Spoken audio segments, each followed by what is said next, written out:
Please rise. I would like to call this meeting of the Finance Committee of the Cayman Islands Parliament to order. I would like to call on the Honourable Deputy Leader of the Opposition to open us in prayer. Let us pray. Heavenly Father, we thank you for the opportunity for us to be here today as we examine the finances of this country to provide for our people with services, education, food, and opportunity. We pray that you bless those who are not with us today due to ailments and all those persons who are watching these proceedings today to understand the running of business for the people of this country. We ask that you bless all members of Parliament, that we work together hand in hand in a professional manner so we can examine what's best for the good people of the Cayman Islands. We say all of these things in your Son, Jesus Christ's name. Amen. Amen. Thank you. Please be seated.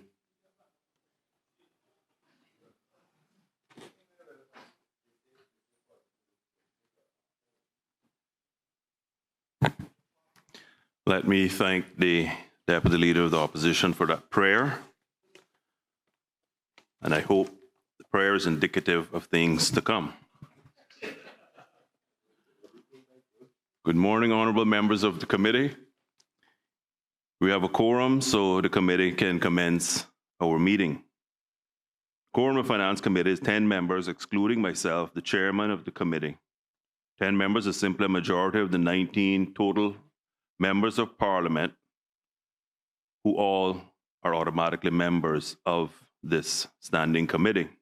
The purpose of the meeting of Finance Committee is to consider the expenditure items shown on the hard copy material that has been distributed to all honorable members, including one motion that will be forthcoming and has been distributed to members. The committee's approval for these supplementary expenditures is being sought. Honorable members will also know that the meeting of Finance Committee can be called the absence of Parliament itself being in the meeting. This is permitted by paragraph 82, suborder 5 of the Parliament's standing orders. I request members' usual cooperation in asking their questions promptly and succinctly. Honorable members, the supplementary appropriation requests before you reflect the needs of our community and the government's commitment to responsibly address emerging pressures while maintaining compliance with the framework for fiscal responsibility. In total, the government is seeking approval for $107 million in additional supplementary appropriations across 8 broad categories. First, public communications and governance, approximately $0.7 million is being sought to modernize Radio Cayman's equipment, add staff to strengthen public communications, and cover forecasted shortfalls for members of Parliament salaries, severance, and administrative support. Second, in education, $19.3 million is being sought to meet growing education and care demands, cover staffing and operational shortfalls, support the Keys Foundation, and provide adequate local and overseas scholarship funding.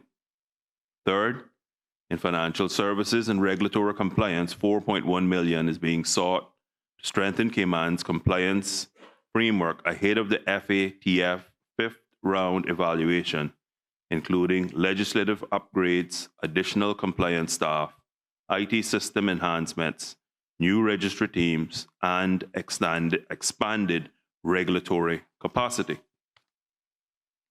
Fourth, in social development, $7.4 million is being sought to provide financial assistance to eligible Caymanians, support youth transitioning out of care, and continue ex-gratia benefit payments to seafarers and veterans. Fifth, for infrastructure, $19.7 million is being sought for land purchases for conservation, to progress major road expansion projects, and to advance the Submarine cable project through its tender and business planning stages. Sixth, in tourism, $13.7 million is being sought to support Cayman Airways' cash flow needs and provide operating support to the Cayman Turtle Center. Seventh, In health, $41.5 million is being sought to cover shortfalls in indigent, geriatric, chronic care, and uninsured medical services, ensure adequate funding for local and overseas tertiary care, address waste management risks for tires, scrap metal, and derelict vehicles, and meet rising health insurance costs for civil service pensioners. And finally, in security and law enforcement, $0.7 million is being sought to enhance national security and better protect our borders and keep our communities safe.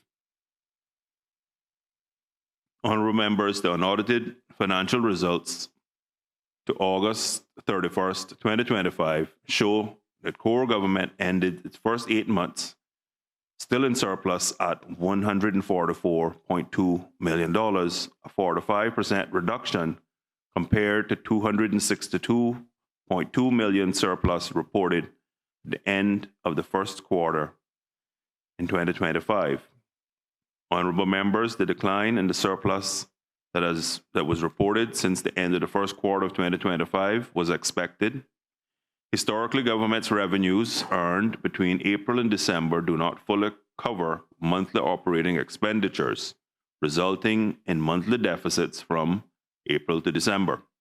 However, the accumulated surplus for the period 1 January to 31 March is usually so sufficiently large that it is able to withstand the monthly deficits from April to December. So, the end result of an entire year is usually a surplus.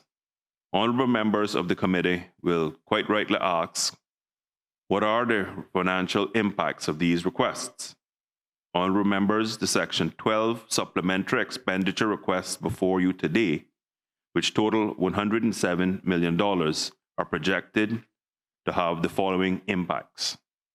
Core government 2025 operating revenues are forecasted to be $1.185 billion, which is $49 million more than the $1.136 billion originally budgeted.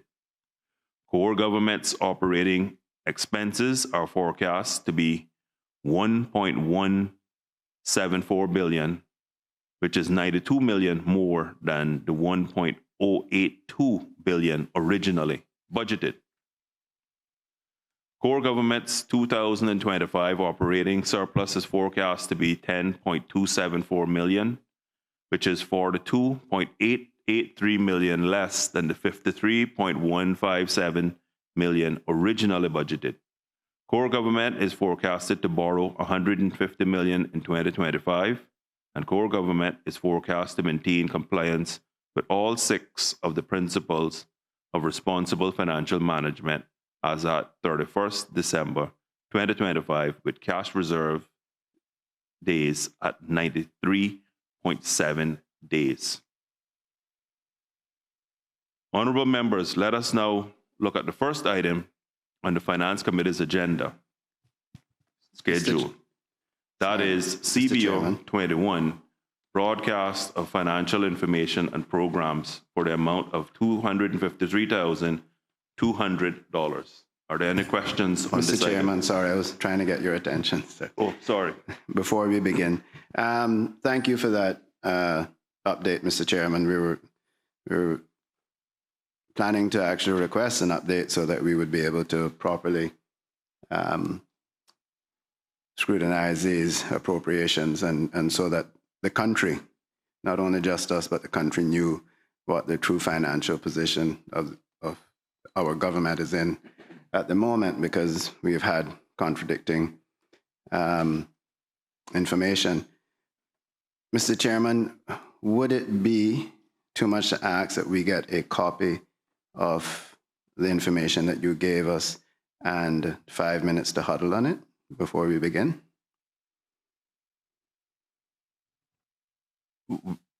As in the contents of my opening remarks? In particular, the update on the government's finances.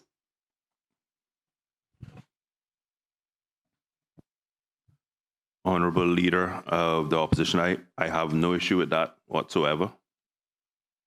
So I will ask the clerk to assist us in providing that information. After all, as you quite rightly said, we couldn't consider these without knowing the context and what the overall impact would be, given the state of public finances. So I would ask if we could get these copies, and I would ask members if we would just remain in our seats for the 5 minutes. Is that agreeable? Thank you, Mr. Chairman. Yes, and I appreciate it under the spirit of cooperation. And once we receive it, we'll just be a couple of minutes huddled on it. Thank you. Thank you.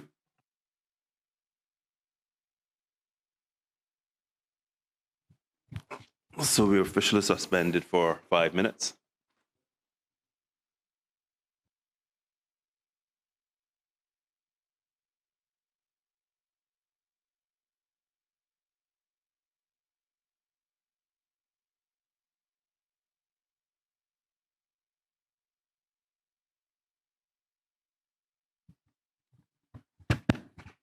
Members, please be seated. Thank you, Mr. Chairman. Just before we proceed, let me tender apologies for two members of the committee. Mr. Dwayne Seymour, MP, elected member for Bordentown East, is unavoidably absent as he's off island, and Mr. Roy McTaggart is unavoidably absent as he's also off island. Unwell. Elected member for Georgetown East, and we certainly wish him well. Mr. Chairman. Mr. Bryan. I concede to my leader. Thank you, Mr. Chairman. I beg your indulgence for some one or two clarifications and maybe questions on the document we just received. Please proceed. Thank you. Mr. Chairman, from myself, the core government, where it says the core government is forecasted to borrow $150 million in 2025. Can you clarify, is that the $150 million that was approved in the 2023 budget, or is this new borrowing? This is the original that would have been approved in this budget, and nothing had been drawn down to date. However, we did sign the loan agreement in August, and under the terms of the agreement, we drew down $25 million in August of this year. Mr. Chairman, just for clarity, are we saying that there was two sets of 150? So the 150 million that was requested and approved for borrowing in the last administration, but was not used, you're saying that the government is now going to be using that 150 million. Thank you.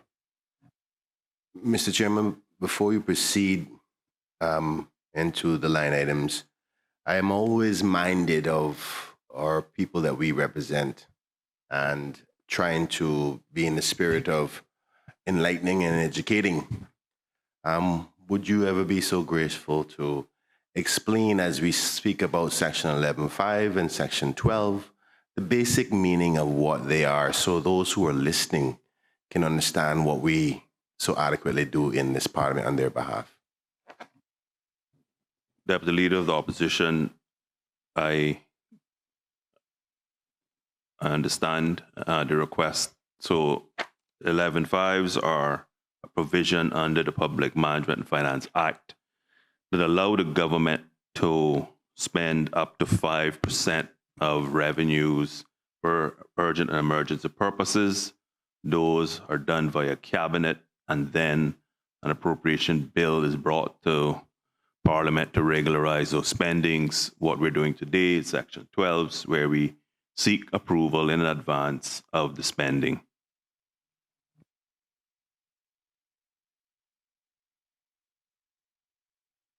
So, as I pick up where we were. Mr. Chair, I had my light on, but I don't think it caught my eye.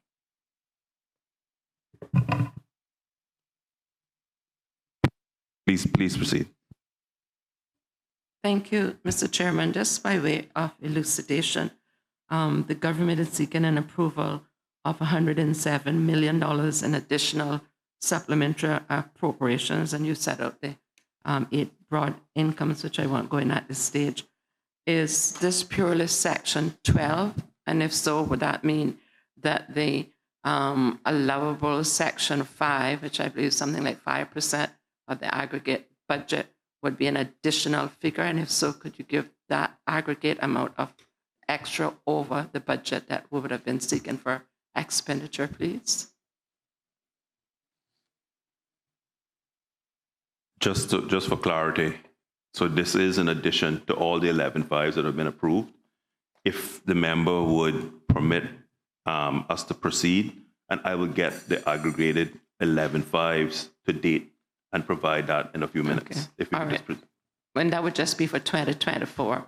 And the reason why I'm asking, so that you'd have a better understanding of why I'm asking the question, we were intimated, and reliably so, I believe at the time, that we were very close to usurping the 11.5s. But as I perused there, I saw where some were done in August. So I'm just wondering where the infused elasticity mushroom from. So there wasn't any infused elasticity. We're still close, but we still have about $7 million to go to hit the buffer. Hence the reason why, well, that's not just hence the reason, but in the era of transparency, I much rather come and do 12s, which obviously is appropriating before we actually spend the monies. But we are still below the limit when it comes to 11.5s. I'm very happy to hear that. Would have been happier much earlier in Q2 if that same figure was conveyed. Madam, CBO 21, broadcasting of public information on and on-air programs for the amount of $253,200. Are there any questions on this item? If there are Yes, Mr. Chairman, can the minister responsible for this area just give us a basic overview as for the need and see where the reasons suggest an expansion of staff resources to meet the current and future communications needs? Maybe a further expansion as to the vision and plan here. Obviously, there must be some changes planned, even though the amount is $250,000. Honorable Premier. Through you, Mr. Chair, thank the member for the question. In a nutshell, and this also relates to the next line item, is that there needs to be a redesign and enhancement of Radio Cayman. There were supplementary funding approved in 2024, and this amount in 2025 is to complement those amounts. As an opening observation, I would like to thank the former Premier for recognizing this, because from the start of this term that I did the tour of Radio Cayman, it is woefully inadequate in relation to modern communication. Woefully inadequate in relation to modern communication. So they have several projects running. They did a business analysis of how they conduct business, which was a draft report by KPMG that has been received with recommendations on how they can enhance their profile.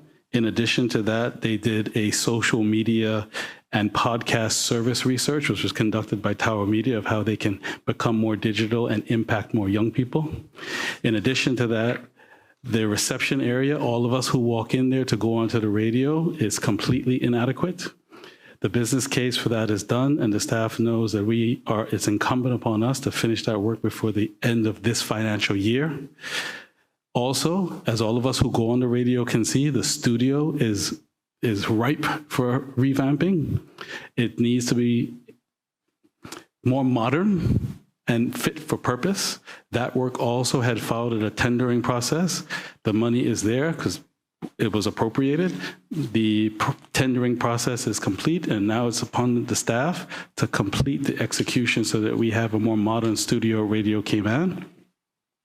In addition to that, in terms of the capital structure, there are bunkers and towers that also need to be done. So the one in Northwood, the tower has been constructed, but the bunker needs to be completed. The money is also here. It's under these appropriations, but it also is done in tandem with the Ministry of Home Affairs to help execute it. Myself and Minister DaCosta are also working feverishly for that to be completed. The same thing is in relation to the sister islands on the BRAC, the bunker, also critical infrastructure. If that goes, the sister islands are out of communication. So I'm grateful that this was identified and the monies were appropriated. Now it just comes to staff execution with vendors.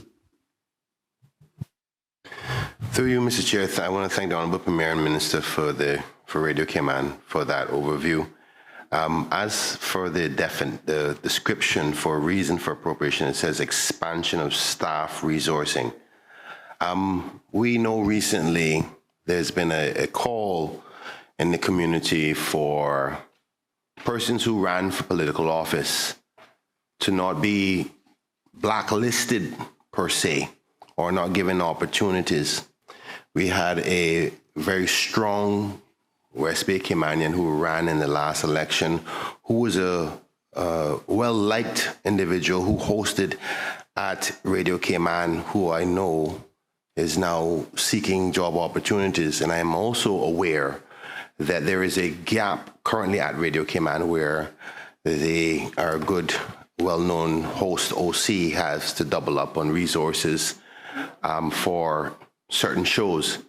Is it something that the ministry or the department is mindful of to not allow politics to get in the way, but to give an opportunity for a Caymanian to come back to the station and have an opportunity to feed his family and still give good commentary in a professional way as he's done for over a decade back at Radio Cayman? Or is there a policy surrounding this area? Mr. Premier. Mr. Chair, through you, as a general matter, the member is aware that in relation to Section 55 of the Constitution, the political arm is not involved in the hiring, transfer, or termination of staff.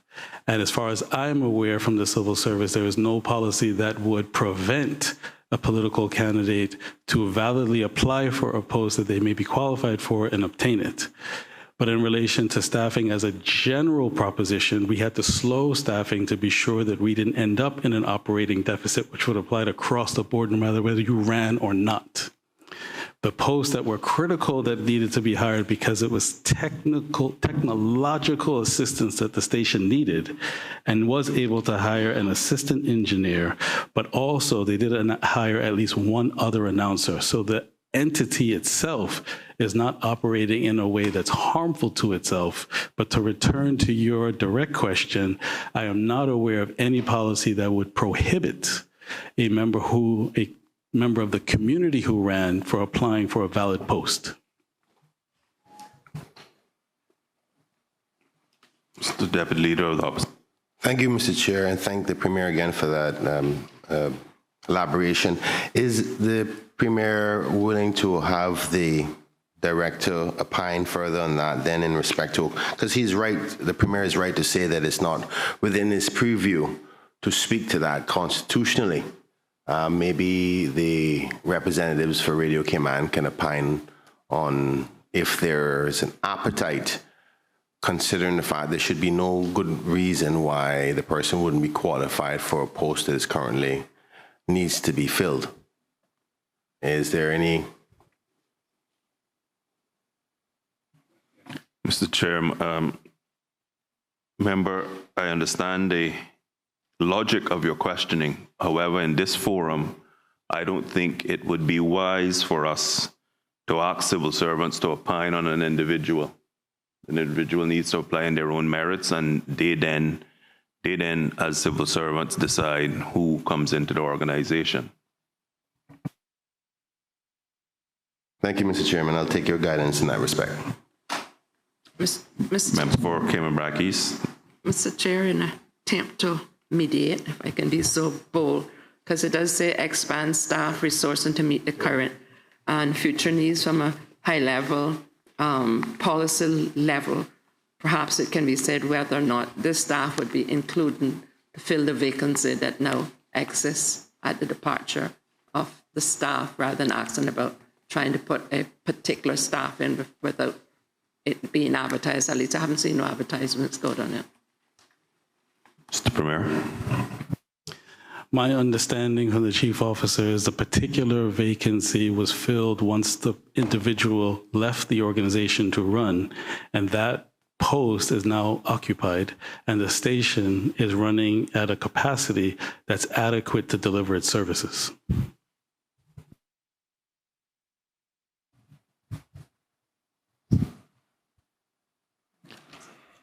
Mr. Bryan. Thank you, Mr. Chair. I'm not sure if the Premier wants to double check with his team, but I have contrary information as to the fulfillment of that post, and I think it's evident based on the fact that the current post is not filled in its totality by one would assume the person who was replaced the show, because I think we all know what we're talking about, but it's now filled on a more than 50% basis with another host who's also working there. So I'm not sure if, I don't want to say that the Premier is not giving us factual information, but I had contrary, and if he stands by that, then I'll take the word from that. Premier. Thank you, Mr. Chair, through you. Perhaps this will then clarify. So from a capacity standpoint, to be able to deliver services, they're adequately covering without the posts. But because we had to slow staffing to be mindful of a deficit, those posts haven't been advertised. And as I mentioned earlier, the key priority posts were from a technological standpoint, so they hired an assistant engineer. As and when funds become available and they can advertise, any member of the public can so choose to submit an application. Thank you. All those in favor of supplementary expenditure with respect to CBO 21 broadcast of public information and on-air programs for the amount of $253,200 being approved, please say aye. Aye. Aye. Those against? The ayes have it. This item stands part of the schedule. Moving on, honorable members, let us now look at the next item on our committee's agenda. That is EI 36, Cabinet Office, for the amount of $200,000. Are there any questions? Yes, Mr. Chairman. Honorable Deputy Leader of the Opposition. Thank you, Mr. Chair. I'm certain that the Chief Officer would be aware that the immediate back of the Radio Cayman station, there's a piece of land that is currently up for sale. And it's been for sale now for probably about 3 years. It was something I was trying to get acquired to add on to the government spacing, gives the opportunity for Radio Cayman to expand in the future, as well as to not also make certain lands just get back into more big buildings in the area. I was just wondering if it's something that the minister and the department or the chief officer is minded or have examined a possibility of purchase. Honorable Premier. It is a proposal that has been considered, but at the moment, our focus is on the actual premises itself.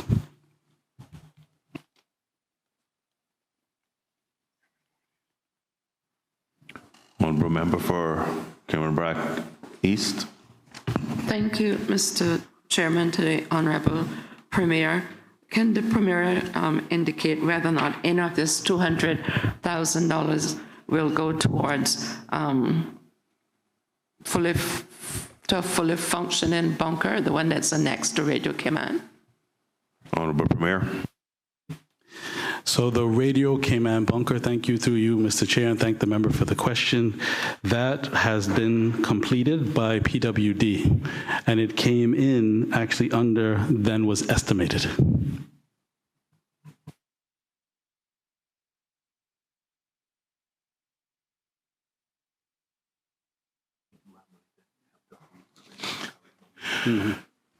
Right.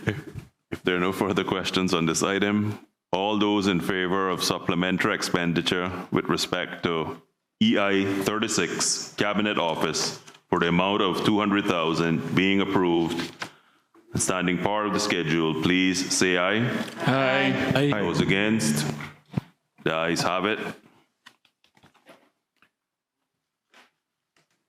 Honorable members, let us now look at the next item on the committee's agenda schedule. That is EGA 5, Primary Education Services for the amount of $2,500,000.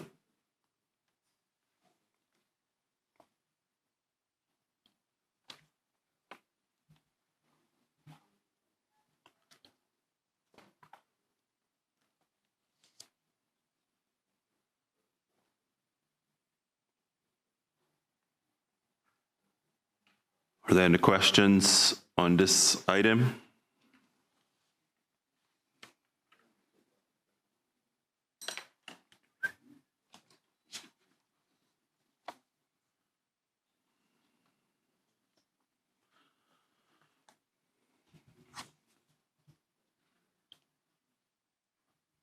Is there no questions on this item? Aye, Mr. Chair. As there is on this item, all those in favor of supplementary expenditure with respect to EGA Primary Education Services for the amount of $2,500,000 being approved, please say aye. Aye. Those against, please say no. The ayes have it. The item stands part of the schedule. Moving on, honorable members, EGA 6 Secondary Education Services for the amount of $7,200,000. Are there any questions on this agenda item? Just a fairly straightforward, Mr. Chair. The ask is for 7.2 million additional, and as you know, once it's education, I support it regardless of who and where and when the critics come from. But there would be a variance of 2.2 million based on what was brought forward by Section 9.5 being 5 million under the reasons for the appropriation. Perhaps if we could get some indication as to this 2.2 million variance, what will be used for the last 3 months of the year. Thank you. Certainly. And members of the committee, given my dual role, I would presume that members would approve of the chief officer, just given that very quick answer. Thank you to members of the committee for your indulgence.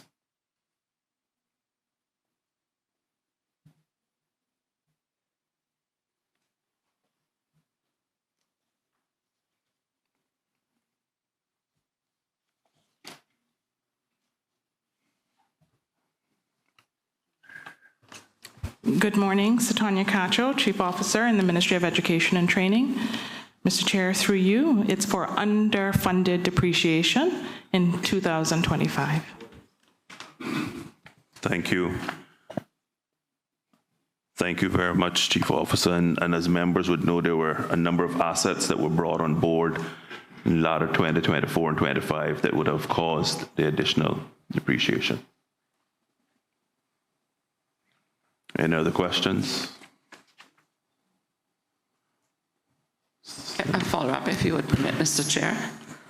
Members in Finance Committee would probably have a chuckle, as you know, my pet peeve is the topic of depreciation until I got Minister of Finance. Then I had to defend it.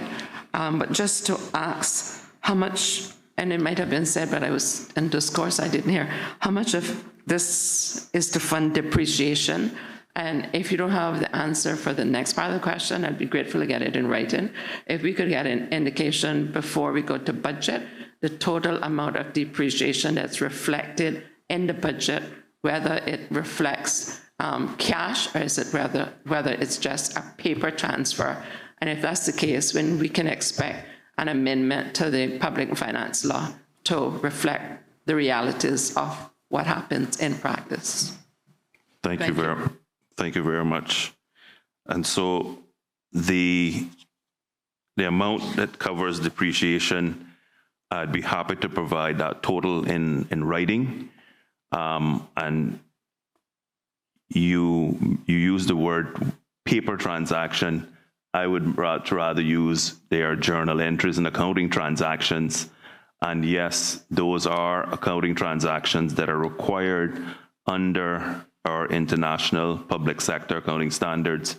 And indeed, they would be required under any modern accounting standards. But just to elucidate on the point that the member has made for the listening public, depreciation is simply charging against the profit and loss statement an allocable portion of amounts expended on assets. So for example, if you build a building and it's for $100 million and the building is estimated to last 50 years, every 2 years after you commission the building, $2 million then hits the P&L as a depreciation charge. That is not actually cash. You've spent the cash when you built the building.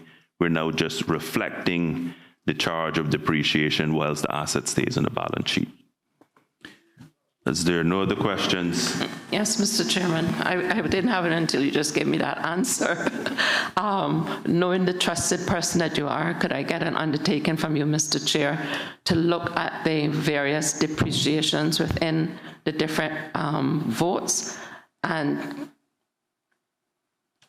first of all, to confirm and to convey that there are no bank accounts with depreciation amounts in it that have been accessed or is laying.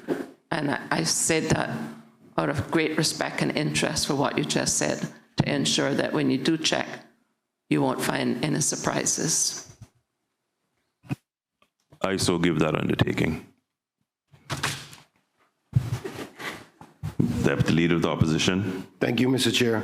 I have a question relating to the kids applying to school right now, which I think under the description of this allocation, the question should definitely be allowed. Applying to school, as in compulsory education? Yeah. Okay. I have a Caymanian who is applied for her child to be accepted to school. She's a registered voter on the voters list, participated in the last democratic process, and she chose wisely by putting a good person back to Georgetown Central seat. And I want to say thank you to her, by the way.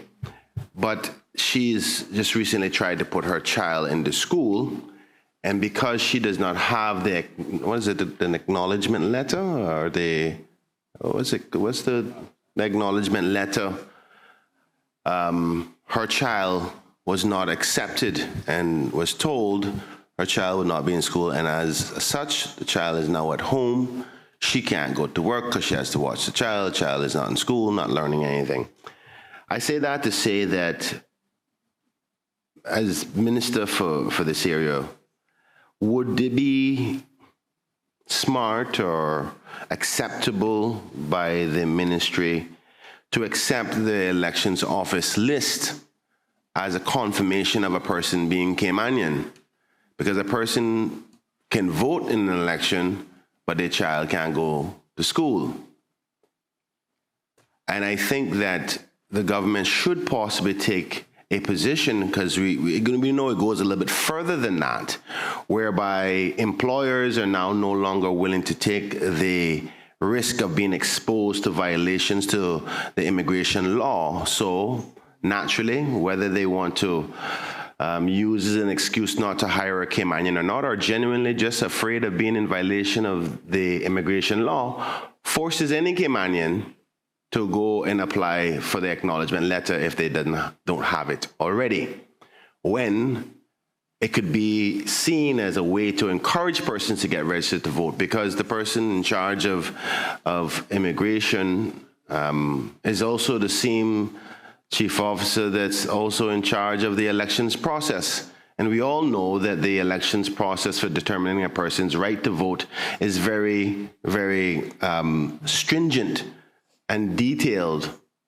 So why can it just be a policy of the government announced nationally to say anybody who has a concern or worry or risk, if a person is Caymanian, they can accept the elections list as a way of verification that the person is Caymanian, and therefore not allow a child now sitting at home with no education from our own department. Now, I can understand if it was a father outside of wedlock, there is DNA responsibilities, but a child of a mother, there ain't no question whether the child belongs to the person or not. A simple birth certificate would suffice. Minister? Remember that raises an issue that, as you alluded to, as it cuts across employment and many, many other facets of Caymanian lives.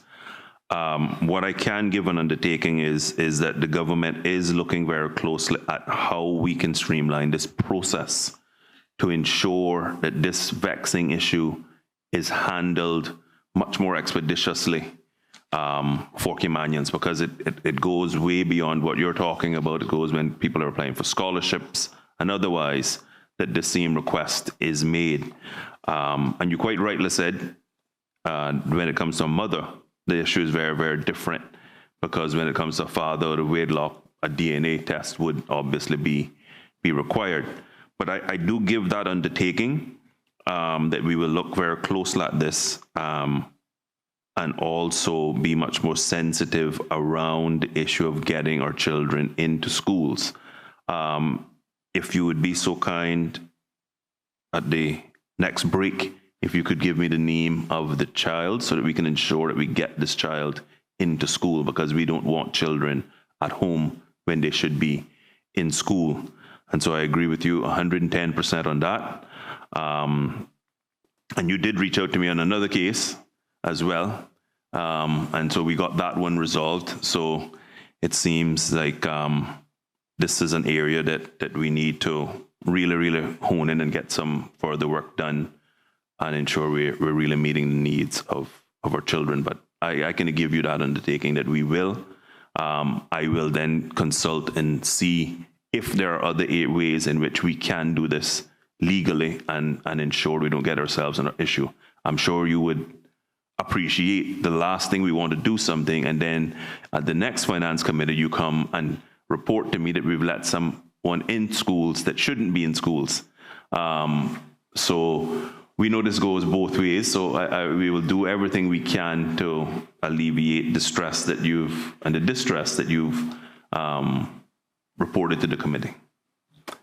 Thank you, Mr. Chairman. I appreciate that commitment, and in particular, the incident I'm talking about now, and I'm hoping that we could get that resolved and tell that lovely parent that her child can go to school.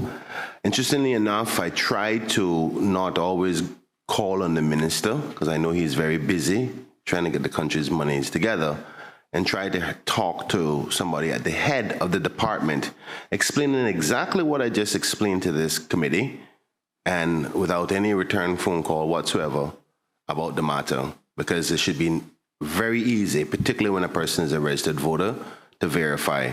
And all I'm asking for, outside of the other employment, other things, from the education department, internal policy can change. You can do that as minister yourself, to say a way to verify a child if their parent, particularly mothers, are on the voters list, should be sufficient enough and no other requests necessary. Now, I know we're trying to transition everybody to get this acknowledgement letter, but for some people, that's a level of sensitivity to be told that you need to go regularize, acknowledge yourself And you know it's a very sensitive area for many Caymanians.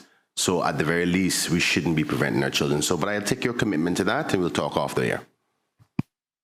Thank you, ma'am, because I'm sure you know that, not to belabor the point, we have so many complex variables, including when a child is born, where's the parent Caymanian at the date of the child's birth. There's so many complexities to this given our construct, and that's why I don't want to say that there would be a blanket policy, but certainly that could be another tool we use to speed the process up and get children into school. So I give that commitment and undertaking. As there are no further questions, all those in favor of supplementary expenditure with respect to EGA 6 secondary education services for the amount of $7,200,000 being approved, please say aye. Aye. Those against, no. The ayes have it. The item stands part of the schedule. As we move on to EGA 7 education services for students with special needs for the amount of $120,000. Are there any questions on this item? As there are no further questions on this item, all those in favor of supplementary expenditure with respect to EGA 7 education services for students with special needs for an amount of $120,000 being approved, please say aye. Aye. Those against? The ayes have it. This item stands part of the schedule. Honorable members, the next item is EGA 8, Facilities Maintenance and Operational School Support Services for an amount of $2,500,000. Are there any questions on this item? Member for Bordentown West. Thank you very much, Mr. Chairman. Mr. Chairman, I noticed that part of the explanation given for this appropriation request. It says to address rising expenses tied to essential services, including transportation, janitorial, and security required to accommodate increasing student numbers. I was just curious, Mr. Chairman, I guess to you, in light of the government's recent changes to the minimum wage amount, and recognizing that some of these contracts that are for janitorial and security are normally multi-years, and those contracts and the bids and everything else would have been done using the old rate of $6 per hour. Is there any projected or any analysis done as to say, come January when the rate goes up, if then there will be an issue with some of the companies who bid on some of these contracts, both for janitorial and security, in terms of what the impact would be in terms of government? Because I suspect that some of them are going to come back now and basically ask for more money, because a lot of them are actually paying their staff by minimum wage. Remember, you're quite right that is a possibility. The ministry's approach has been that anyone that has made any such requests have to prove that they were paying at minimum wage. I'm happy to report that there are a number of vendors that were not paying their staff at minimum wage, and therefore increasing minimum wage has not impacted them because they were already at or above those types of levels in terms of their staff compensation. But any entity that has come forward, we have simply said they have to prove that that's the rate that they were paying those staff members, and then we would have to, as you said, have a look at it and ensure that we're being fair to the company. All right, thanks much. Deputy Leader of the Opposition. Thank you, Mr. Chairman. In the reasons for the appropriation, and the latter part of the sentence says to accommodate increasing student numbers. Can yourself say what numbers of students go to the government schools that are non-Caymanian by way of percentage? 16%. Thank you, Mr. Chairman. Would you have access to say what that 16% represents by way of numbers? Let me get the exact number.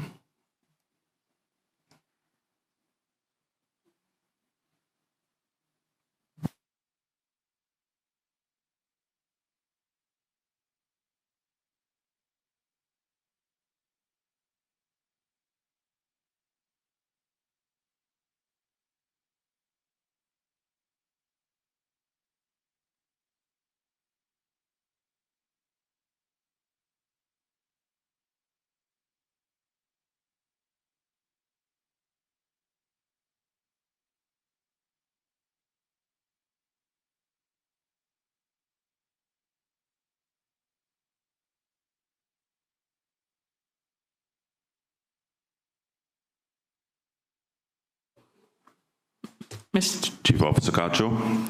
Mr. Chair, through you, the number is 123 of the new enrollment. Thank you, Mr. Chairman, for Mr. You're looking for the total? For the total, not for the new enrollment. Chief Officer, the member is looking for the total number of non-Caymanians across the system. Mr. Chair, through you, can we provide that information in writing shortly? Yeah, I think it's important that the public hears it as well. So if it can be provided throughout the later on, and the minister who will be chairing this whole meeting can provide the information, I'll be happy to accept it then.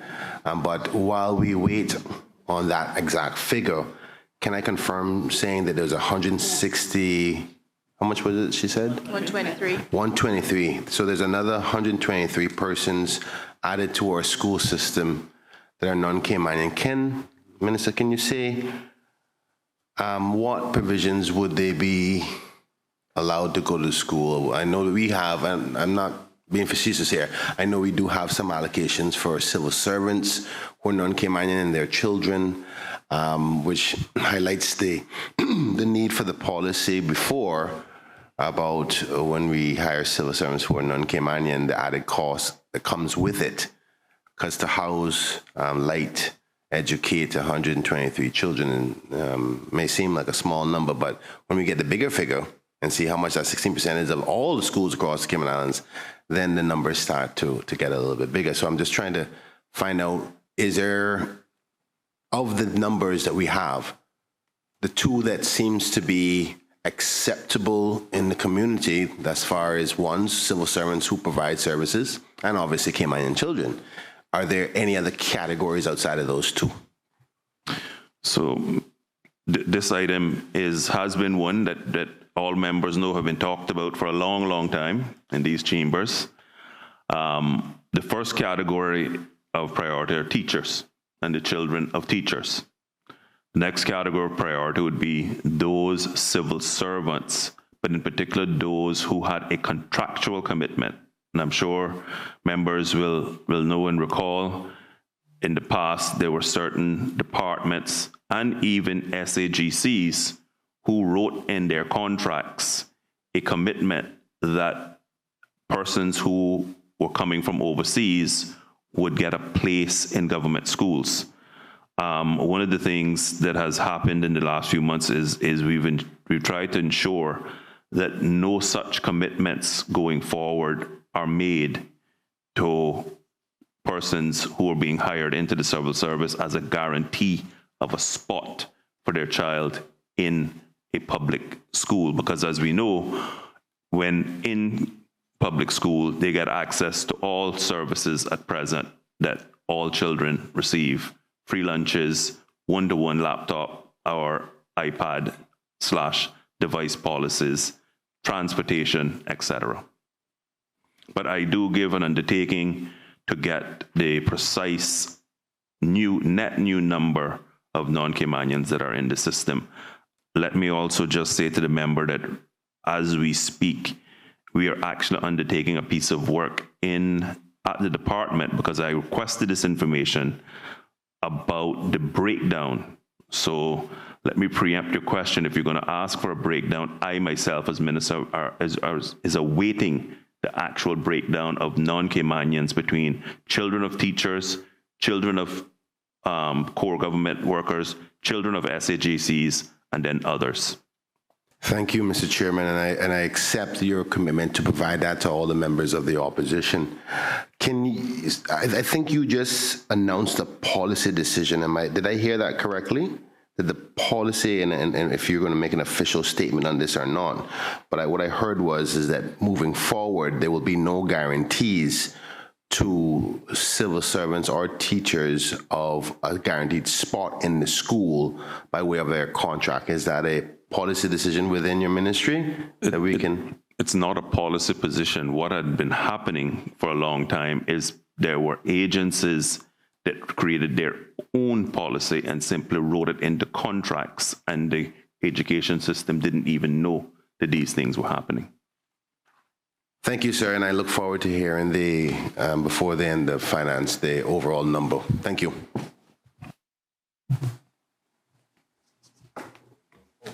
Mr. Chairman, sorry, there was another question, separate and apart from the students, that I had a question on in respect to the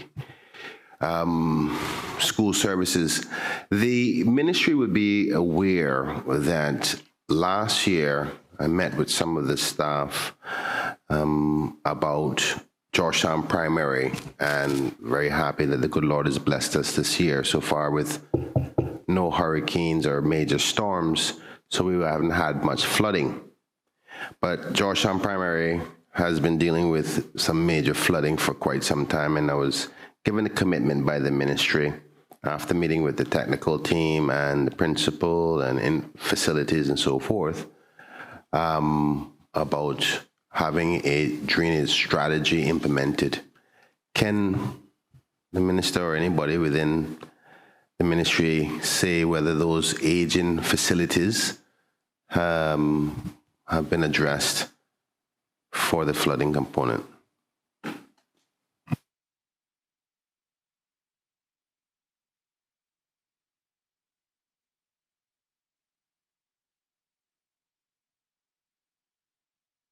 Ms. Cacho. Mr. Chair, through you, I've been informed that that work is underway. They've scoped it out and it's due to be completed before the end of October. Thank you very much, Mr. Chairman, and your staff should be commended for the prompt work. So I look forward to, don't worry, I'll be there between now and the 31st of October to see. Last question. Mr. Chairman, the Honourable Minister for Roads have been ever so efficient since his retaking of his post for roads, and been very helpful to discuss a number of road infrastructure in Georgetown. But there's one that I know he's working very hard on to resolve, which is the road between Eastern Avenue and South Church Street. And he's trying to get that rectified. As a result of the gazettal for that road, it's the land on the back end of the school will eventually become Crown, because the government will compulsory acquire those. I know that the minister is doing his very best to reallocate those persons who will own the land or will eventually be moved from there. My question is that the lands that will be acquired by that said minister will not be, will be a lot more than necessary for the Mr. road. Chair, can I stop the minister or the member, sorry, for a minute and say that he poses question when that time comes with land cleans and when we talk about the road money?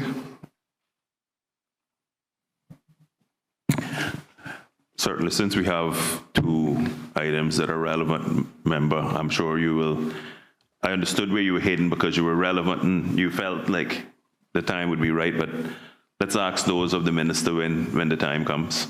Well, fair enough, Minister. I guess only because the technical team is here to advise whether or not the extra access land that may be acquired would be beneficial to the school itself is the only reason I bring it up now, not because I'm trying to avoid the actual minister. But obviously you can speak on behalf of your ministry. If you don't need the technical team here to talk about it, I'll ask it at that appropriate time. All those in favor of supplementary expenditure with respect to EGA. Mr. Chairman, sorry, I've been trying to catch your eye for a while before you go on. So, God. Apologies. That's fine. Given the note here with regards to accommodating increasing student numbers, could you give us or give me some understanding as to exactly what the government is doing at the moment in terms of forecasting future needs and planning for accommodation? And there was some time back, there was news with regards to spaces being limited and the like. So if we have some understanding as to what's happening in that regard, I'd be grateful. Thank you very much, member. Member, this is one of the key risks to not just the ministry, but the country as a whole. As we know, we have a very transient population, and every day there's potentially a new Caymanian being added to our list of persons holding Caymanian status.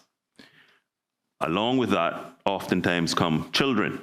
And so the member will quickly realize, just from that category alone, the difficulty we have with a normal country which don't have the type of percentage of non-nationals living within the country. And so we're doing our best to try to project out for the next decade, given the new immigration regime that is going to be put in place as to what that potential impact could look like. In addition, the big unknown variable in all of this are Caymanians marrying non-Caymanians and then bringing the children, the dependent children of those persons, to the Cayman Islands. I would dare say there's not a member of this committee that don't have a situation like that in their own families. And so again, projecting out numbers in schools become extremely difficult when, for example, a Caymanian man marries a non-Caymanian woman. That non-Caymanian woman spouse has 2-3 dependent children who the Caymanian man then takes on responsibility for and bring them to the Cayman Islands, and then they're in our midst.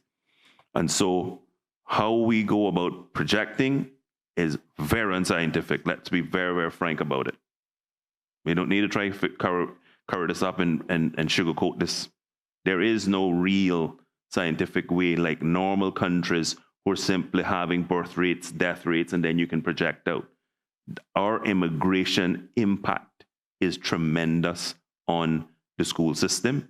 I can say to the member that the amounts of requests that the ministry got and the department got in regards to non-Caymanian children being allowed into government schools this year, a significant proportion were actually dependents of a Caymanian who'd married a non-Caymanian. Now, what will complicate that even more going forward is that more and more people are formally adopting non-Caymanian stepchildren.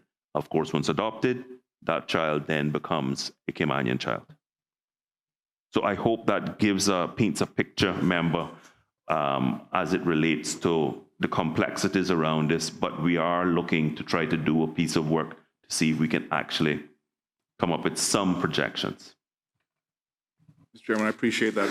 I appreciate that response. I certainly understand the complexity. Well, I may not understand it as well as yourselves, but I have a very good idea what the complexity is. That's the reason for the question. So if I'm understanding you, there is work ongoing now that is looking at the future needs in terms of education, so the numbers of students and facilities and teachers that we will need to have for that. There's work undergoing now in that regard. Yes, given the amount of requests that I got, and to be quite blunt, was bombarded with, not just gotten. I'm sure the member from Cayman East will have lived this now for the last 8 years. It is a massive amount of commitment that we have to make going forward as it relates to the numbers of children who potentially will be Caymanian children, who, as we speak right now, are not Caymanian children, but are born.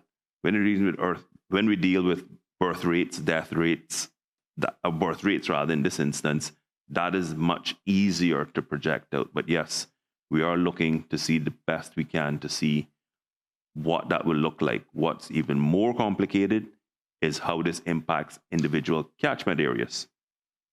Because there is, obviously, these families can live in any area of Cayman. I was about to say West Bay, but, in any area of Cayman. And so it could be in Red Bay for Red Bay Primary. It could be in the Prospect Primary. And that then complicates the matter even more. And so in those instances, what the department tries to do is to ensure that any of those children who are entitled to a placement is placed in a school that can accommodate them best. And sometimes, unfortunately, that's out of their catchment area. Thank you for that answer. I'll wait to see what comes forward with the SPS and after that the budget. And before I close, I just want to say it's very good to see Ms. Cacho here and the team. So, Mr. Chairman, with that, I will close. Thank you. Mr. Chairman, I was hoping to be able to access internet, but I don't have access to follow up on a question that I'm about to ask, but I can't get access to it, which is making this process of going fully electronic difficult. But my question has to do with, because you are the Minister of Finance, and I don't think that there's another line item for yourself upon which you would opine on, because it has to do with I should have asked it in the earlier part with your opening statement as to projections. I don't know if you want me to ask you that now, even sadly it's on the education, but I want to make sure that the line of question that I'm going to ask, which has to do with all the appropriations, is done when you are addressing. So I don't know if you want to give me guidance as to that, or because technically it could be asked anywhere. It has to do with the appropriation itself. I would suspect we should leave that toward the end. All right. All those in favor of supplementary expenditure with respect to EGA 8 facilities maintenance and operational school support services for an amount of $2,500,000 being approved, please say aye. Aye. Those against, no. The ayes have it. EGA 8 stands part of the schedule.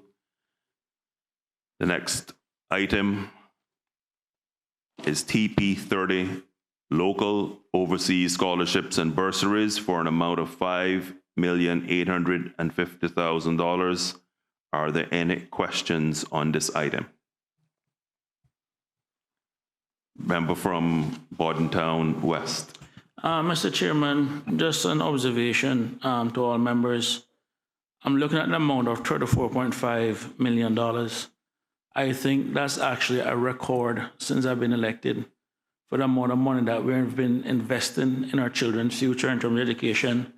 And I just want to personally, on record, thank you and the former minister from Cayman Airways for this investment in our children.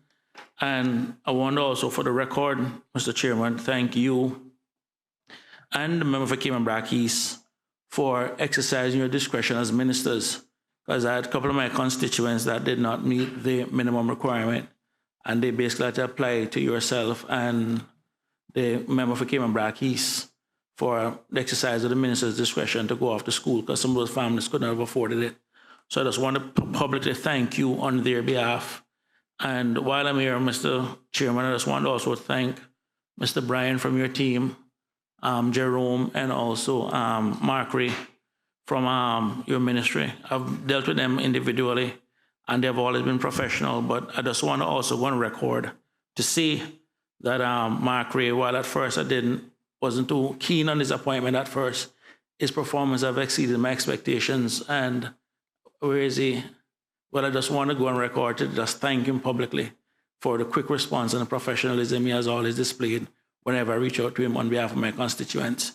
I have a child that's on a government scholarship, so I consider this a conflict to ask any question, so I just wanted to make that observation. Thank you, Mr. Minister. Thank you. Member from Red Bay. Mr. Chair, I will make this quick. I want to join in with what the member just said. In my short time here, I've had to reach out. To a few people within education, and I commend them. I really appreciate the assistance, including the individuals that was just mentioned. Thank you. Thank you. There are no further questions. All those in favor of supplementary expenditure with respect to TP30 local overseas scholarships and bursaries for an amount of $5,850,000 being approved, please say aye. Aye. Those against, no. The ayes have it. The item stands part of the schedule. The next item requires a motion, and I apologize to members. The amount that is listed, and this is where you should have received a committee stage motion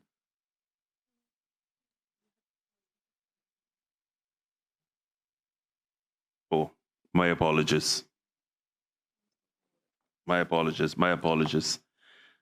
Whilst this is distributed, I apologize to members. The amount in the schedule should actually read 1,522,620. My apologies, members. I had told a number of you this orally. This is the motion now that would give effect. So I would call in the Premier to move the motion to increase this amount on the schedule. Honorable Premier. Thank you, Mr. Chair. In accordance with the provisions of Standing Order 84-1, I, the Honorable Premier, do hereby give notice to move the following amendment to the schedule with respect to appropriation to the Minister for Education and Training, TP 82, scholarships, special educational needs, to be increased by an amount of $1,075,000, so that the resulting total supplementary requested is $1,522,620.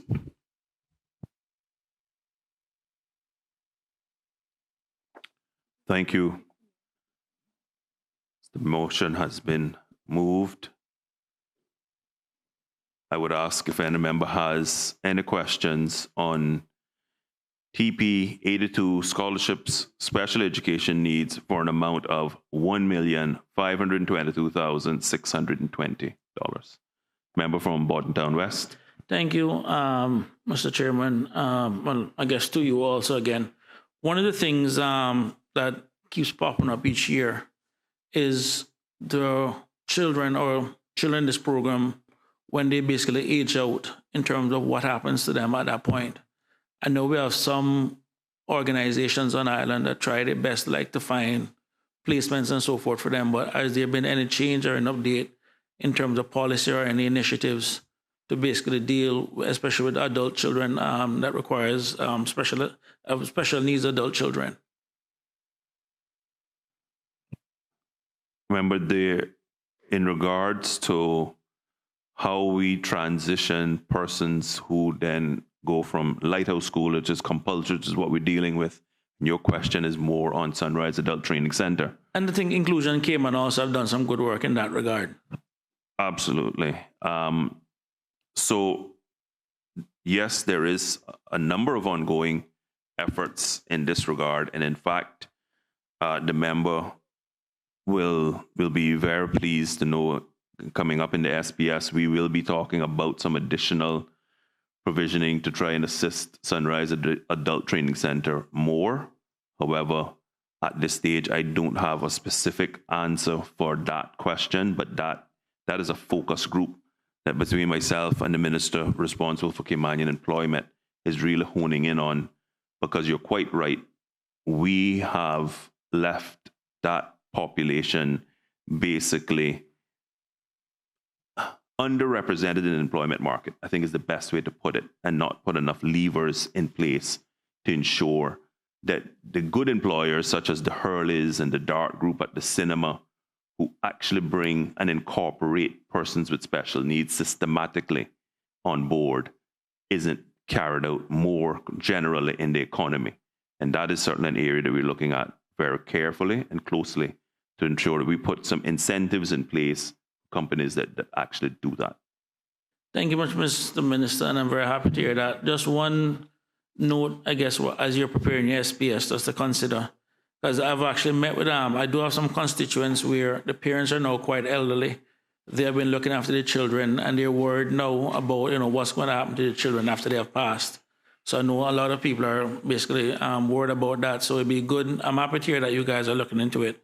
But that's also something to look at in terms of after something happens to the parents, what happens to the child during that time, and even updating some legislation, whether it be power of attorney or anything else, to allow other guardians or whatever to be able to take care of the child. So that's just something to consider, but I'm very happy to hear that you guys are at least thinking about it. I appreciate that. Thank you very much. Mr. Chair. Member from... Just by way of clarity with this addition, which I absolutely concur with, would that then be an additional to the 107 million that we were asking, which was the figure that was given originally? Or did that 107 already include this extra 1 million plus? Thank you. Good question, and this would take it now to 108 million. So this would be an additional million added on. Since there are no further questions, all those in favor of supplementary expenditure with respect to TP 82 scholarships, special educational needs for the amount of 1,522,620 being approved, please say aye. Aye. All those against? No. The ayes have it. TP 82 stands part of the schedule. Honorable members, we now turn our attention to FSC 20 framework for the functioning of financial services industry for an amount of 751,500. Are there any questions? And just before I take any questions on this area, I want to thank Chief Officer Cacho and the team from the Ministry of Education and the Department of Education Services for assisting the committee today. Are there any questions on FSC 20, 751,500? Yes, Mr. Chairman. Deputy Leader of the Opposition. Thank you, Mr. Chairman. I'm not too heavy on the minister's work in financial services, but I was hoping to get an understanding of a recent cabinet approval for exemption for monetary authority. I was wondering if the minister could opine on the exemptions from work permits for that entity. When Caymanians apply to it, they're competing with people who don't even have to get work permits. I don't know if the minister would opine on that, as it's an article that is circulating and causing much unrest amongst the public. And for clarity, this ministerial responsibility falls to the Premier. So I call on the Honourable Premier to answer whether or not SEMA has been granted an exemption from work permits in future legislation. I think that's where the question is going. Thank you, Mr. Chair. Through you, happy to answer the question, but SEMA has its own appropriation that features in the schedule of MOA 12. So just to keep the line straight, can we take it under that?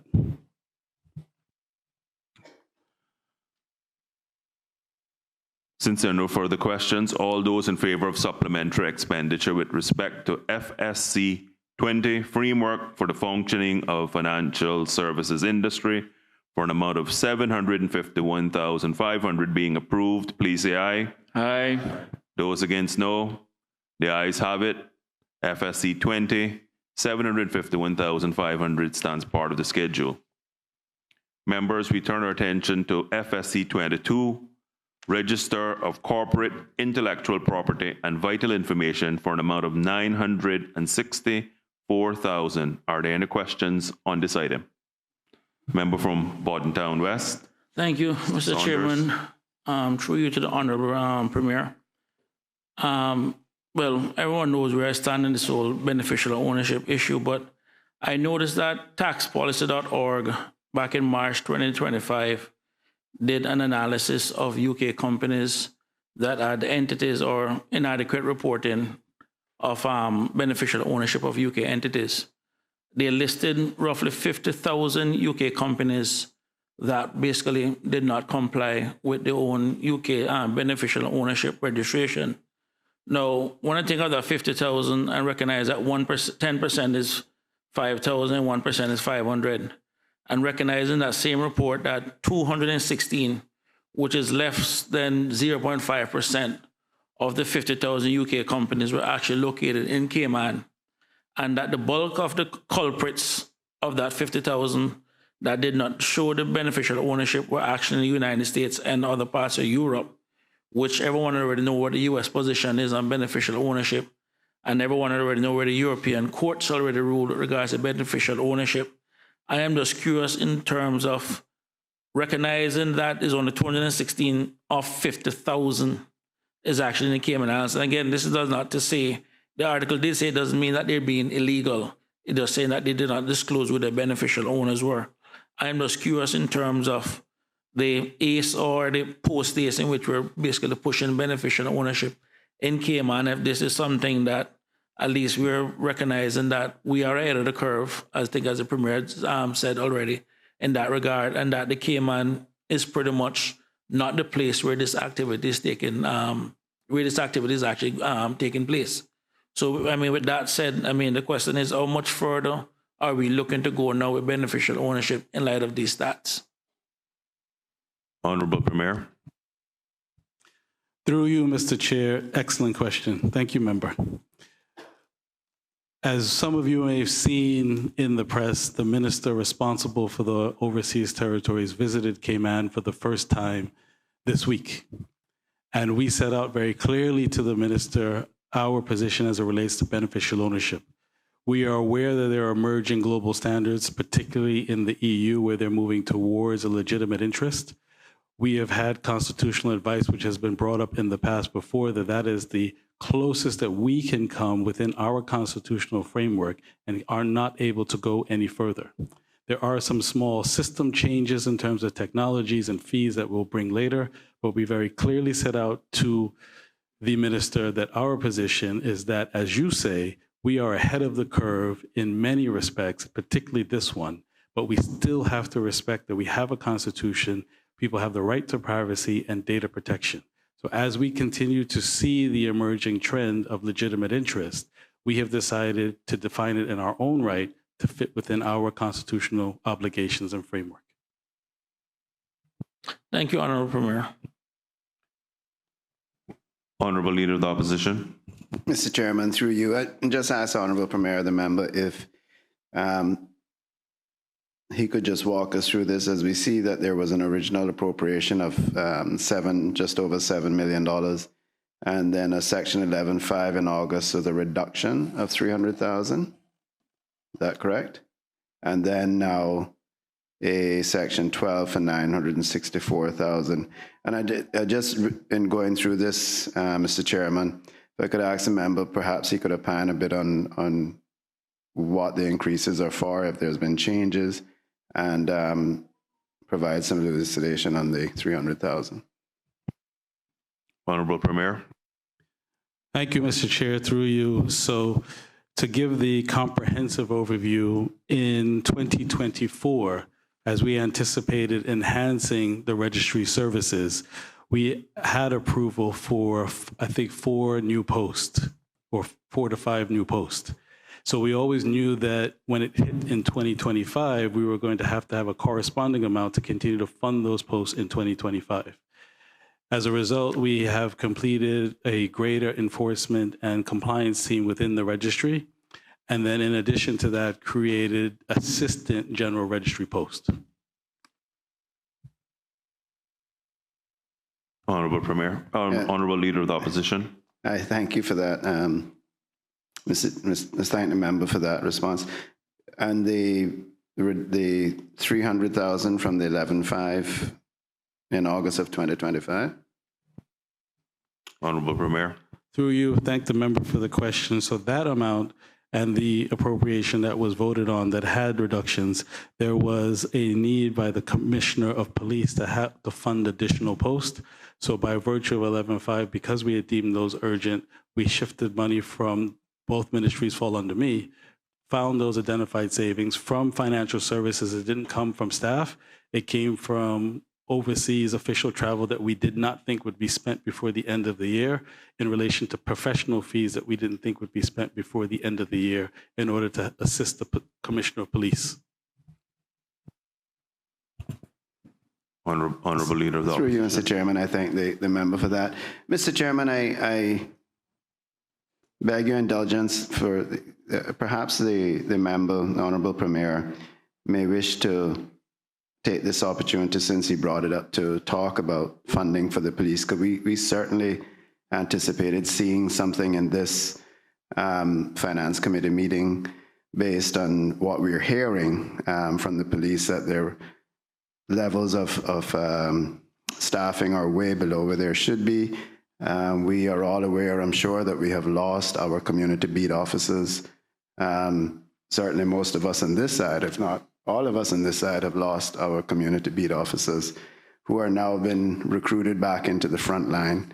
So I don't know, give the member an opportunity if he wishes to opine on that a bit. Honorable Premier. Through you, Mr. Chair, the Office of the Commissioner of Police does feature in the schedule, and then we can take those questions then. OCP 4. There is an item for OCP 4. Oh. It's toward the end, members. Page 24.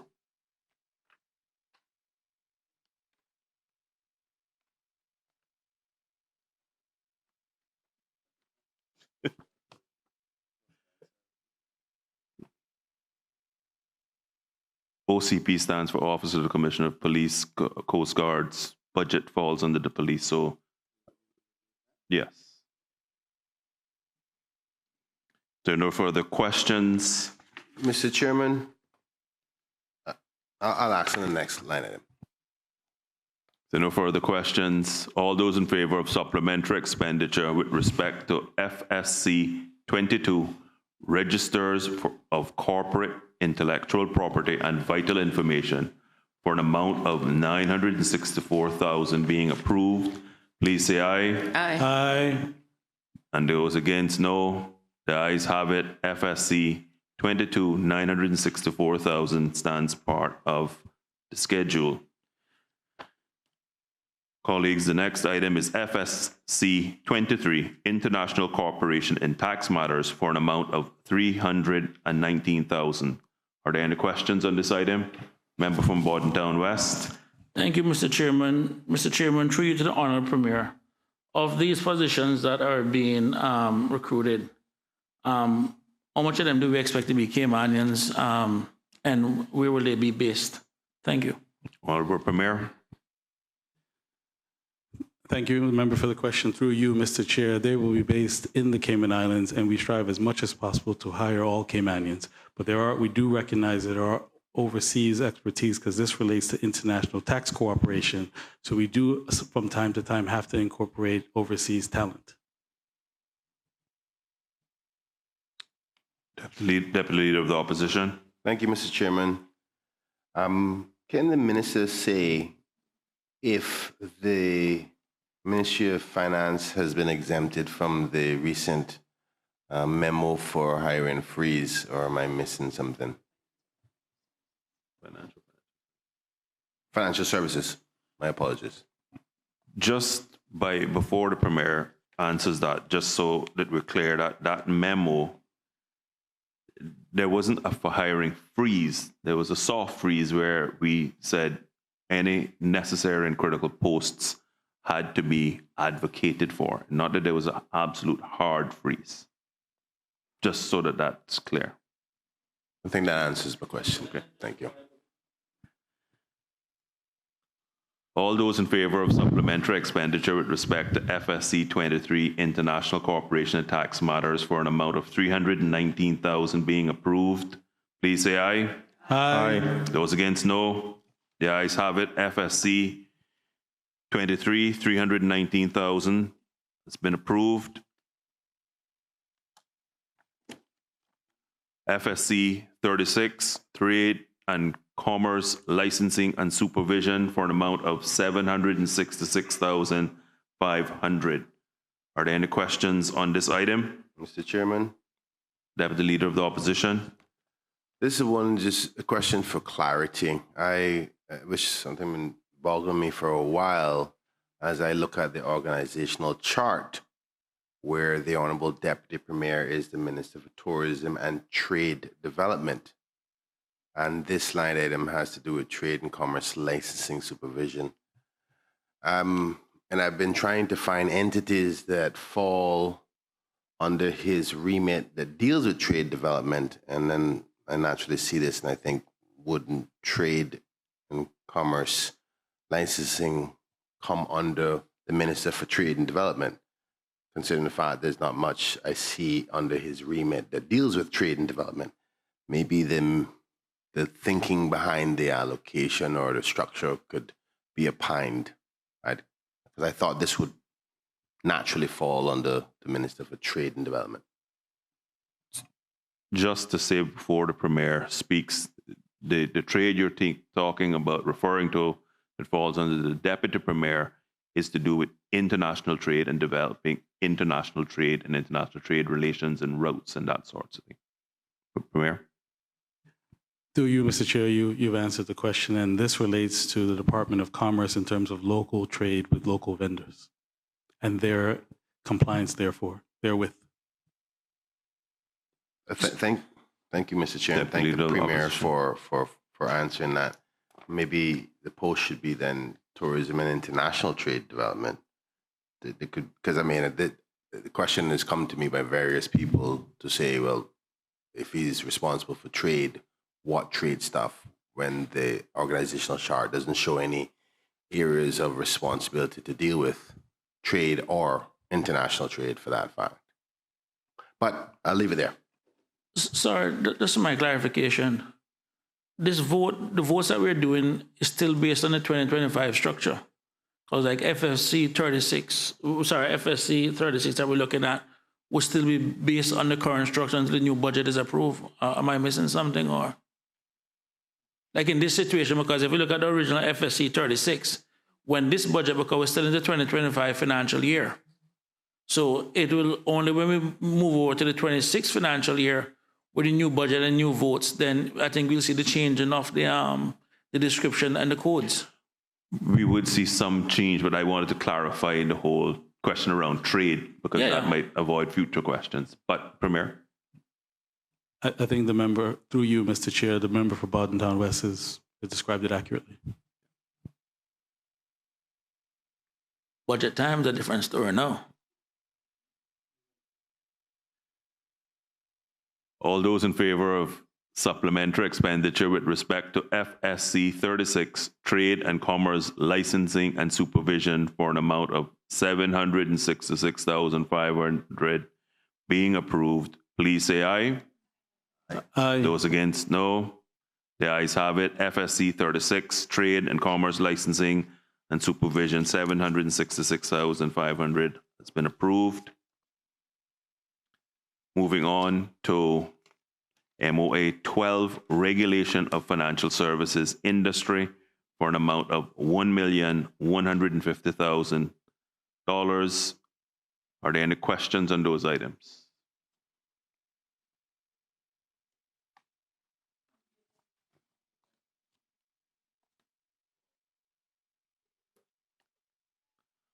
So there's no questions on those items. All those in favor of supplementary expenditure with respect to MOA 12 regulation for... No, I got a question. Sorry, back up. You got me distracted there, right there. Back up. Sorry, Mr. Chairman. My apologies, member from Bodden Town West. I didn't see the light come on. No, man, that's fine. I had to do the same thing if I was sitting where you're sitting too.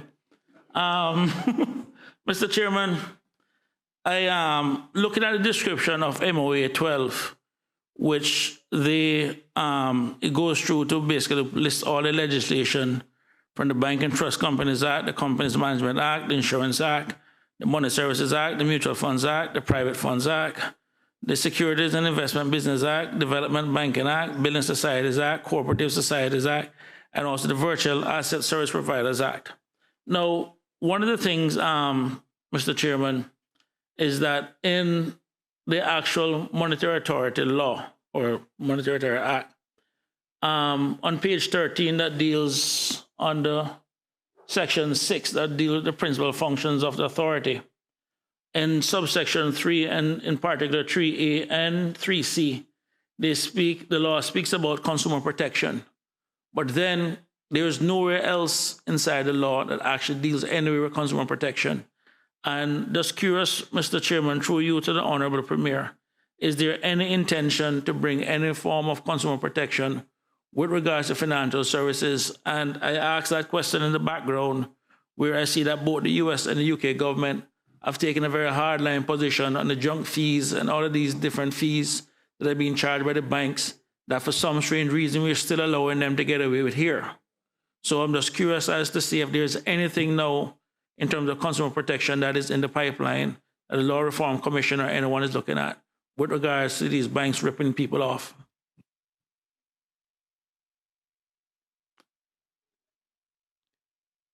I'll call on the Premier to answer as to whether the banks are ripping people off.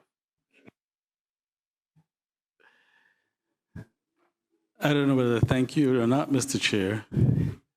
But I do, through you, Mr. Chair, do take the member's question. He is right in terms of the statutory framework of the Monetary Authority. They're set up under their act to do mainly prudential regulation as in terms of consumer or retail protection. If we are inclined to move in that direction, it would require an amendment to the act, and we've studied this issue, and it also require additional funding for staff to actually review that. So that is a direction that we can certainly take with legislative amendment and additional staff requirements. In the meantime, because while those decisions are then being taken, what they have done is had consultation with the banks and have them adopt at least the UK code in which where fees can be increased or fluctuated from time to time. Based on SEMA's study, it's I think maybe one or two banks in particular that they're honing in on and asking them to come in conformance with that code. As far as I know, the Bankers Association is moving towards adopting that code in the meantime on a voluntary basis. Thank you very much for that, Honorable Premier. Mr. Chairman, through you, I mean, some members may recall that in the last session of Parliament, I actually did file or gazetted a consumer protection bill. Now, one of the reasons why we never brought that to Parliament for debate is that the feedback that I received from the public and even others within the business community is that we can't talk about consumer protection without looking at the banks and insurance companies. And as the Premier rightfully said, that will require a separate piece of legislation. But the thing about it is, Mr. Chairman, is that when you look on the actual return, and the last time we did this analysis for SEMA, and you look at the actual return on equity for Class A banks on average was 26%. Now, compare that at the time when we did the analysis, the top 100 banks in the US, their return for their shareholders was 11%. In Canada, the best bank did 14%. And in the UK, the best bank did 18%. But we're averaging 26% return on banks' profit in Cayman. And I think that is utterly ridiculous. Compared to nowhere else in the world, these banks who are global are making the same amount of profit. And a lot of the fees that the banks are charging is just almost criminal. And I think at some point now, we have seen every country around the globe, even some of our colleagues in the Caribbean are now taking an hardline position with these banks. And I think this is something that we need to start looking at now, because the banks are literally just taking too much of people's hard-earned money. And I think it's time now we start looking at these junk fees as they have come to be known in other countries and start looking at our own consumer protection laws with regards to the banks and the insurance companies. But that is something that we can follow through more during the SPS time. Thank you, Member. Mr. Chairman, I just thought it'd be an opportunity now for the Premier to address the previous question that I had in respect to the recent article about work permit exemptions. Honorable Premier. Through you, Mr. Chair, I thank the member for the question. So this is a continuation of a program that started last term, where the Monetary Authority is gearing up to prepare for the examination of the 5th round of the FATF. So what the proposal here is from an entity that I think is about 3/4 Caymanian, will always seek to find Caymanians first. But given the time frame in which the evaluation is going to start, in the event that they're unable to find a Caymanian for a compliance post, which is a specialized subject area, they need the ability to be able to expedite the process so they can have people in post so they can gear up properly for the evaluation. Mr. Honorable Deputy Leader of the Opposition. Thank you, Mr. Chairman. Before I ask my next question, I want to premise the fact that obviously financial services are #1 provider for revenue in this country, and the industry must be given every bit of latitude possible to be effective, particularly with the monitoring component from the Monetary Authority. But what I am understanding the minister to say is because of the significance of the FATF process and monitoring, that we're allowing the regime of exemptions from work permits, which is in place for a particular reason to ensure that Caymanians are given their rightful opportunity as well as revenue. And I do recall the conversations from the previous administration by way of, it seemed to be that there were conflicts with the work permit process, not want to grant approvals to the monetary authority. And there was conflicts where the monetary authority saying, listen, we can't accept what they're saying when they don't want to grant. But are we circumventing the process upon which the immigration system is created to filter and check that you're ensuring that a Cayman is not being left out under by way of saying you don't need to get the work permit process?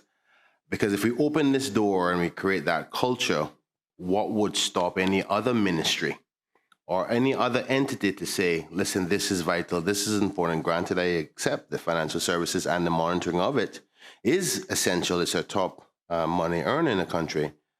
But do you see any risk with opening that door and having that as the justification alone?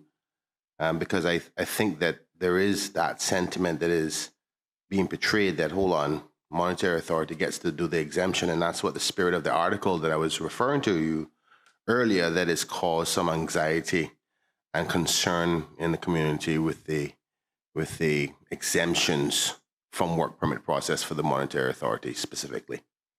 Honorable Premier. Thank you, Mr. Chair, through you, and I appreciate the member's question because it is a question of finding the right balance and not making sure that you're opening a door that risks Caymanian jobs. I think that the risk in this case will be minimal because at the end of the day, the Monetary Authority is not a private organization. It falls under the remit of the public service, which has the overall policy to hire Caymanians first. And given the Monetary Authority's track record of hiring, as I said, I think they're about 3/4 Caymanian staff. In addition to that, there's other things that have come up along the way that I think we need to reconcile that has been mentioned many times, is also their ability to retain Caymanian staff moving up the ladder because of their being tied to the civil service salary scale, even though they're a profitable entity. I think we do need to look at the public authorities law to be able to allow them to higher up the scale, because then what's happening is that Caymanians, quite rightly, are finding opportunities elsewhere in the private sector and leaving the authority. And so the authority is now stuck between not being able to compete in the market with the private sector to retain Caymanians, but at the same time having to hit international assessments. So I think the risk in this case of this circumstance is minimal, given the Monetary Authority's track record and the overall public policy of the public service to hire Caymanians first.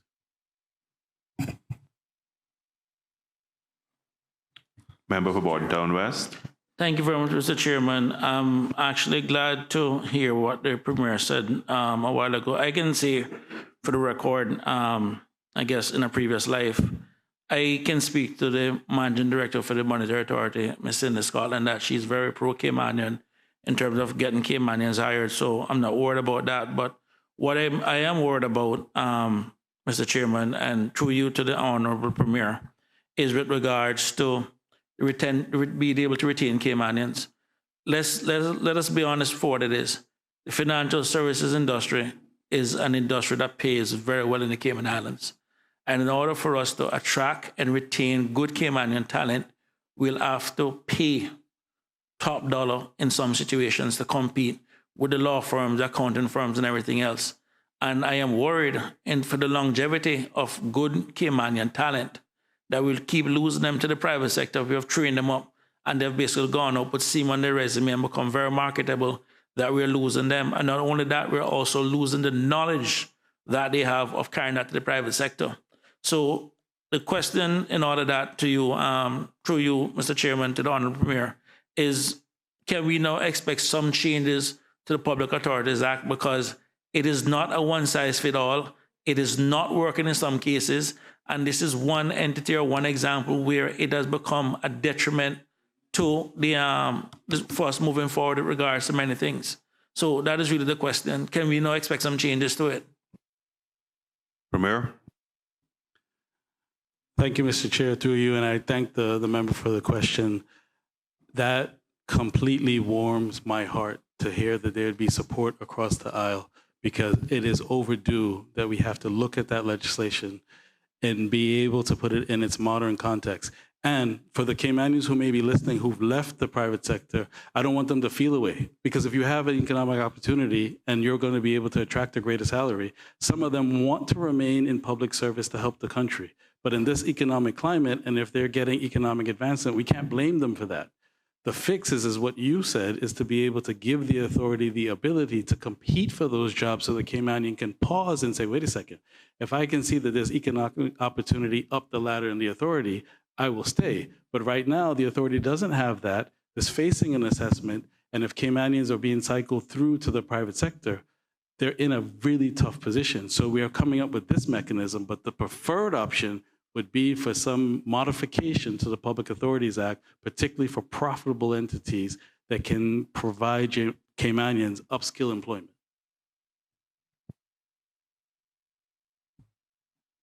Member from Red Bay, Mr. Tatum. Thank you, Mr. Chairman. Mr. Chairman, I was pondering this when we were discussing FCS 36. I didn't ask it, but the opportunity presents itself again to me.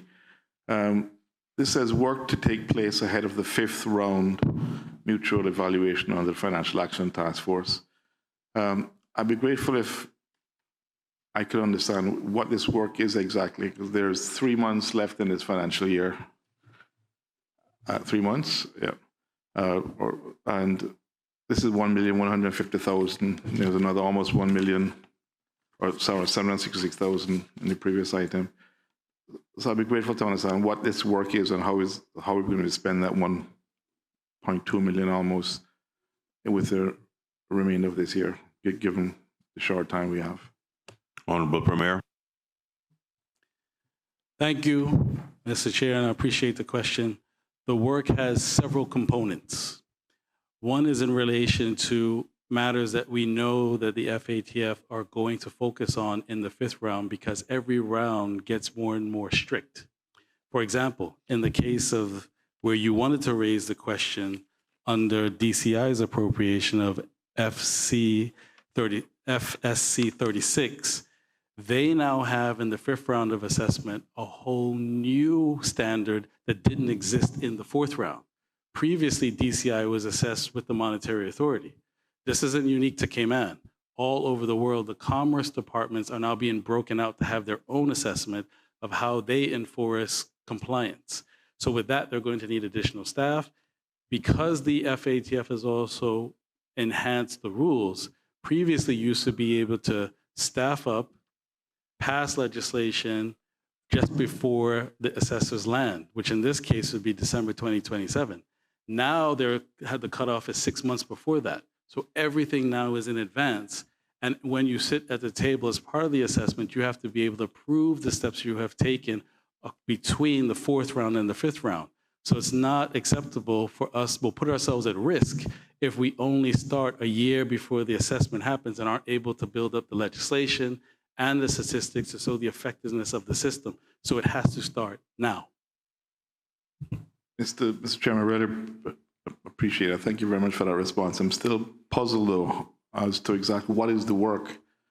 And we aren't too far from the end of this year. We're talking about $1,150,000. Is that going to be spent on consultants?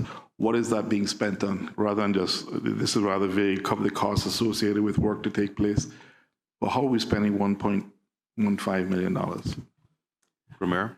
So the money is spent across the hiring of new staff, for new software to support technical assistance, and also the creation of units that didn't exist previously to enforce.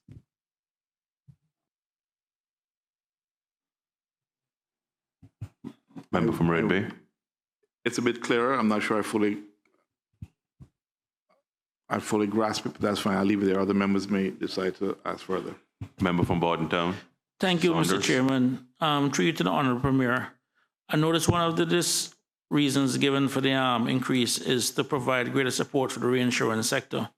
May I ask, one, what is that support? And two, Are we doing anything to get more reinsurance in Cayman? Because one of the things that's been killing a lot of homeowners is a lack of reinsurance. So is this giving us an opportunity to get more capacity within the Cayman market that can probably help people with house insurance rates? Honorable Premier.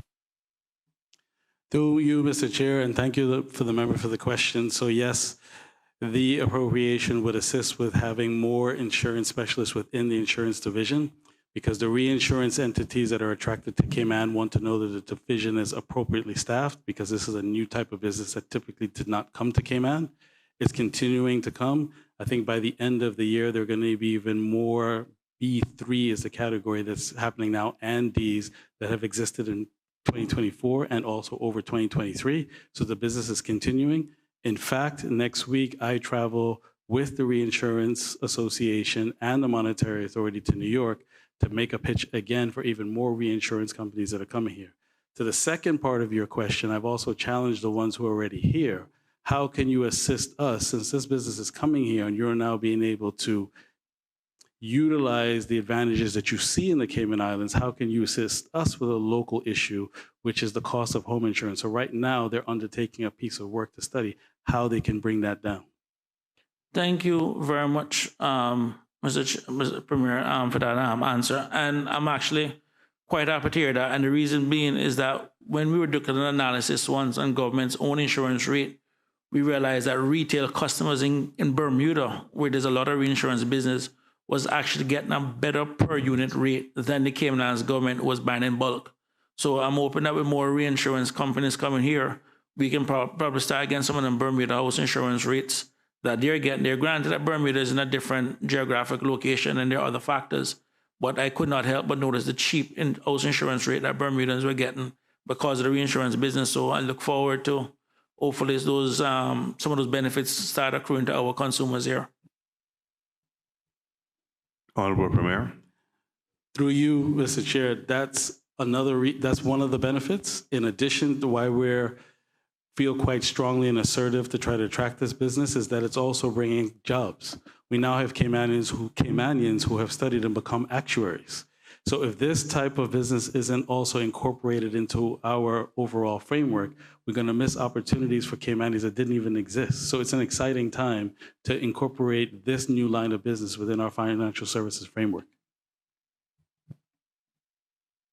Deputy Leader of the Opposition. Thank you, Mr. Chairman. I want to go back to the monitoring of monetary authority, particularly when it comes to obligations of the banks. There's been much talk recently about the banks outsourcing services, and this is going to go down to the immigration component of things, where they're strategically circumventing, not illegally, but through loopholes of persons being able to do services from their laptops overseas. They leave for the 1 year and they just work back home in Canada, South Africa, or wherever, and then come back with the guarantee of that job. Employers are making them redundant. But more importantly, the banks are outservicing a lot of the posts that they have within the banks. Is the Minister and Premier heard of any concerns in this area? If so, what are they? Is there any plans by way of policy to stop, slow down, prevent this, what is being perceived as a losing of many jobs within the banking services across the island? Honorable Premier. Thank you, Mr. Chair, and through you, and thank the member for the question. I think outsourcing is something that's not just unique to the banks, it's also part of financial services.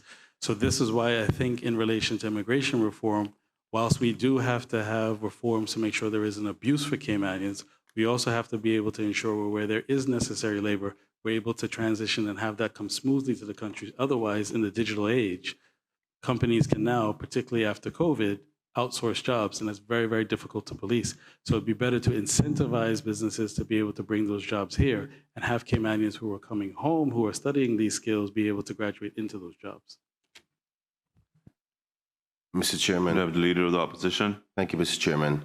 I am happy to hear that there's an examination of this area.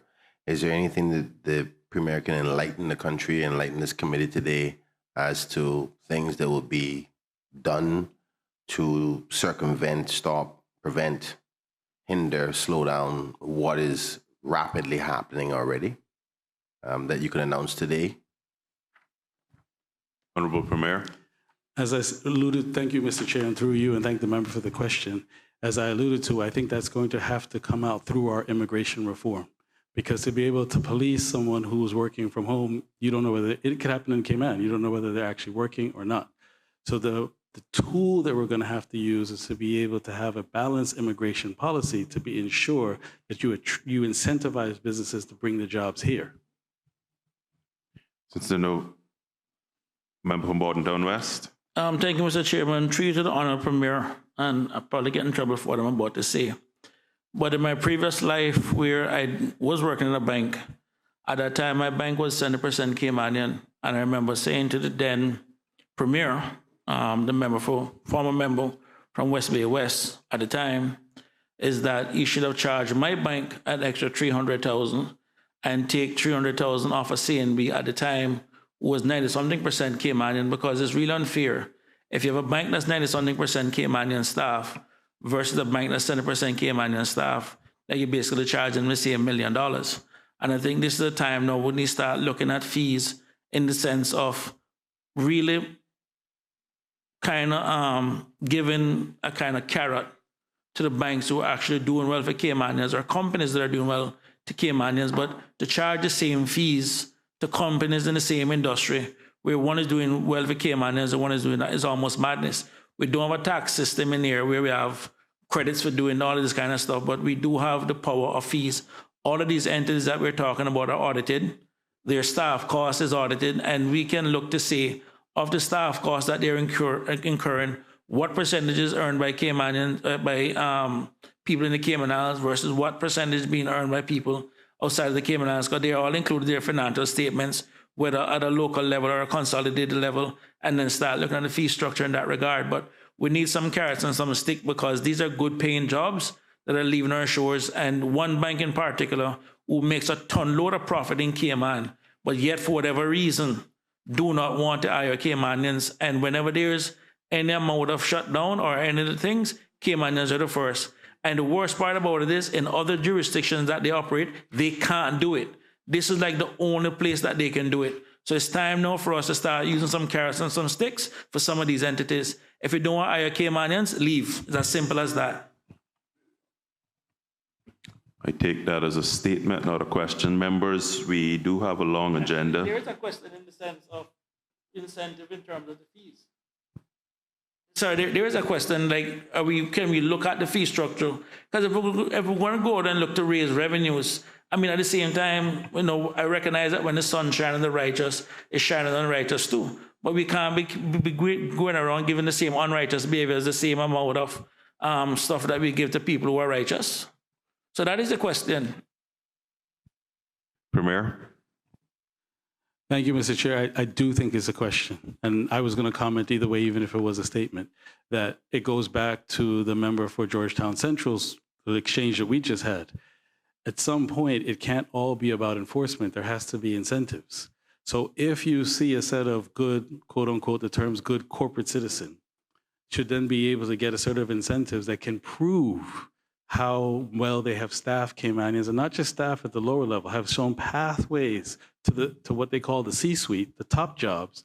They should then get breaks, because some of these businesses beyond banks, some of these businesses hold 5 licenses. And if the owners have said to me, I'm juggling 5 licenses, I have all these different regulatory requirements, I'm 70% Caymanian, but my fee is the same as someone who's basically 2 persons at a laptop at home who aren't hiring anybody. At some point, it can't just all be enforcement, it also has to be a set of incentives. Thank you very much, Mr. Premier. I'm pleased to hear that. And while you're taking a look at that, take a look at these companies that run into those economic zones when they can't get what they want outside here.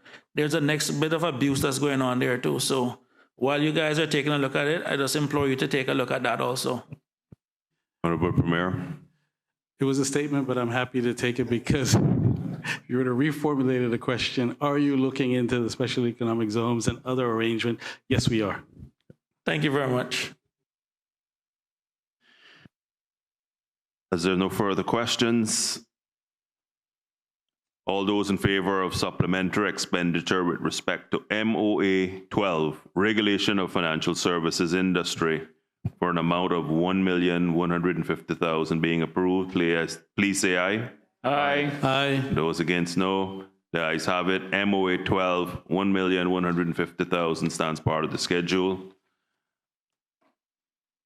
Members, we turn our attentions to EI 67, Ministry of Financial Services and Commerce, for an amount of $185,000. Are there any questions? Says there's no questions. All those in favor of supplementary expenditure with respect to EI 67, Ministry of Financial Services and Commerce, for an amount of $185,000 being approved, please say aye. Aye. Those against, no. EI 67, $185,000 stands part of the schedule. Mr. Chair, if I could just briefly thank members for all their support, particularly those in the opposition, recognizing the importance of financial services, but also I'm heartened to see agreement on things that I think that we can work on to enhance altogether that will benefit Caymanians. Thank you, and I would like to thank all of the staff from the Ministry of Financial Services, responsible for financial services, and those from staff member from SEMA who attended the committee today. Thank you for your attendance.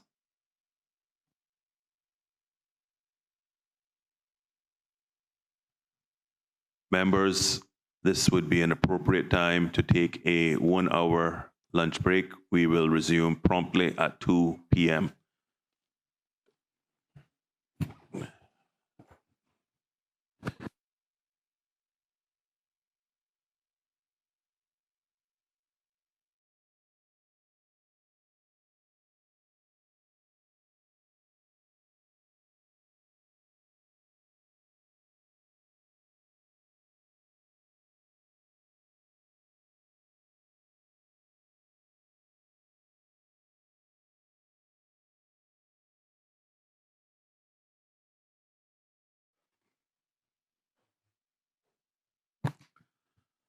Colleagues, before we took the luncheon break, we had just stopped before we got to CAY 2, Children and Youth Services Foundation, for an amount of $604,410. Are there any questions?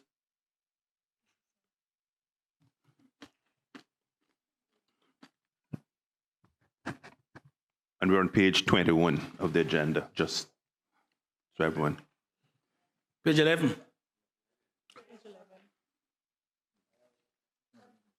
Oh, sorry. 21 of my notes. Page 11 of the schedule. Member from Bordentown West.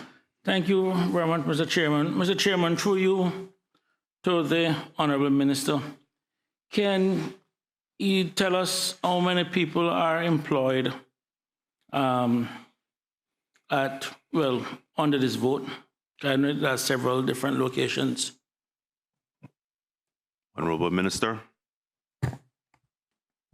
Through you, Mr. Chair.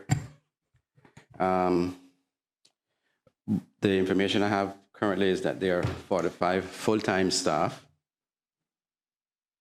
and 13 casual workers part-time. Thank you very much. Member. Thank you very much, Mr. Chairman. Through you to the Honorable Minister.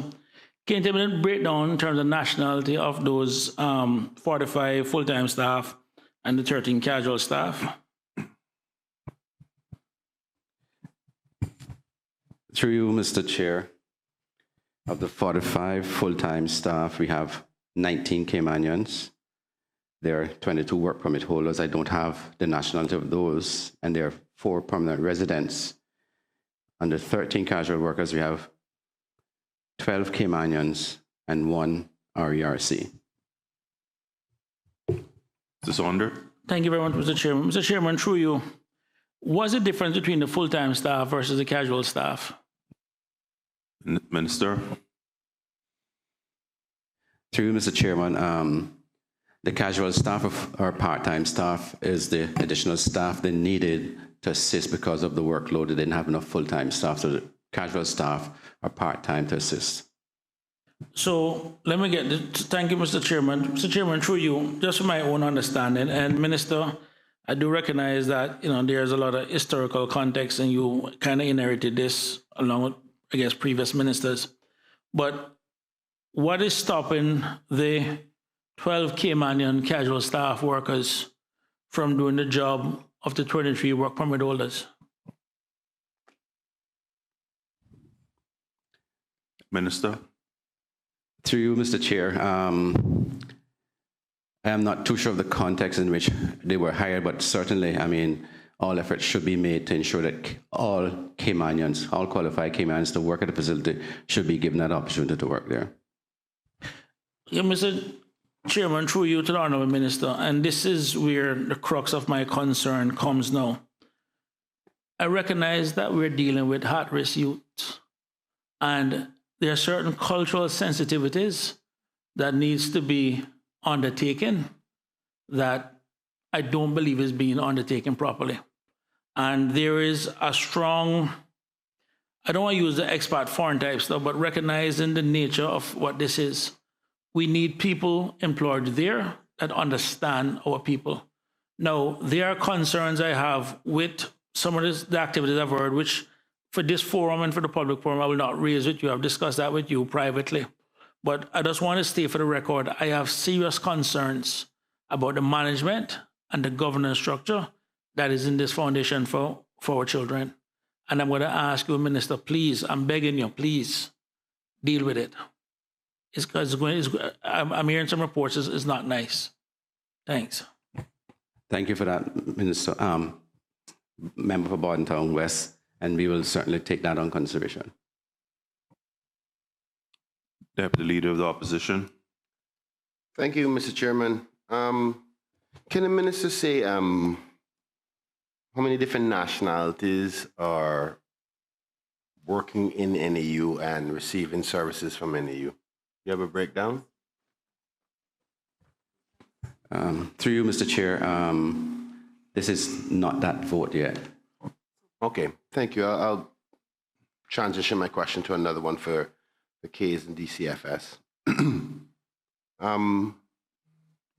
Are you aware if the policy which was once implemented in your ministry that dealt with not asking for court order for, what do you call it again, from fathers, the payment for child support? That's what I'm looking for, child support, as a means to getting any support from DCFS or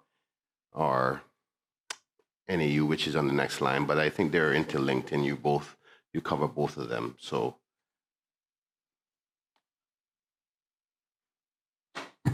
through you, Mr. Chairman, yes, I think we should take that on when it comes up to the other votes. But through you, Mr. Chair. This is the Keys Foundation, CAY2. It's right next. So we'll get there in the next item. So let's just take this vote and then get on to the next item that deals with the children and family services. All those in favor. I apologize. If we look at the line item, it also speaks to the DCFS in respect to it. So that's why the line of question is there. Unless he's saying that these services have no association with DCFS, then the description is The Leader of the Opposition, all of these services would have some form of interlinking. The point we're making is the next item will be more appropriate for your line of questioning. Okay. All those in favor of supplementary expenditure with respect to CAY2 Children and Youth Services Foundation for an amount of $604,410 being approved, please say aye. Aye. Those against, no. The ayes have it. CAY2 for $604,410 stands part of the schedule. The next item TP 41 financial assistance in an amount of $2,600,000. Are there any questions on this item? Yeah. Honorable Member for Georgetown West, Ms. McGaw-Lumsden. Mr. Chair, thank you. Can the minister identify how many households are currently receiving assistance, and has that changed since last year?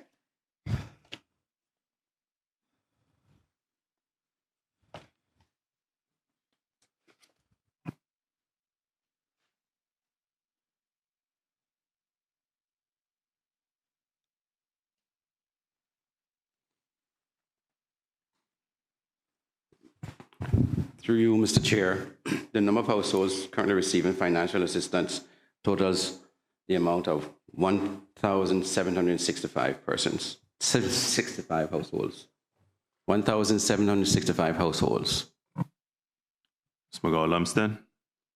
Thank you, Mr. Chair. Can the minister identify what proportion of beneficiaries are long-term assistance versus short-term for me? Minister.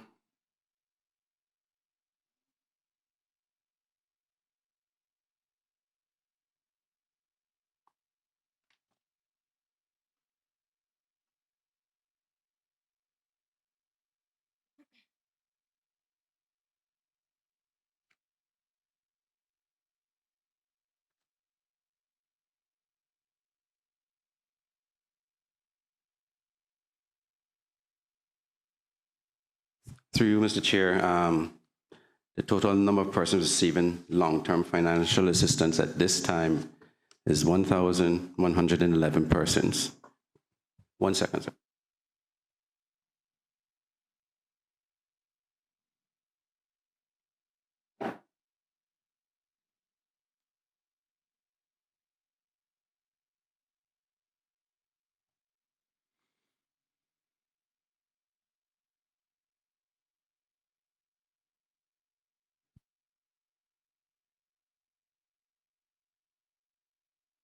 So, Mr. Chair, just to clarify, there are 3,024 persons receiving assistance, and of that, 1,111 is long-term financial assistance. Thank you, Minister. Member for Georgetown West, Ms. McGaw-Lumsden.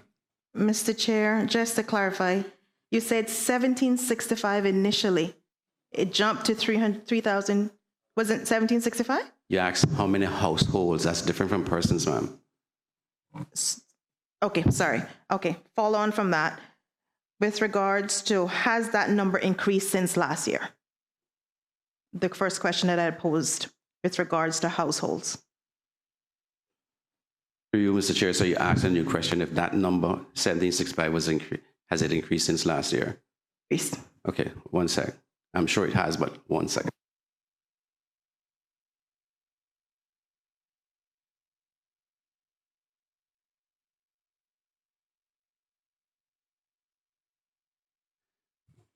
Through you, Mr. Chair, we don't currently have that information with us right now, but we'll undertake to provide it in writing to the member.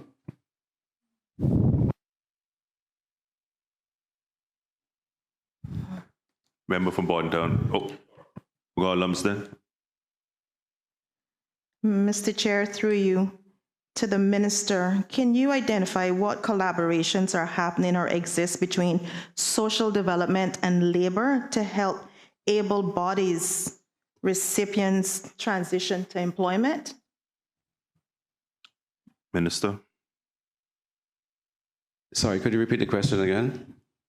Are there any collaborations between social development and labor to help able bodies transition into employment?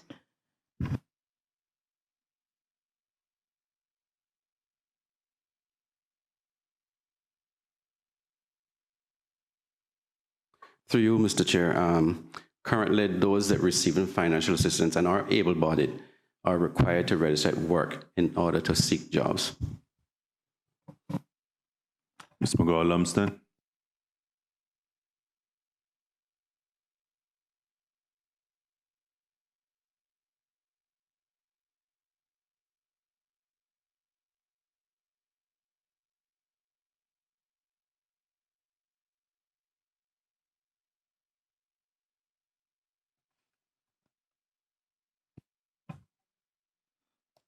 Do we have a number for those able bodies, please?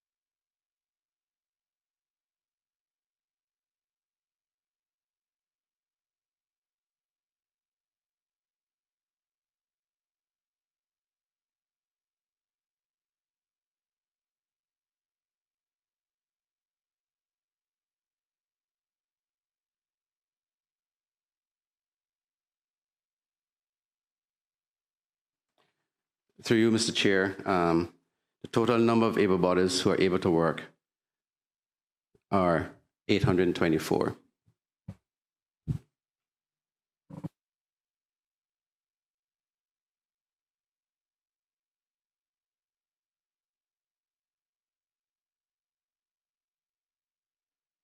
Mr. Chairman.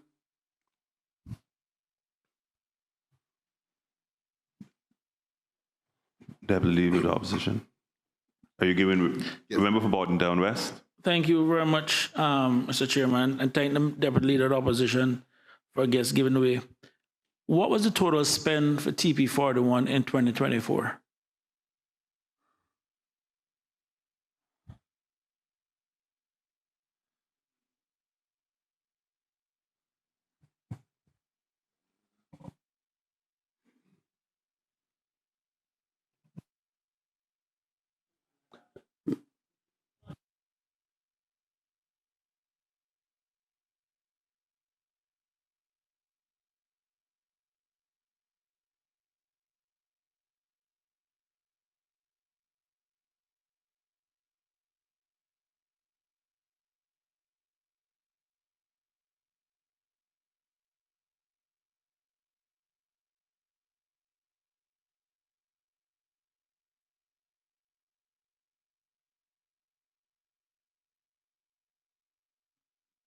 Minister.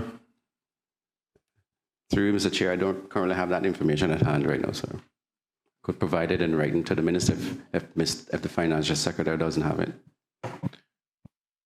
Minister, your chief officer is here, and I see other staff. You have a CFO. Can you have someone call the ministry and get that one number as we continue, please? Thank you. Thanks, Mr. Chairman. I appreciate it. Mr. Chairman, oh, how times have changed. Thank you for that direction, because I am going to go down quite similar lines, Mr. Chairman, and I don't know if when you're Finance Committee, we know that we have to have an understanding as to the budget years, because my question would be as to how we got here with this financial assistance TP41.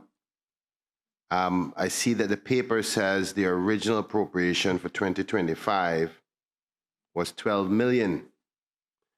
So can the minister say what is the running average for this ministry per year? And maybe he can explain why it was only originally budgeted for 12 million and actually then down to 6 million.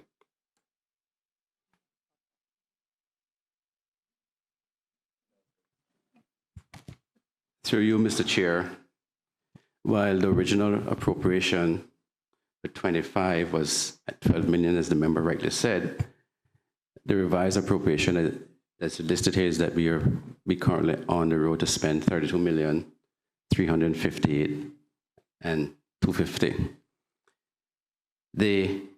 As I guess the general public is aware of now, this is one of those areas that has been historically underfunded, and we are doing our best to ensure that going forward we fund it as best as we can to the levels that we know it should be at. Thank you, Minister. Through you, Mr. Chair, Can the minister then, I hear him say we're going to try to best fund it. I'm assuming that in the upcoming anticipated budget that this area would be funded into a reasonable average, as we heard from the financial secretary in a recent public hearing, that the good principal formula to use is the average of the last 2 to 3 years. Was that your intention as minister? Mr. Chairman, Minister, just before you answer, that principle is true, save for changes in legislation or policy. So, for example, if you change the policy that a person was getting $1,500 and then you say make it $4,500, you will see how the average makes no sense. And so, what I can assure the committee is that coming up in this budget is that we're taking not only a look at the recent history, but what the impact of policy change has been as well. But I'll let the minister answer the rest of the question in terms of how the staff have actually done the work. Thank you, Mr. Chair, and thank you for that explanation as well. But certainly, to the member, we are hoping that we are getting it as close as possible to what we really need, but there are other policy changes that we're working on as well to ensure that we budget it appropriately. Thank you, Minister. Through you, Mr. Chair. Forgive me, Mr. Chair, when the minister says, and I'm not trying to be difficult with him because he's my friend. I think most of us know that. But when you say he's hoping that it'll be budgeted, he's the minister. What do you mean hoping? Because I don't think it would be appropriate to come down to this house again in the next couple of months after the hoopla of budgeting chaos that we went through in the last election to say he's hoping to come down, because I can't expect anything less than $32 million for this area. So can the minister opine on when he says hopeful, what does he mean by that? Minister. Through you, Mr. Chair, I could either say hopeful or being very optimistic that it'll be better funded than any year before, sir. Thank you, Mr. Chair. Mr. Chair, I just wanted to let the minister know he has my full support to fund this area very appropriately, and thank the staff that work in this area who work so hard to help those who are disenfranchised by the lack of opportunity we have in this country one way or the other, and the team should be given so much credit. Can the minister say also whether or not the bus wardens, and this is a way to relieve one of the questions that have been submitted to Parliament, I can withdraw it if you answer today, whether or not the bus wardens were paid for this summer? Because obviously if you're looking for this appropriation now, you couldn't have spent the money. I want to know if it was paid or not. Member, can I just ask a quick question, because I know a number of documents have been floating around. Is that not the subject of a parliamentary question? Correct, sir. So you intend to withdraw the parliamentary question? That's what I said. If he answers the question, I will withdraw. We are in Finance Committee, which is separate from Parliament, sir. I just want to get a commitment to withdrawal of the question. Thank you. No. If he answers it, I will withdraw it. See, if he answers satisfactorily, I will withdraw. Mr. Deputy Leader of the Opposition, we can play semantics all day. I will disallow the question if I don't get a commitment to withdraw the parliamentary question. And you'll have to wait. It's Mr. Chairman, I'm quite fine. He chooses not to answer while the Minister, people listen. can you please That's answer up to the him. question? Through you, Mr. Chair, all bus wardens were paid a stipend for 2025. See how easy that was? Thank you so much, Mr. Chair. And I promise to give you the commitment. I will withdraw because those bus wardens and the drivers, confirm it was the drivers as well, please. That is correct. Thank you. And I'd be happy to withdraw that question. Thank you, Deputy Leader of the Opposition. This is how we should, all the organs of Parliament should work in harmony. Thank you, Mr. Chair. One last question from me in respect to this subject area. Can the minister say what the original appropriation was for 2024? Because I see the paper does outline the original appropriation for 2025, but it does not say what 2024. Minister? I currently don't have that number at hand, but I'll get it in a few minutes. But certainly the total spend, if I can answer that question now for the member, the total spend for 24 was $26,238,553.35.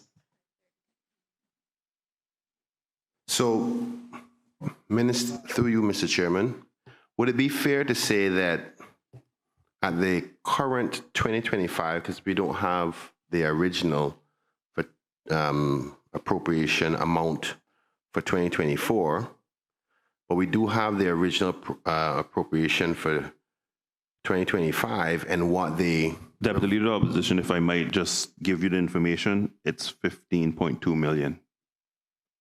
That is the information I have at hand right now, sir.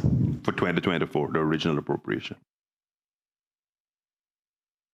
Thank you, Mr. Chair. And if I was correct by the minister, the end result was that the ministry spent 26 million.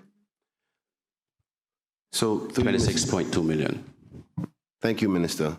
Through you, Mr. Chair. So is it fair to say that without having a average, that the ministry at that time under budgeted by over $11 million for 2024? Would that be fair? Minister? Through you, Mr. Chair, the government budget for TP41 was, yes, under budgeted at the time. Thank you. Is it also fair to say now that we have a projected amount for 2025 that the original amount of 12 million would now be considered under budgeted by 20 million? Based on the budgeted amount and what we are expecting to spend, that is correct. Thank you, Mr. Chair.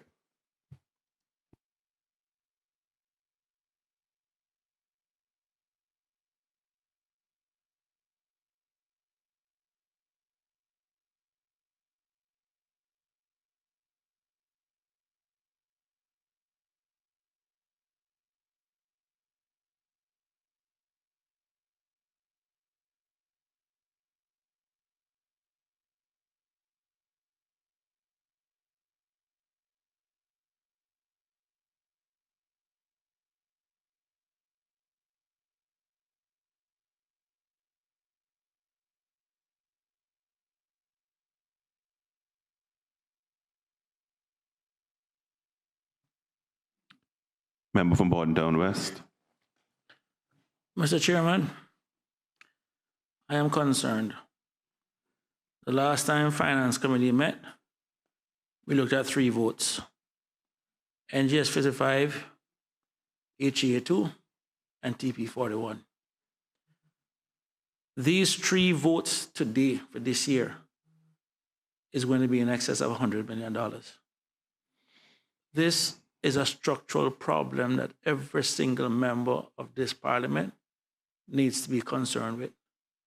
At this rate, in 5 years, that's $500 million. In 10 years, that's $1 billion of money that could have gone elsewhere. We're talking about an island that have a very good problem, that we have more jobs than Caymanians. I think last time, 30-something thousand work permits. We have got to do a better job of finding opportunities for our people. This ain't about budget or under budget or this or that. This is about $100 million that's going to take care of our people because of certain structural issues. And ahead of the SPS, I am begging every member of this honorable parliament to put on their thinking caps, because when we're all running for election, we add the solution for every problem in this country. We need to start thinking differently, and we need to fix this problem. We cannot leave this problem for the next generation. We cannot kick this can down the road. So I'm begging all members, let this year be the last year we spend $100 million like this. And let's start looking at ways we can give our people opportunities and start reducing the costs. This is unsustainable. That's all I have to say on that.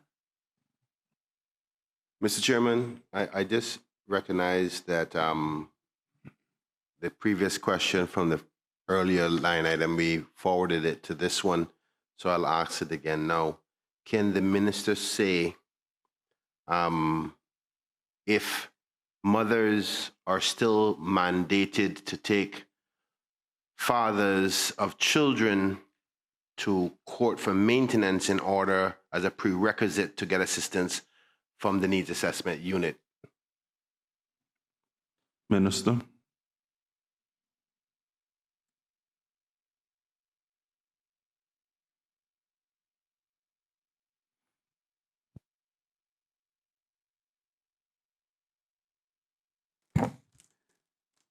Through you, Mr. Chair, since this new term for this new government, we have not had any policy changes from what was there before. Deputy Leader of the Opposition. Thank you, Mr. Chairman. I'm so happy to hear that the ministry, with you as minister, is continuing that policy upon which I and the government at that time created. So I applaud you for that, because it was putting mothers at severe risk. And I hope that that policy continues. The last question, can the minister say, are there other nationalities other than Caymanians getting assistance from the Department of Financial Assistance? Honorable Minister. 1 sec while I check my notes, Mr. Chair.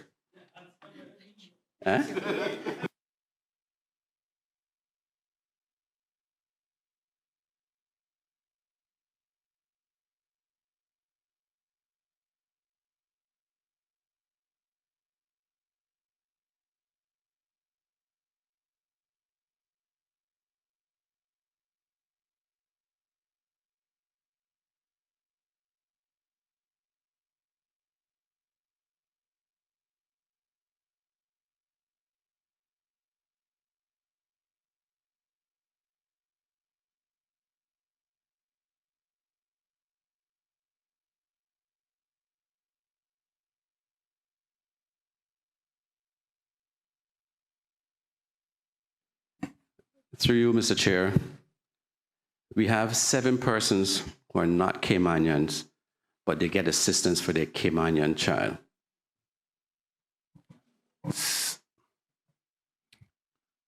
Deputy Leader of the Opposition, you did say final question, but I'll allow one more.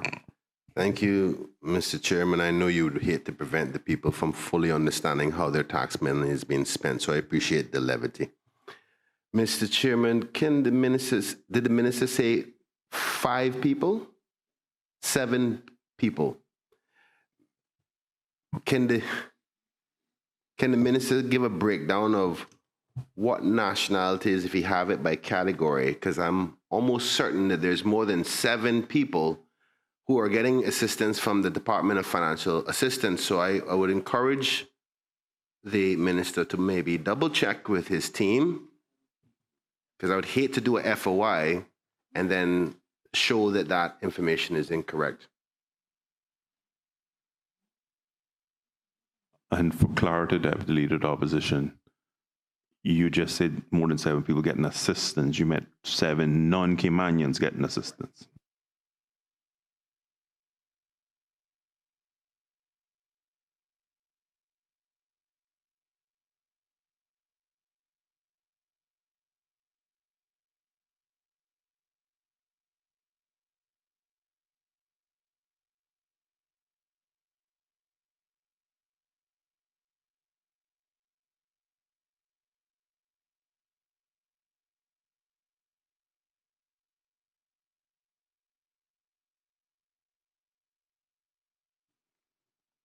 Through you, Mr. Chair, I stand to be corrected in information. He didn't get all of the information. I apologize for that. We have 36 RERC with Caymanian links, 9 work permit holders, and 2 visitors. The work permit holders, and I stand to be corrected, are tied to Caymanian children, so they get the support for the Caymanian child.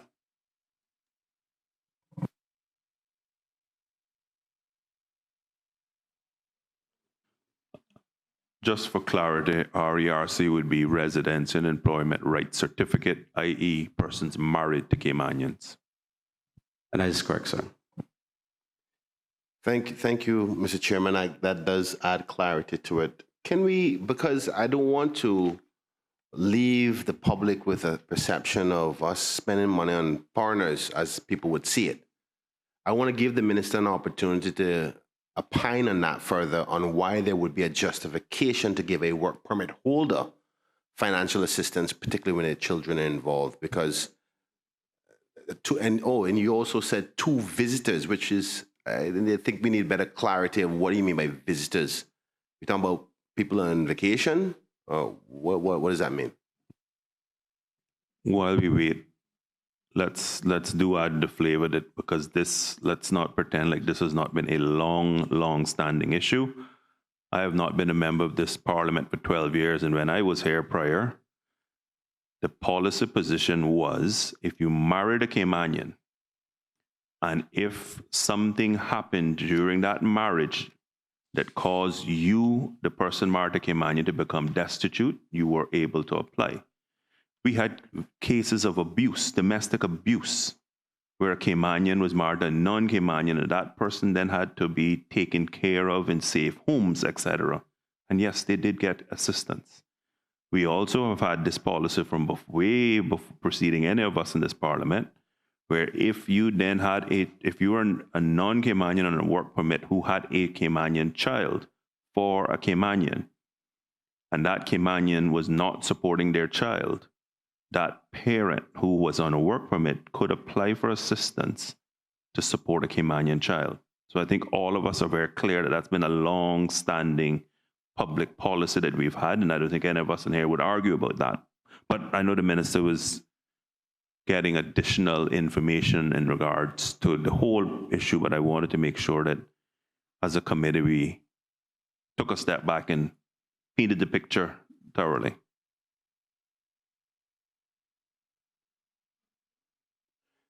Mr. Chairman, while the minister seeks his, I think he's ready. Yeah. Through you, Mr. Chair, the 2 that's listed here is visitors. This was the category that came from the immigration system, but they're linked to a Caymanian child. So we can't give the child a stipend. Okay, so we have to give it to somebody who has responsibility for that child. Thank you so much, Minister. In the interest of this sensitive area, I'm going to drop that for now, but I want us to be mindful, Mr. Chairman, and I know the government will have a very difficult task of balancing the morality of protecting children's lives, particularly Caymanian children's lives, but children, period, with what can be created as a culture of behavior where persons would intentionally try to have children for Caymanians to get benefits, which is a worry by many in our community. It's a hard balance by all means. I don't think I have the answer for that, but obviously not only Caymanians who are listening to us here today is also listening to say, well, boy, if I had a Cayman child, the government will help me take care of the child. So I just want to put that in context while we juggle this ever-sensitive area. I'm not saying that there's an answer, but anything I can do to help support the government and the ministry, who have some amazing staff members, and I congratulate you so much for all the hard work you do, to do that juggling act. Thank you, Mr. Chairman. Mr. Chair. Member from Cayman East. Thank you. I just had a quick follow-up, Mr. Chair. When the Honorable Minister referred earlier on to the remuneration of the bus wardens, and my constituency office, and as recent as last week, got inquiries as to the payment. So can he confirm whether the bus wardens and drivers were on Cayman were paid, and if not, give a commitment to or undertaken to see why they were not, and to rectify it if they were in fact not paid? Thank you. Minister. Through you, Mr. Chair, based on the information I have, all of the bus companies were paid to pay the employees.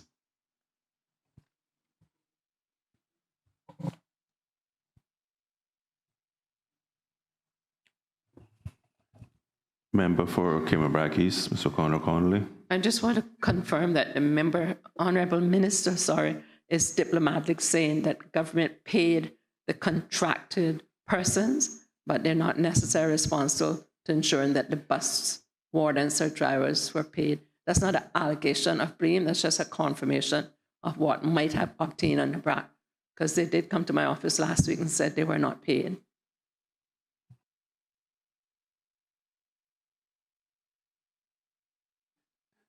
Through you, Mr. Chair, as far as I am aware, yes, they were all done, but we can give you that confirmation back. Member for Red Bay, Mr. Tatum. Thank you, Mr. Chairman. Through you, sir, if the honourable minister could advise with regards to the, I'm not sure what it's called, I just refer to it as the DFA customer service portal that was introduced. If you could advise me how well that is working. Have there been any challenges with it at all? And also, there were a number of metrics, customer service metrics introduced when the new system was rolled out. To give me some idea as to if metrics are being met, and if you have any recent statistics on it, or if not, that could be provided to me in terms of whether the metrics are being met. Honourable Minister. Can you give me a second, through Mr. Chair, so I can just consult with my team.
Through you, Mr. Chair, I'm just going to ask the acting director of the Department of Financial Assistance to come and speak about the portal. I don't have the information on that.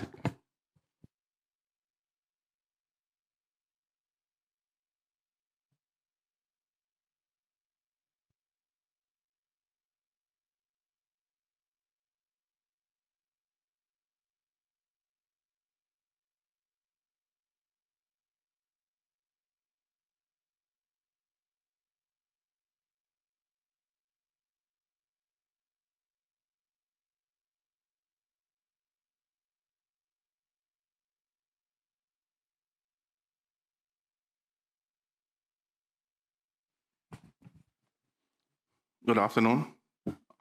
Justice Deepanks of the Department of Financial Assistance, Deputy Director of Operations. In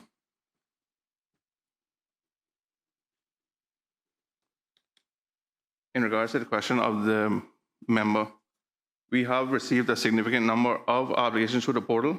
However, the medium through which the clients prefer is in person. This is due to the more elderly and older person-based community and their access to computers and the internet.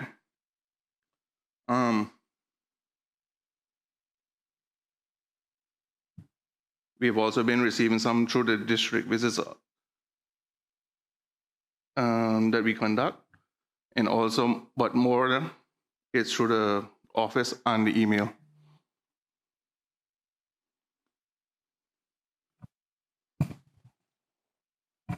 Mr. Tatum. Thank you, Mr. Chair. There was a question also with regards to the customer service metrics and whether they're being met in terms of the standards, time frame for getting back to people and so on. But before you answer that, so what I'm hearing is that the portal is live, it's active.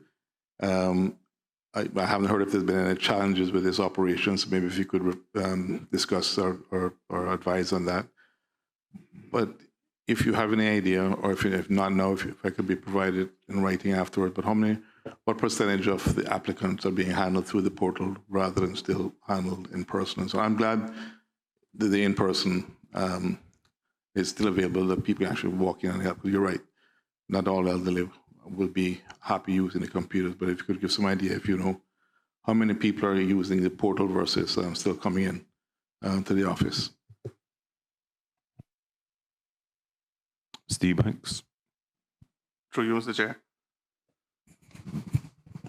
To date, 90% of the applications received were through the portal, through the office, 46%, and through the email, a 31%.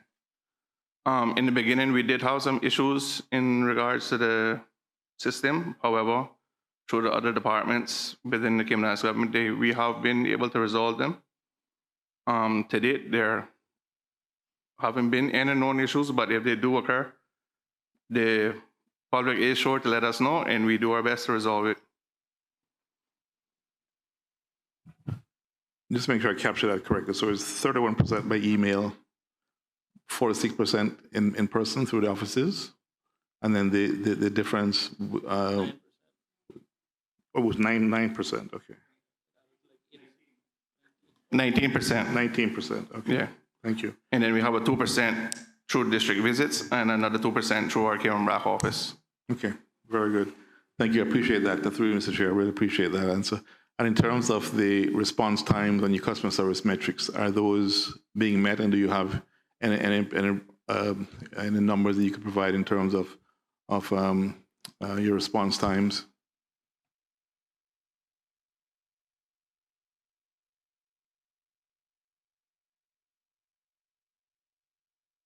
Through you, Mr. Chair, we currently don't have that information with us, but we'll undertake to provide it to the member in writing. Thank you, Mr. Chair. I do look forward to receiving that, because that's actually important for us to know how quickly we're responding to these individuals. Thank you. Member from Borden Down West. Mr. Chairman, I just want to thank Mr. Justin. 2 days ago on Tuesday, I called him for the very first time because Miss Tamara, who's a rock star, was off island, even though she got back to me. And she gave me his details, and he was very professional, very quick. And I'm feeling, well, seeing you for the first time down there, so I just want to publicly thank you for the assistance that you rendered to my constituents. I greatly appreciate it. And just to follow on from that, Mr. Chairman, we have a lot of rock stars at DFA, and they're all Caymanians, sir. Mr. Chairman. Excellent. So I take it as a good time to... No, sir, it's not a good time yet, Mr. Chairman. Mr. Deputy Leader of the Opposition, we have 2 more questions. We've really beaten this to death. Thank you, Mr. Chairman. Can the minister say if there is any expectation of increase in need due to the announcement that the government will not have the NICE program, or better known as the Christmas cleanup, going forward?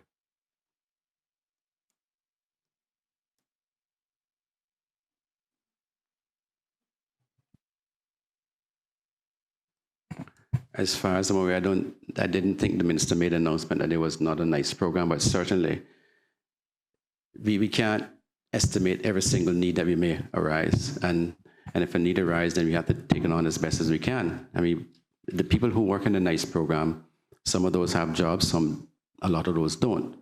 And some of those may have been already getting a stipend from DFA, or some sort of assistance from them. But like I said, we can't project the needs like that, because if we was to project the needs, the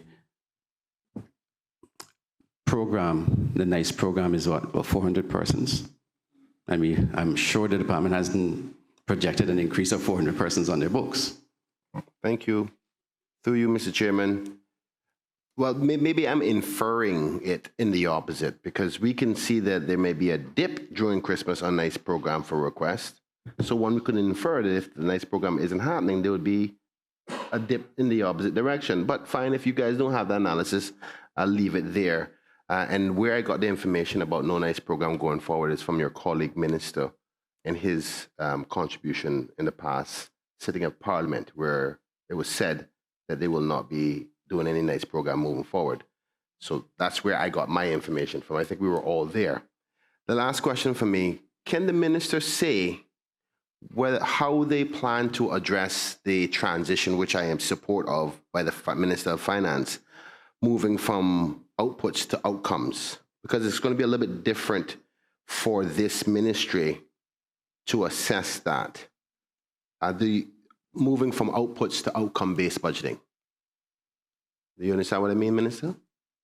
Minister. Sorry, can you expound on that a bit for me, please?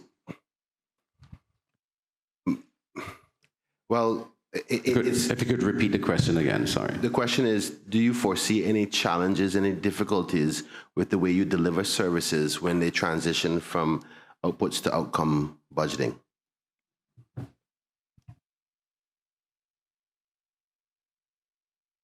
Mr. Chair, 1 minute, sir. I just want to just to clarify what the member for Georgetown Central mentioned just now, that the member from Prospect had mentioned that there wasn't going to be any NICE program. What the member mentioned back then, that the government wasn't looking at doing it 365 days of the year. That was what he had alluded to at that time. Mr. Chairman, I thank the Honourable Minister for that answer. Is that an assertion that we will have the NICE program this year? Mr. Chair, if you may, can I ask the member to put his question in at the next sitting of Parliament?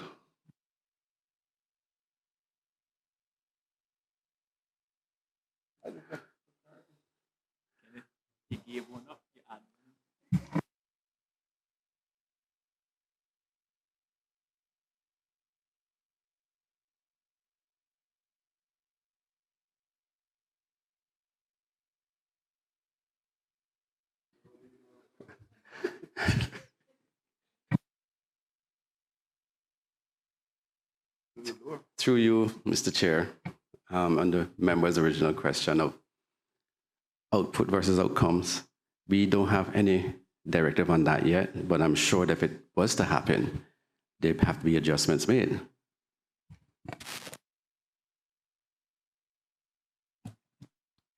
Member from Cayman East. Trying my best, but that one was too inviting. Can the minister please explain to this honorable house what does it mean that they do not have any directive on that yet when it's public knowledge? Even me that live in Geriatric heard what the news was in Grand Cayman about the intention and monies that were already paid to Ernst & Young for the change of the direction of how budgets are done as a circular. Since we're in the days of circulation of circulars, pardon the pun, that circular not reached yet? Honourable Minister. Through you, Mr. Chair, I'm not saying that it won't happen. I'm just saying I have not been advised and my staff has not been advised of that as yet.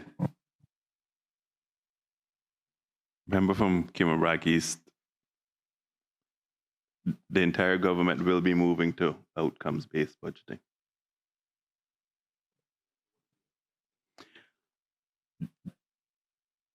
As it relates to this particular ministry, all of us will know that our desire is to have strong, independent Caymanian families upon which to build strong communities and a strong country. That will be the ultimate test of the Ministry for Social Development. And so we will ensure that the programming and policies that are in place to do that continue and will be properly budgeted and funded.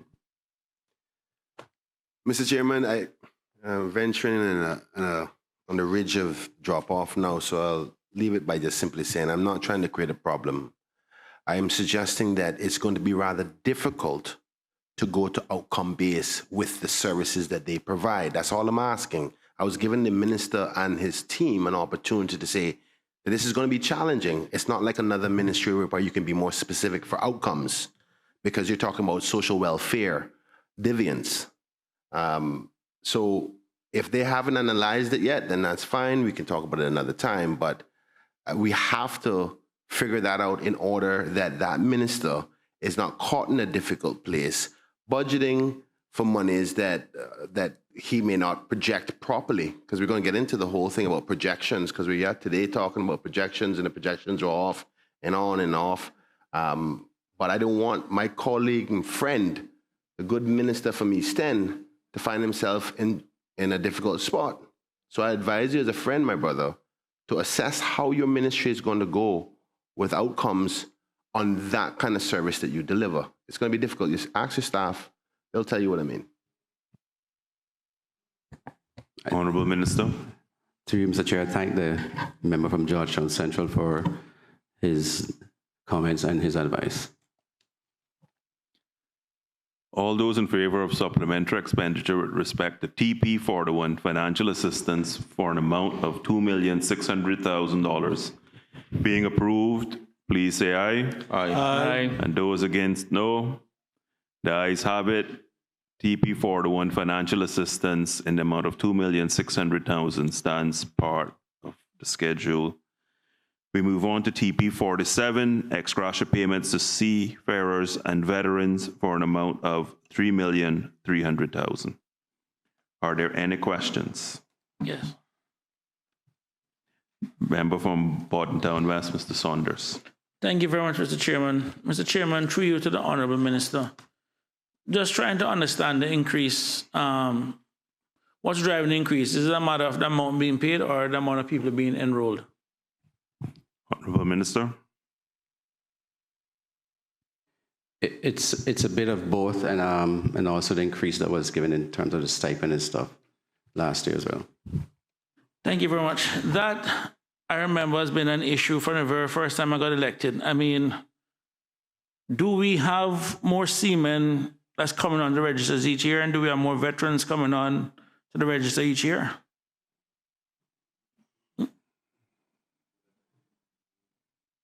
Honourable Minister. We are still having small amounts of seafarers being registered, and you know when they get registered sometimes, and their spouses and stuff get registered as well too, for some of the services offered. Okay, so that's different now in terms of the spouse. No, that's a completely different thing. Now, with regards to the spouse, is this a situation where we have some of the older Cayman seafarers and veterans basically having new wives? Is that the situation? You know exactly where I'm going with this. You know where this is going.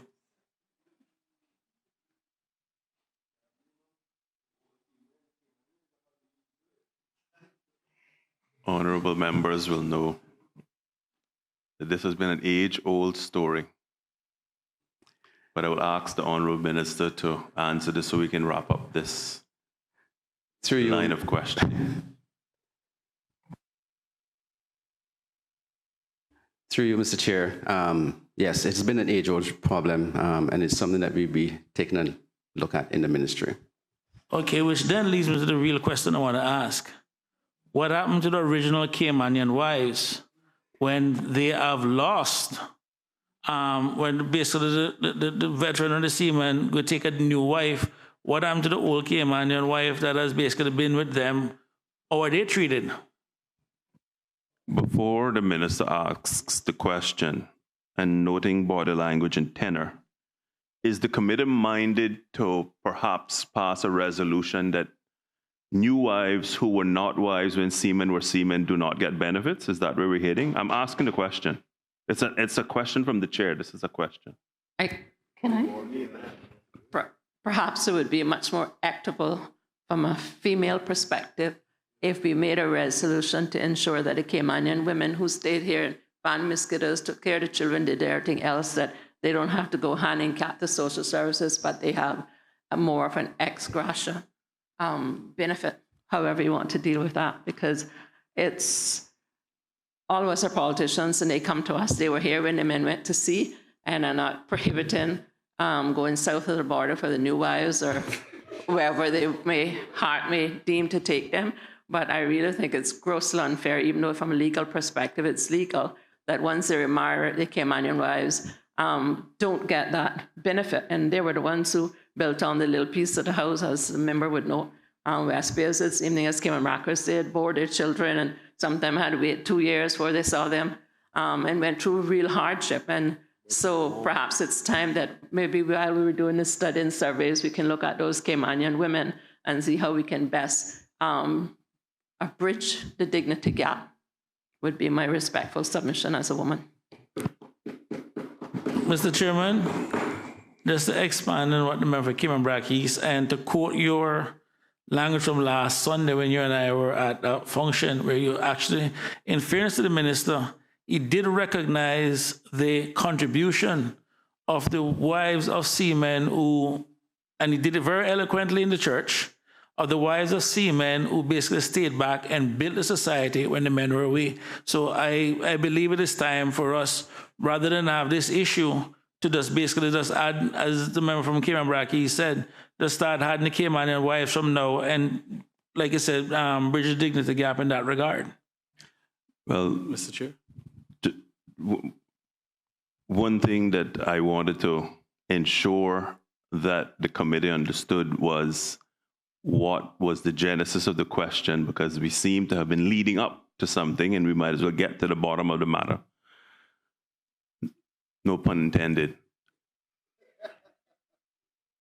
Members, obviously, any policy position we were to take is going to have a budgetary implication. And I can say that we cannot have our cake and eat it too, and nor can seamen. So this committee, on behalf of its people, need to decide which wife gets the benefit. Perhaps that needs to be something you all think about and pray about very hard.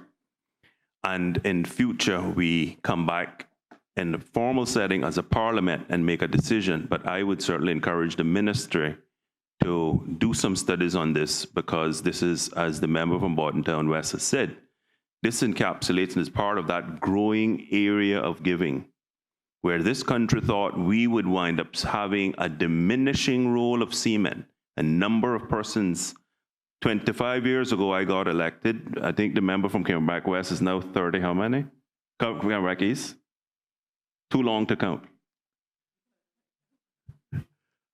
She's been here long before I first got here 25 years ago, and this was an issue that we talked about then, and it was in these similar terms. Premier?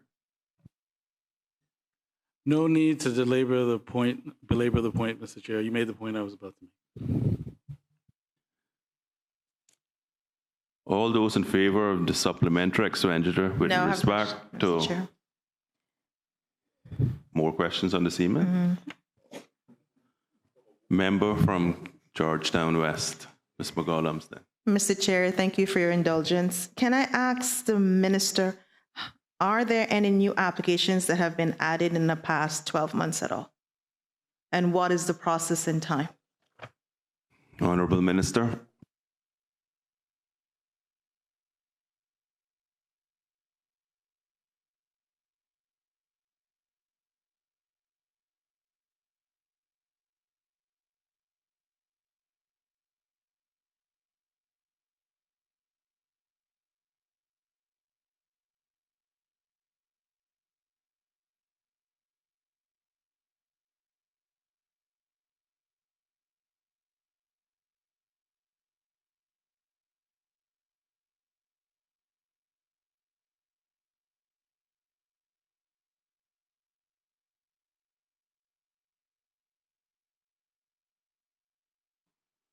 In the period, through you, Mr. Chair, in the period from January 2025 to August 2025, there's been an average of 0.58% increase in the number of seamen that gets the benefits and applications.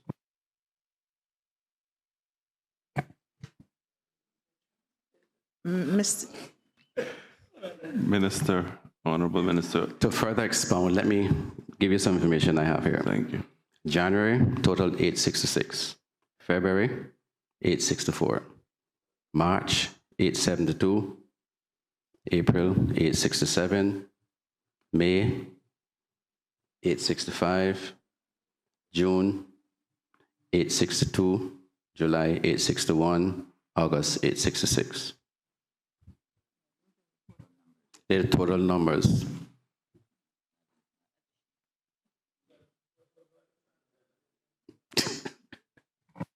Minister, are you able to say, because clearly from some of the decreases, those would be from people sojourning on to the other side of eternity, but there were some increases in there, which I presume would be for persons who might have been spouses.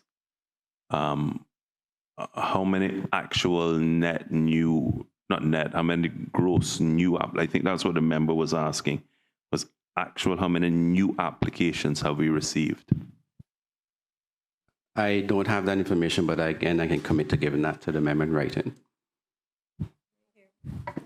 Mr. Chairman, if I can, as... 1 second, Mr. Chairman.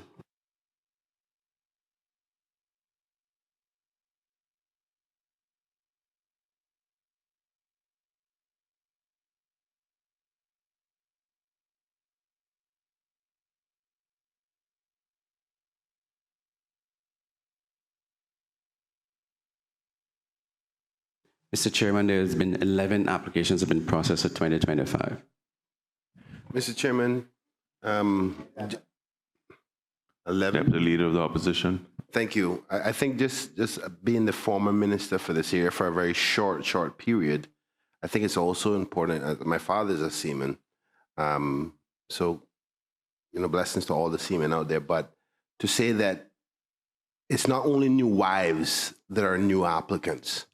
Some seamen will become of age to be able to get it at different time periods, as well as some of them may find themselves in a situation where they go, I didn't need it before, but I need it now for the help. So I don't want this to be blamed only on wives or old seamen getting new young wives, because that's not only the case. My father was working quite hard and going about his life until he got to a point where he couldn't work much anymore and then applied. So I want us to put this in context. It's not always with the wives. We have a lot of seamen who've traveled who are becoming of the retirement age and want to apply now. So what we need to do is compare the number of actually people who are registered or went to sea, who are eligible, and compare our figures to that, because we're constantly thinking that this number is going to go down, but don't actually know what the original number is in the first place. So I just want to put that in context. And also as well to Mr. Chair, we have some of those same seamen who are living overseas and then they move back home. And then once they get a chance, they apply for that benefit as well once they qualify when they're back home for a certain period of time.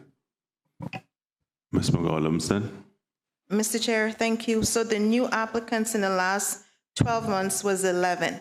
Are there any outstanding applications? And if so, how long is the average processing time for those applications?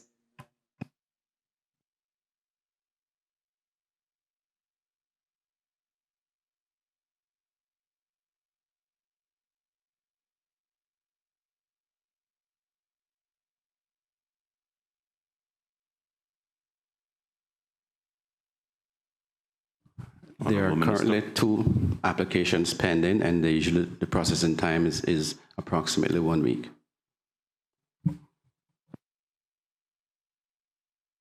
Ms. McGollumston. Thank you, Mr. Chair. I don't know, or is there any appetite with regards to individuals who at the time were not Caymanian, but became Caymanians after and they were seamen? Mr. Chairman, Minister, before you answer that, I can say it's been a long-standing policy that you had to be a seaman who served during our seafaring time to help build Cayman. And I can remember this being subject to many audits when I served and passed with the lady member from Cayman East. You had to be Caymanian at the time. Thank you, Mr. Chair. Mr. Chair? Just very quickly, not a question, but an ask. I have constituents who are widows. One comes to mind right now, who is in Cayman, lives in Cayman, whose home is in Cayman, but travels because her daughter is overseas, and lost the benefit because of the fact that she was actually overseas for a period with her daughter, and then came back home and only to discover that the benefit was gone. That it is the only income that she has, pretty much. So please, in your deliberations as to who benefits will be taken from, to be very aware and careful that we're not doing harm where harm should not be done. Thank you, sir. Mr. Chairman, I'm going to quickly take the opportunity before, because this is the last one for this honorable minister, I believe. Is it? Yes, it is, going into planning. The ministry was also had a housing program that assisted seniors with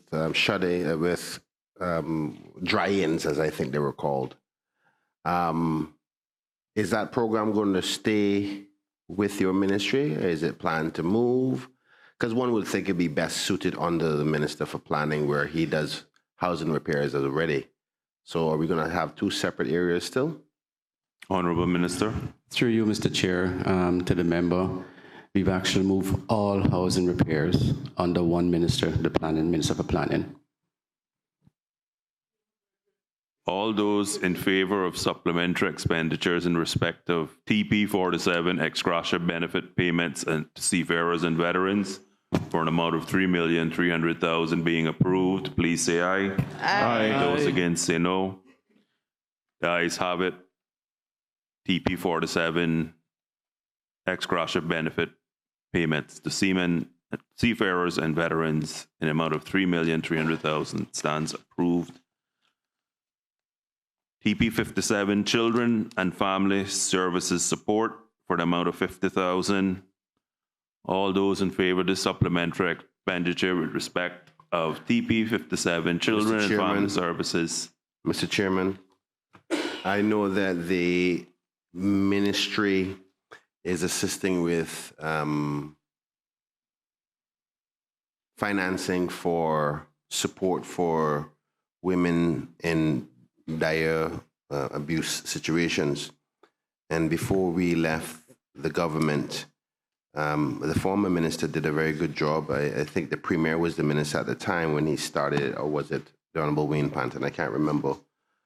For a secret location to be constructed. I just wanted to know if the minister can give us an update on where things are with that. The crisis Honorable center. Minister. But I know it's a secret, but I want to know, and I tell you to tell the location, but more where the progress is. 1 second, Mr. Chair, while I consult with the team.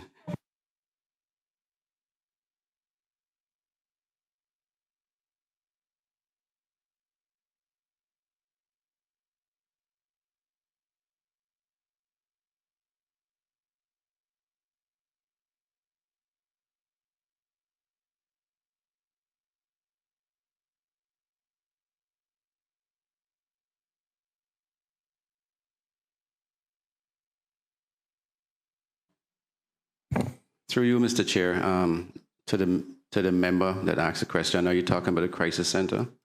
Well, from my understanding is that they're proceeding with their plans, and at some point, very soon, they'll come down and update the government on what their plans are.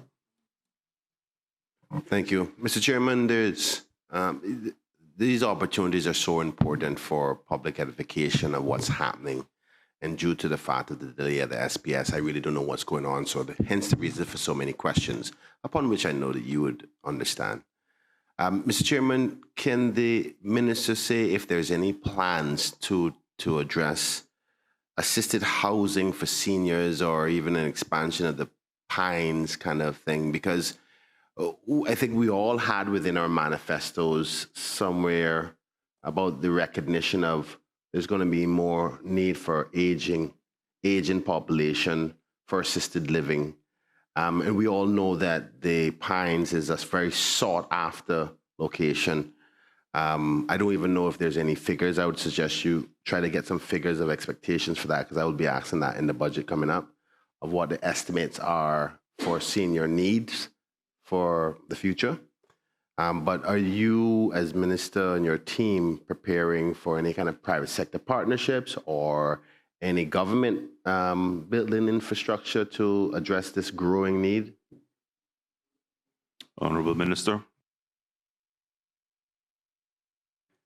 Through you, Mr. Chair, Ministry is going to be working with the ministry that has a responsibility for national housing on some social housing. In addition, there are plans to continue with the facility that is supposed to be done in East End, and also there was a facility done with the minister for planning for North Side, and we will be moving forward those facilities. Thank you, Mr. Chair. But just to also note that there are some planned works for the Kirkconnell Center in Cayman, some improvements and stuff there. Thank you, Minister. Through you, Mr. Chair, and this one is probably more geared towards the whole government, so maybe the Premier may be mindful to assist or agree. He did a similar spirit of incentivizing entities, particularly like in financial services or businesses, to hire Caymanians and incentivize them with easy processing for labor and so forth. I think we should take a similar approach in respect to this area, because I do not think the government can be in a financial position to address the needs adequately, because we can't build all of the housing. Private sector companies have presented on numerous times to government, past governments, and I'm certain they're still interested now, where there's a profit opportunity, no different than the Pines, where the NAU has to pay, I think it's $5,000 a month for coverage for a senior if they get help from NAU. Maybe the minister can help me with that information, but my point is that the government should be willing to accept private sector assistance in respect to this space, rather than us trying to fill the need ourselves when it's something that can be offered as a service outside of government, rather than adding on more pressure. So just a thought. Premier. Through you, Mr. Chair, and I thank the member for the question. That's exactly what Minister of Social Development and I are working on right now. We've already met with 2 private sector entities to explore how we can have both a public and private partnership to provide housing for our people, because it cannot solely rely on government anymore. All those in favor of supplementary expenditure with respect to TP 57 Children and Family Services Support for an amount of $50,000 being approved, please say aye. Aye. Aye. Those against, no. The ayes have it. TP 57 supplementary request of $50,000 stands approved. PAH 24 agriculture support. Mr. Chair, before you proceed, I'd just ask the opportunity to thank my staff and release them from the Finance Committee, sir. Thank you very much, Honourable Minister. Yeah, thank you. Mr. Chairman, I just want to also thank them for all their hard work on behalf of all the Caymanians from the opposition side as well. Thank you. Thank you, sir. PAH 24 agriculture support and regulatory services for an amount of $1,500,000 supplementary request. Are there any questions on this item? Member for Cayman East. Thank you, Mr. Chair. Connolly. Thank you, Mr. Chairman. Today, Honourable Minister, I wish to thank the Minister for his arduous work and his interest in agriculture and his pursuit towards national food security. And so saying, I wonder if the Minister could give an undertaking to look at the inventory for the Cayman office, in particular, for obvious reasons, as my constituents and my colleague across the way, as far as it relates to inventory, like for fertilizers, for seeds, for containers. Oftentimes it's really pulling teeth to keep in farming. It's been proven a great difficulty. So I really Can you give that appreciate on? Sorry, go ahead. Can you give that undertaking, Honorable Minister? Mr. Chair, through you, I will give that undertaking to make sure that we make sure that everything in the BRAC is fully serviced and satisfied to the customers up there. I want to apologize to you and whoever farmers that are going through any shortfalls of stuff, inventory not getting to the BRAC, but I have the director here with me now, and I'm sure he'll make a note of that so that doesn't happen in the future. I appreciate that, and I would normally would have asked it on air, but I know if I'm going through it, the rest are going through. For me to get fertilizer, I had to go to the Lower Valley thing and ship it up by Bings, and you know the extra costs and the weight that you have, and there's only a short season that you got to plant certain things, so we don't have a long winter. So I'd be very, very appreciative on behalf of the farming community there if we could get that assistance. And I see the director and the minister acquiescence. I'm very grateful, Mr. Chair. All those in favor of supplementary? No. Member for Pottentown West. Thank you very much, Mr. Chairman. Mr. Chairman, through you, just to ask the minister, there has been an outstanding issue with regards to accounts receivable at the that's owed by a lot of farmers. I think it's several $100,000 as well, and funds that we recognize will never be, I guess, repaid. I know that we had some discussions in the past about government probably just writing off a large portion of that because some of this debt goes way back, and those farmers will be in no position to ever repay that amount. But rather than us have it on the books or keep it over their heads, is there something that we're still looking at to write that off or just get rid of it? Honorable Minister.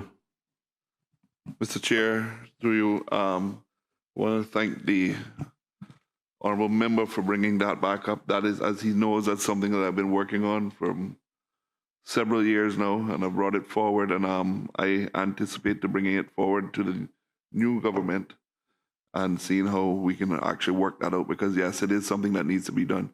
And as you may aware, member for Pottentown West, I think from when you were there for Minister of Finance, that's something that I was trying to get done from then. You know who stopped it, so don't worry. You know it's a matter, write it off already. Mr. Chairman, through you, just a quick question. One of the things I was made to understand that why things aren't shipped directly from Central and South America to the Cayman Islands is because of pretty much the food inspection regime, where they basically try to get things through the U.S., where they have much more robust inspection on foods and produce and so forth. Is that the case, or is there, we're not looking at boosting or augmenting the food inspection process here so we can get stuff from Central and South America, which can, rather than bypass the Cayman Islands, actually come here now much fresher and more inexpensive? Mr. Chair, through you, when I'm listening to the member, I'm thinking you're not talking about directly agriculture supplies. You're talking about more general food products for the island itself. That is correct. Mr. Chair, the Deputy Premier and myself, because he is the Minister for Trade, has been in talks, and we're looking at central locations in Central and South America and working along with some of our stakeholders here and how we can actually start to do more trading with South America. One of the biggest things the challenges that we're facing is the logistics side of it, and making sure that we get the ships actually sailing to the Cayman Islands. I think we've come up with some solutions how we could figure it out on the logistics side, and we're actually looking to plan a trip shortly. And if the Deputy Premier wants to speak to towards it, to South America, we do have some of our food individuals that are bringing in food that wants us to look at areas of Brazil, Colombia, Nicaragua, and even into Mexico, with some of the names that some of our stakeholders now say that they get a lot of their produce from, instead of having to go into the U.S. and then sail back to us. Seeing that our neighboring country, Jamaica, has one of the largest ports in the Caribbean, a lot of these ships actually sail into Jamaica from the larger vessels, and then can be able to offload to a smaller vessel that could come to the Cayman Islands without going into the U.S. So we're going to start to engage back with the other countries in South America and see how we can actually get that going. So it's a partnership with the Deputy Premier, and I know he's already put a group together, and we're also working with the Chamber of Commerce, and they have actually spotted other locations that they thought that we should be looking into. So it is a collective approach to how we're going to be able to look at dealing with food security, but not only just for food security, but how we can actually get building materials and stuff elsewhere. So it's all in the making, and I'm hoping that in the late part of this year and in the new year, we'll be fully running, trying to open up a lot more of these areas.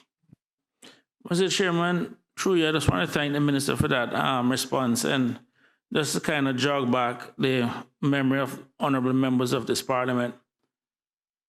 Several months ago, quite some time, I believe, it made the news in Jamaica where there was a container of chickens that basically fell overboard and was being washed ashore in Jamaica. And when I did my research, just being curious as I was, I found out that a ship was actually coming from Brazil and that those chickens were actually destined for Cayman. Of course, I could not help myself that to go on the Brazilian websites and start searching the price of chicken in Brazil and everything else, and then seeing what is there and factor in the shipping costs and all that kind of stuff, but would also recognize that chicken is duty-free, and then I look at the price in which it landed at the shelf, and I just couldn't quite believe it. But the bottom line about it is it's already happening where importers are already bringing in chickens from Brazil. And like I said, I thank the Jamaicans for the new service in that regard. But I was then, when I asked the question about, why wasn't more stuff coming from Central and South America, I was told that they relied on the U.S. for inspection purposes because they have a much stronger regime. And that was something that we're looking to strengthen. So the question in all of that is, ultimately recognizing that we depend a lot on the U.S. FDA, Food and Drug FDA, the U.S. FDA, to a lot of inspections for us and everything else. Is that a situation now we're looking to maybe set up our own, or as you said, if we're going to go via Jamaica, trust or look at the inspection process in Jamaica, or even other ports that have the ability to really test, I guess, the quality of the goods that we're importing? Because I can tell you up front, I strongly believe that a lot of these food and the preservatives is one of the reasons why we have these eye cancer rates in Cayman, and I stick by that. So it'll be curious to see in terms of our own inspection regime, if it's going to be something that we'll be looking to set up now that can basically aid in us bringing in, because we have also heard stories of the lack of quality in some of these jurisdictions, the lack of their own regulatory environment, and what we don't want to do is also import substandard food or substandard material into the Cayman Islands also. So the question is that something that we're looking to do? Honourable Minister. Mr. Chair, I thank the member for narrowing it back down to just one question afterwards. Mr. Chair, he's absolutely right when he's with everything that he said, and also about the container that fell off in Jamaica.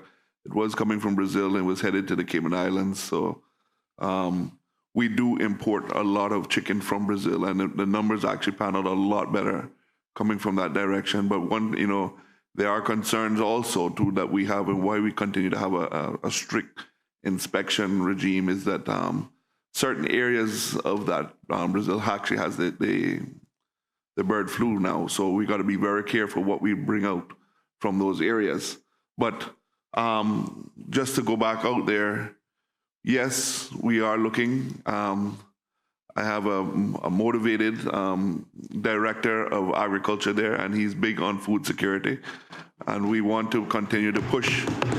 And I can tell you, he's already been doing a lot of the research for us on how we can actually start to move food security. So it's not one day out of the month that I do not get a text from him or a call from him that says of something that we should be looking into when it comes to food security. And he is, as the director, his part is going to play also and how we inspect these locations where we're going to be getting from. And there will be some amendments to the agriculture laws and stuff that will be coming down to Parliament shortly, with not only agriculture, but the veterinarian, the animal law, the pesticide laws. A few of them are going to be coming down here so that we can actually start to work on be able to get more food from that direction, but to try to eliminate as much of the what I would always call the red tape that's in our way to make that area. We started with Honduras. We actually put the logistics in and had the ship moving back and forth. But again, that was another stage is that we need to be able to inspect the areas from the agriculture where we're getting the food from. So I think in the future, what we would love to do is to see that those farms, those areas that have already been certified by FDA and that are going to the U.S., I don't see why they can't come straight to the Cayman Islands, right? Because they're going into the U.S., they're getting repackaged there, and then they're coming back to the Cayman Islands. So if you think about the sail time, sometimes it's going from Brazil, that's not stopping to Jamaica, but actually going straight to the U.S. You know, these containers, stuff could be sitting in these containers for weeks, right, on time before they actually hit to our shores. So the government is serious about food security, and the Deputy Premier and myself has already been engaged, and we're moving. And I can guarantee you that there will be some exciting news coming out with food security just around the corner. Thank you very much, Minister. And Mr. Chairman, I just want to thank the Minister because I do have a lot of confidence in him.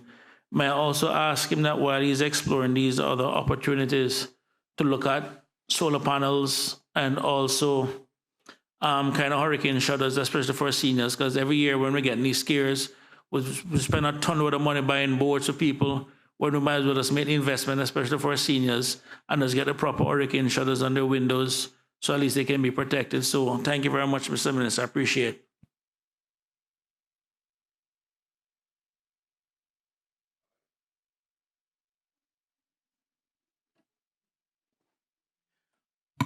All those in favor of supplementary expenditure with respect to PAH 24, agriculture support and regulatory services for an amount of $1,500,000 being approved, please say aye. Aye. Aye. Those against, no. The ayes have it. PAH 24, supplementary appropriation of $1,500,000 has been approved. EA9, land purchase, gazetted claims for an amount of $800,000. It's open for questions. Are there any questions? Honorable Deputy Leader of the Opposition. Thank you, Mr. Chairman. Mr. Chairman, I want to go back now to the original question, has to do with the Georgetown Primary School as the first line of questioning for this area.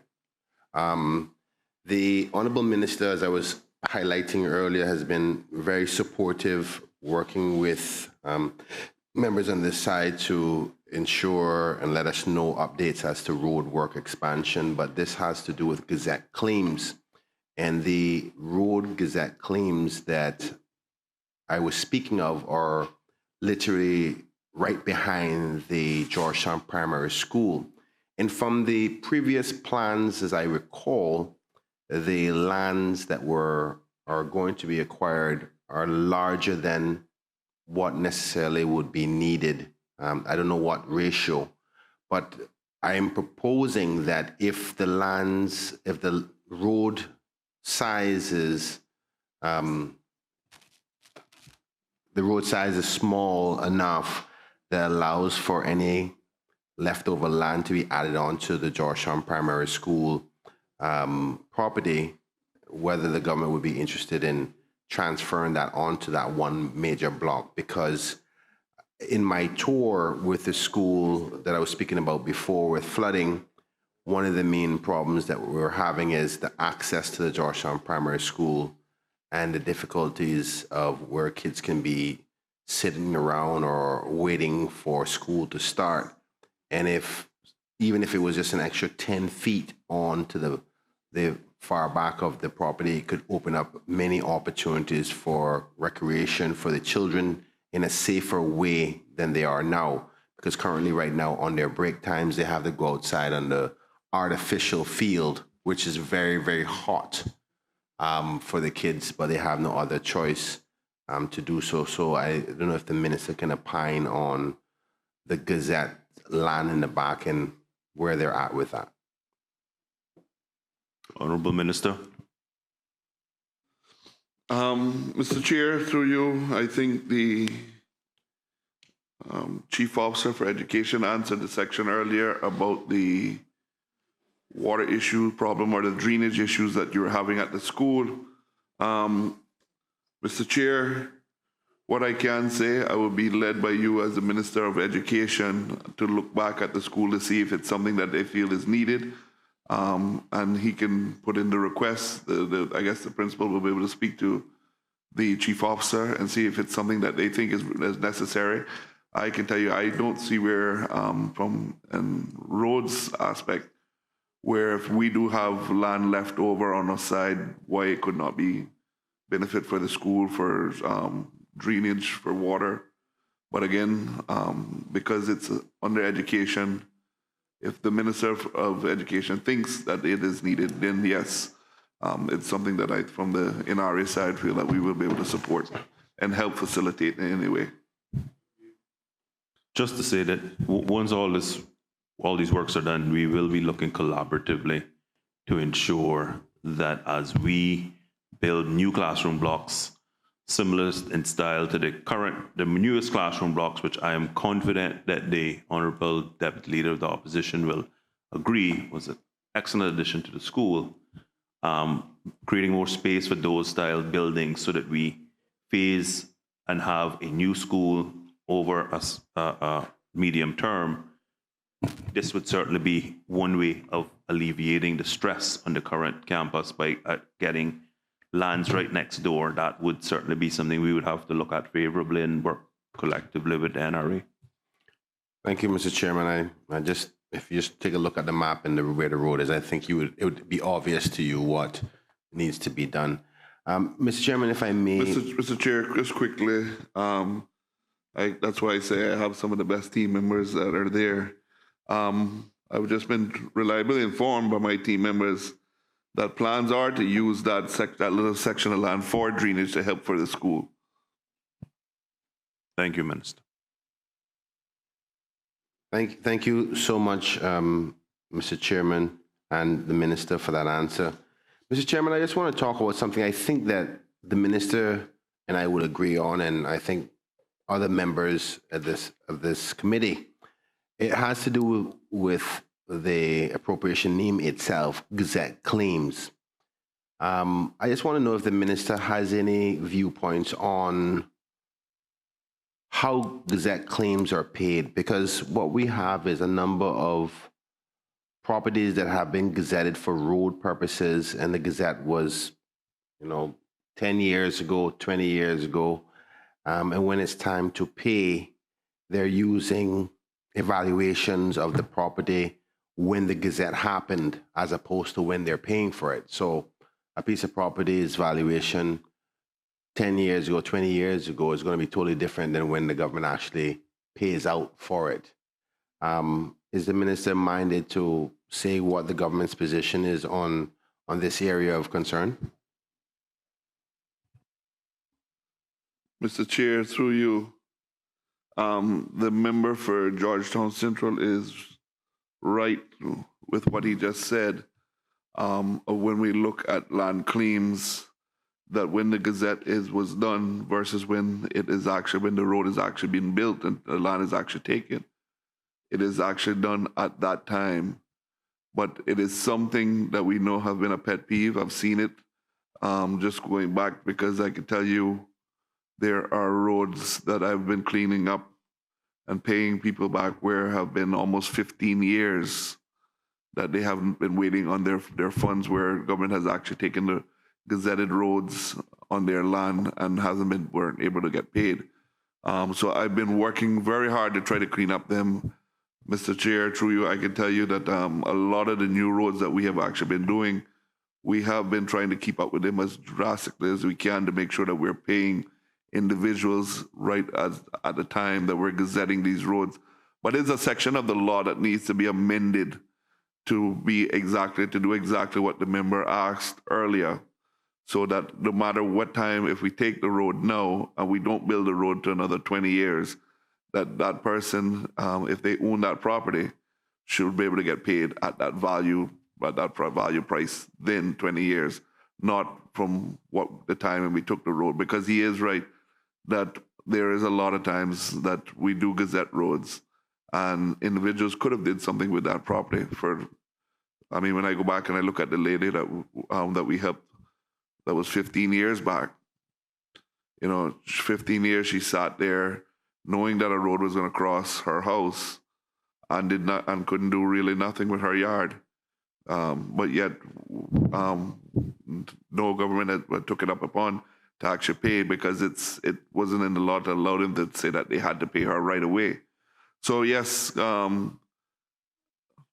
Chair, through you, that is something that we are going to be looking forward to changing in the laws coming up when it comes to NRA. And I think it will have to look at also at a section probably from the lands law of how that is done. But I can give you that guarantee that is, we've already exhausted that topic out, and it's something that we're going to be looking forward to. Mr. Chairman, I want to say thank you so much to the minister, and he has our full support in respect to this area. It's something that the official opposition shares in concern. Can I just ask the minister, is he confident? Because I know there's a number of Gazette claims outstanding, even within the last administration. And one of them that comes to mind is a family that has been gracious to government and haven't decided to cause any problem, take us to court or anything like that. But the Bobby Thompson Highway and the new roundabout that the minister made. But the family have expressed, that their land is compulsory acquired by the roads law and the difficulty to get paid. Now, it's a lot of land that the minister had to acquire in order to do the works. I just want to know that he will be fully supported and funded while you go through this budgeting process, for him to be able to have the money to pay those families the money that they're outstanding, and that there's enough support given to the minister in his budget, because I know that as you try to balance this process, he needs that money, because he can't pay those persons, which we all agree the road works is necessary. He has to acquire Cayman property, but he can't pay them if this budget line item isn't topped up appropriately. And I don't think, even just based on the revised position of $2 million from what it was originally at $29,000, thank you. Thank you. That we are not taking it serious to pay people for their property when it's acquired. So, Minister, and I guess Mr. Chairman, what I'm saying is, I'm encouraging the government to support the minister in his budget, because it will be a criticism if the budget comes here in, I'm assuming, November or potentially end of October, and this is not adequately funded, knowing that there's outstanding payments to Caymanian families, and I only mentioned one because everybody knows Bobby Thompson Roundabout. So I hope that the minister can be confident and giving us the comfort of saying that he will be supported for the upcoming budget. Maybe the minister could opine on that. Thank you. Okay. He is supported. All those in favor of supplementary expenditure? Mr. Speaker, Mr. Chairman, I got one more outside of that. Thank you. I do apologize. Through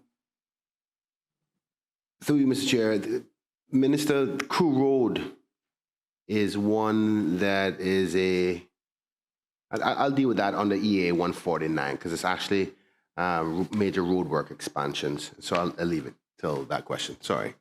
Thank you, member. All those in favor of supplementary expenditure with respect to EA 9, land purchase, gazetted claims for an amount of $800,000 being approved, please say aye. Aye. All those against, no. The ayes have it. EA 9, supplementary expenditure of 800,000 stands approved. Members, we're coming up on an item that requires a motion to be moved. However, I would crave your indulgence because we're moving well. So let us see how much more we can get done. But can we just stay in our seats for a 2-minute pause?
This meeting of Finance Committee back to order. Please be seated. Members, we have reached EA 146, land purchase for conservation.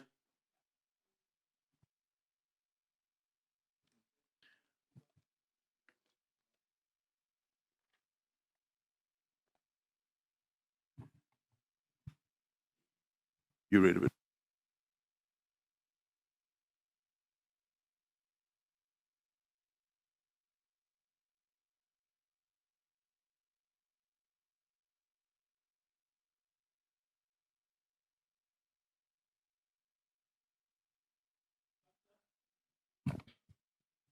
Minister, I understand the position, but quite honestly, it's a very simple motion. I don't see it as controversial.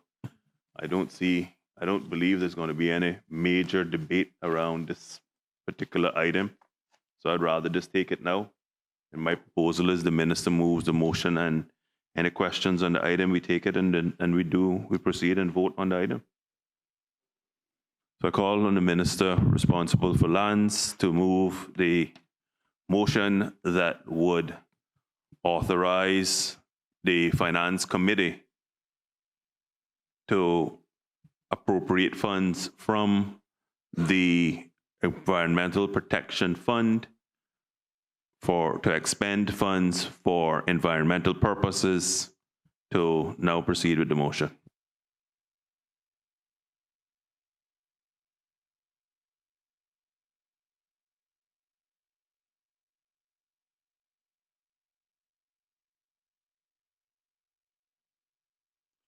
Thank you, Mr. Chair.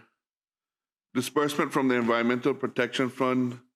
Whereas the Environmental Protection Fund, the fund was created on the 10th of December, 1997 by government motion number 1497, the purpose of defraying the expenditures incurred in protecting and preserving the environment of the islands. And whereas it is required that disbursements from this fund may only be made in accordance with the resolution made by Finance Committee and under the authority of the Minister of Finance for the purpose defraying the expenditures incurred in protecting and preserving the environment of the islands. And whereas at the 31st of August, 2025, the balance of the fund was $44,190,000, and whereas the government is seeking approval in 2025 financial year for the further additional amount shown in the overleaf schedule of $5.5 million that represents the intended expenditures to be incurred with respect to protecting and preserving the environment of the island and being met by the disbursement from the fund. Be it now therefore resolved that the expenditures shown on the overleaf schedule totaling $5.5 million that are expecting to be incurred in the 2025 financial year to be recognized as being the interest of protecting and preserving the environment of the islands, and that the Minister of Finance be authorized to disperse up to $5.5 million from the Environmental Protection Fund to cover the expenditures to be incurred with respect to the matters of the overleaf schedule.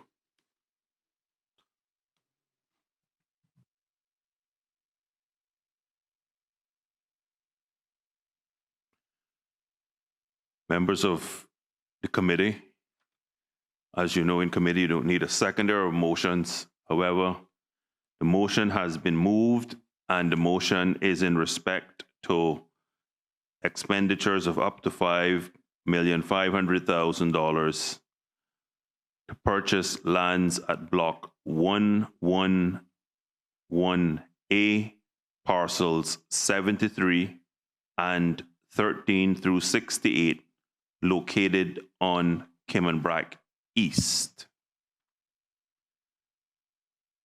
For clarity, the current balance in the Environmental Protection Fund stands at $44,190,000 as at August the 31st, 2025. Does any member wish to speak to the motion? The Deputy Leader of the Opposition. Thank you, Mr. Chairman. Forgive me for my bad memory. I know this is a motion, but are we going to assume it just like a line of questioning, or? Thank you. I'll ask the question afterwards and just speak to the motion. Now, Mr. Speaker, Mr. Chairman, obviously, members in the opposition are very happy that the government is finding themselves in a position to acquire this asset as it's a very important landmass. I think all members in our community are very happy knowing the importance of the lighthouse area in Cayman, which is seen and traversed by many of our visitors in the tourism and locals alike. But Mr. Chair, there is a concern that the previous administration, not a concern, but an acknowledgement that the previous administration did already purchase the immediate land surrounding the lighthouse itself. And by all means, that doesn't mean that we're not in support of further acquiring even further land around it, because I think at one point, if my memory serves me well, this proposal of potentially buying the surrounding areas was before us also, but was not in a financial position at that time to do so. But bearing in mind that this is being acquired using this very special fund for environmental purposes, I think it'd be important for the minister to opine on whether or not there's going to be restrictions on this purchase, which sometimes normally come with any purchases that are used with this fund, because the fund is an environmental protection fund. Are we, the opposition, as well as the greater public, are to assume that it will be only for environmental protection purposes, and how severe is that? And the reason I say that, not because I don't think it should have the necessary protections on it, not just for random development, but in light of conservation working hand in hand with tourism, there may be opportunities to expand the lighthouse a little bit further as an attraction. So it'd be important to know if there's going to be restrictions on this purchase using this fund, what those restrictions would be. And also the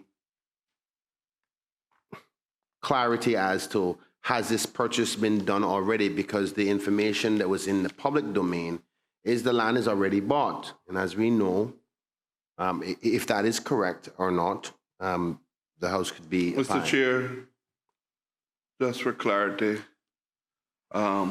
just want to clarify, this is why we're here today. The longer we take to vote on this, the longer it takes me to get the money to the people. What we can say is that the land is under contract and there was a deposit on the property, just for clarity. And if we can get across this, maybe I can get those people a check by the end of the week. Thank you. Mr. Chairman, I asked earlier, I really, how much my brother I love tremendously. I don't want to getting in a battle with him, but I asked how the procedural process was going to go in respect to this Finance Committee motion, whether we were going to do a cross back and forth questioning or a straight delivery. So I was just trying to deliver all my remarks in a motion contribution. So would you opine on how we're going to go? Is it going to be a back and forth, or do I finish my contribution and then ask the questions after? Honorable Member, the motion enables the government to proceed with using the EPF to disperse the funds. The intent was to simply have the motion debated, and then we would have detailed questioning on the actual appropriation itself. Thank you, Mr. Chairman. So I'll proceed then. Continue on. So in light of the question about whether the land was already acquired, because in the importance of finding that information out is, we know there's been much talk about the government's financial position. We all know about the magical $60 million deficit position, which now we are hearing today that we're going to have a $10 million surplus. Without proper explanation as to what, Mr. Chairman, I do not expect in this line of delivery on a motion to be interrupted. No disrespect to the Honourable Minister, but I asked the question before as to the process of whether this is a motion or a line of questioning. So I'm not sure, unless you want me to give... Mr. Chair, are we debating the motion or what are we doing? Minister, the members can offer their debate. You move the motion, you have the right of reply.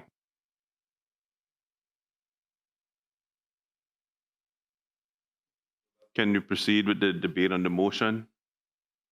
Thank you. And member, can you ensure that your comments, while I've been giving wide latitude, are relevant, because the government's financial position is irrelevant to this because we're using the EPF. This has nothing to do with surplus or deficit. This is a restricted fund. The restricted funds do not come into things like days cash, etc. Hence the reason we're using this vehicle. So if you could keep your comments within that context. Well, Mr. Chairman, I do respect that, but we also know the scope of debate. And the Honourable Minister himself interjected the government's financial position by saying they use a deposit from the government funds currently, not from this environmental fund. So he opened the line of debate as per the standing orders, Mr. Chairman. So I think I'm within my right to go down that road. But I will take your guidance and try to stay away from the government's magical disappearance of 60 million now to 10 million. Thank you. But I'm quite sure you will answer how you got there eventually.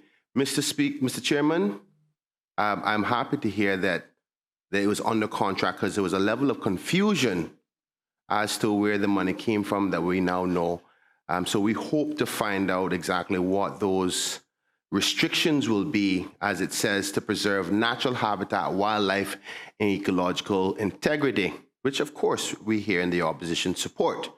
But if it is down the line, which I know that this position of using these funds for the acquisition of this land probably did not come from the minister directly himself, but within the wider caucus, that I would like to know what the restrictions will be in his wrap-up. Mr. Speaker, I think it's fair to say that we all here in the opposition support this motion, and would just like to get some further details from the Honourable Minister, and we're happy to know that the government is willing to use the EPF fund in this way, as there are other locations that maybe the government may be willing to use for other protected areas now, as well. Thank you, Mr. Chair. That's my contribution. I'll look forward to asking some more questions when we actually get to the line item itself. Thank you. Thank you, Honourable Member. Does any other member wish to speak to the motion? Member for Cayman Brac East.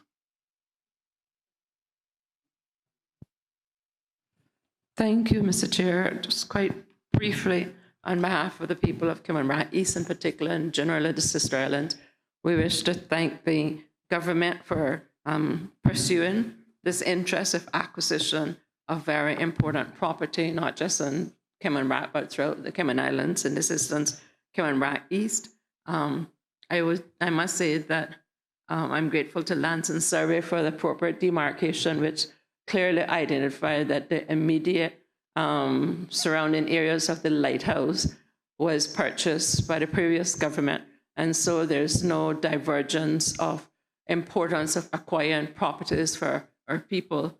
In addition to that, although the 5 acres that was purchased, Mr. Chairman, right where the picture was taken to indicate that the lighthouse had been purchased, that was not an easy acquisition. I wish to go on record as thanking Mr.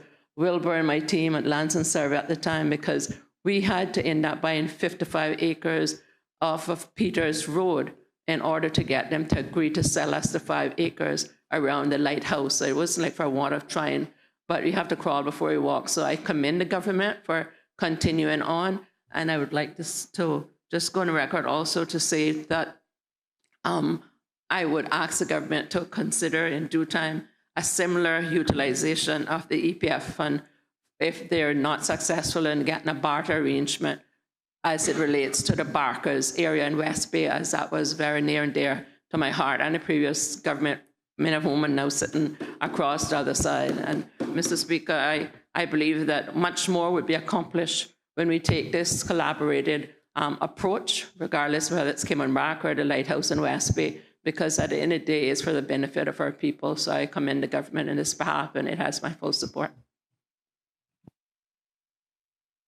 Thank you very much. Does other member wish to speak? Honorable Premier. Thank you, Mr. Chair. Through you, I'd like to thank the member for Cayman Brac East for those comments. We were completely agnostic to the fact of who pursued it before. It was simply the right thing to do. We saw that the trail that you left, and we picked up upon that trail and decided this is the right thing to do. I'm sure the speaker, I'm sure that the minister in his right of reply will answer the member for Georgetown Central's comments in relation to how it may be treated going forward. But as an overall comment on behalf of the government, we are actively looking at other pieces of land and using this fund in this way for preservation and protection. In particular, you would know that it's near and dear to my heart to figure out what we can do in relation to Barkers and our people in West Bay. So we are going to be assertive in not the rest of this calendar year and this fiscal year, but also in the budget going forward. It is high time we secure more land for our people. Thank you, Premier. Does any other member wish to speak? Does any other member wish to speak? Does any other member wish to speak? If no other member wish to speak, does the minister wish to exercise his right of reply to wrap up the debate on the motion in Finance Committee? No, sir. That being not said,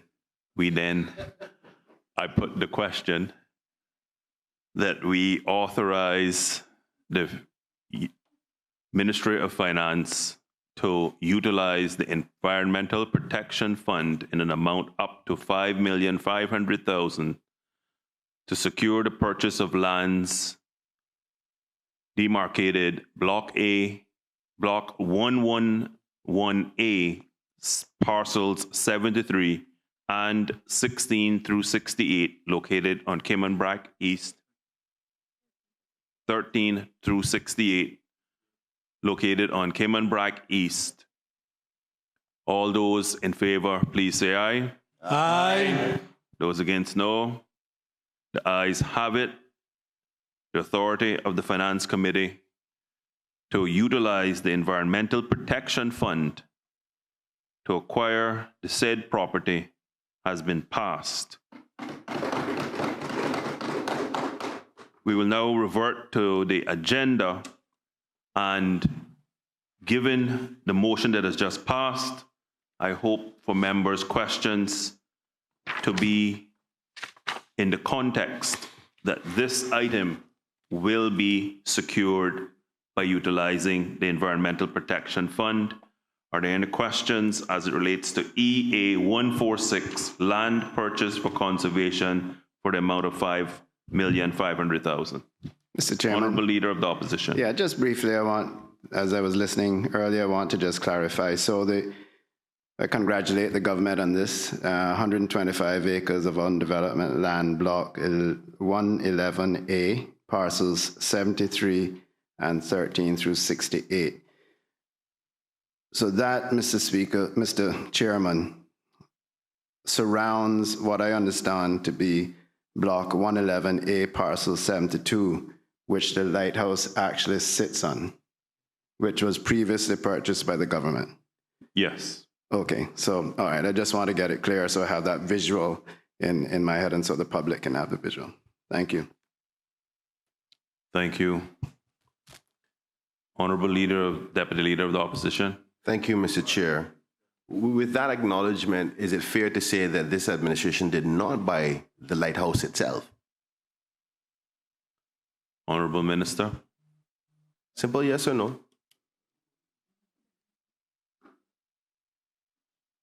Mr. Chair, the property that we are talking about purchasing now is actually the property that is next to the lighthouse and next to the Crown property, which the lighthouse already is in Crown land already. Thank you, Mr. Chair. I was hoping that the minister would respond in the motion about my concern about the restrictions that would be made on it. He didn't opine on it, so I'm forced to ask in the questions. Can he say if there's... Huh? Fair enough. So can the minister say if there's going to be any restrictions considering, because sometimes you can use this fund for other things that may not mandate a conservation component. I'm certain that the honorable member for Savannah would want this clarified for the public's domain. So can the minister say if there's going to be any restrictions specific to using this fund on this land that has been acquired? Honorable Minister. Mr. Chair, through you, at the time of the purchase of this property there's nothing on there, no restrictions being on the property. In the future, something like that may come forward, I don't know. But again, right now, at this point in time, there is none.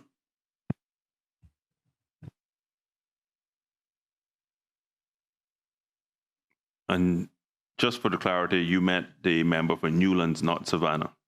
Correct, Mr. Chairman. I do apologize to the member from Savannah. I was speaking to our former Premier, the Honorable Wayne Panton. Thank you. I didn't want you mixing up the lady member from Savannah, Ms. Borden, in the crosstalk. All those in favor of supplementary expenditure with respect to EA. Mr. Chair, I was just going to offer some clarification for a second in respect of the question. If there is conditions or allocations of property in respect of the National Conservation Act, there is a very clear process involved there, which would involve public input, public consultation over quite an extended period of time. So that would be a completely separate process, which all members of the public and indeed members of the opposition would have their opportunity to comment on. All those in favor of supplementary expenditure with respect to EA 146 land purchase conservation for an amount of $5,500,000 being approved, please say aye. Aye. Those against, no. The ayes have it. EA 146 land purchase conservation in an amount of $5,500,000 has been approved.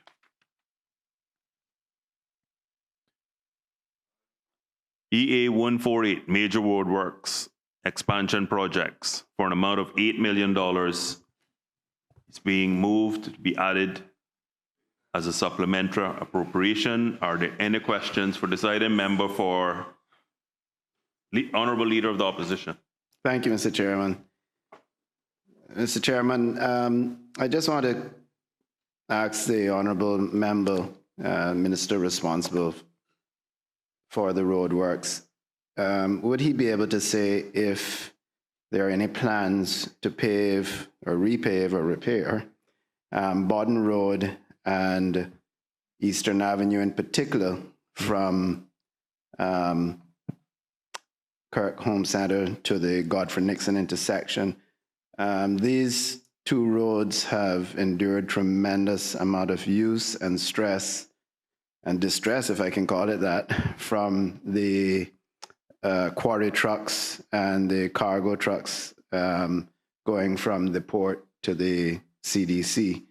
And they have now become, I think, on Eastern Avenue, when you get in front of Brit K, if you have a cup of coffee in your hand, you have to list it to the side so it doesn't pour out on your lap, because you're actually driving in a groove that the trucks have dug out. from the weight of the aggregate, etc. And Bodden Road is just completely, it's almost down to raw material there. So I just ask those two, for those two now.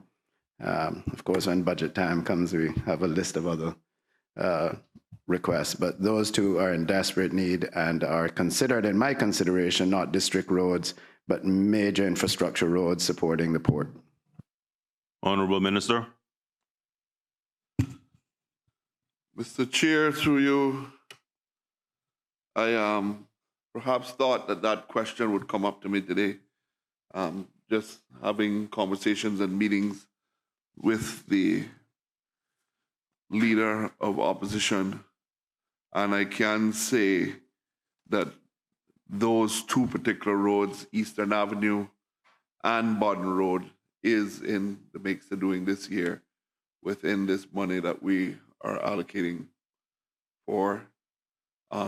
There are just some checks that we need to go back with Eastern Avenue, which the director, myself, had a conversation just yesterday that he's just checking back with the telecoms just to make sure they are known that we are going to be doing that shortly. And if there's anything that they need to do before we actually go in and pave it. And I asked them also to reach out to my best friends, the water company, to make sure that they are on board with us of going through and paving that section, those two sections of roads. So I can commit to him that, yes, they are on NRA's road works to get completed this year. Thank you, Minister. Mr. Chairman. Mr. Chairman, I just would like to offer my thanks to the honourable member, and just to reiterate to him and his team, as discussed before, in particular Eastern Avenue, that particular stretch of road is heavily used by pedestrians and cyclists. So I would encourage that we have, wherever possible, pedestrian and cyclist lanes. Member for Bordentown West. Thank you, Mr. Chairman. Mr. Chairman, through you to the Honourable Minister, can you just give us an update on the East-West arterial? Mr. Chair, through you, I can say here today that the environmental impact study has been completed. And the next stage, it has been presented to caucus. And the next stage is to carry it to cabinet and to move forward in the new budget cycle now, once the money is allocated for them to start to go on to build the second phase, or which I would say the third phase of the East-West. Thank you very much, Mr. Minister. Deputy Leader of the Opposition. Thank you, Mr. Chairman. The Minister, I want to ask some questions in respect to some district roads, but one in particular, the Crew Road area. I know the Minister may be aware that it's a residential area, unfortunately, in the center part of the district, and highly trafficked in the mornings and in the evenings. Unfortunately, we're having a lot of dump trucks and heavy equipment driving through there, which is not really conducive for the residential component of that area.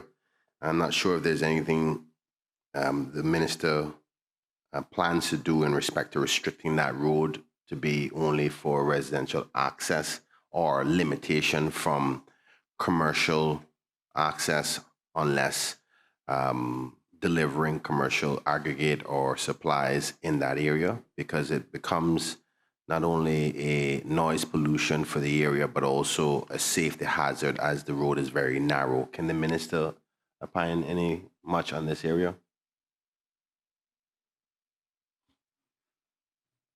Mr. Chair, just to say that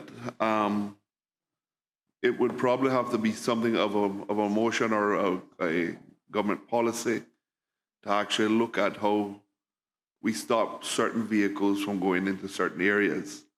You know, if I was in the opposition, Mr. Chair, I probably would have brought a private member motion asking for the government to request that and then the government could actually take it under consideration. And we could take it from there to look at it from there.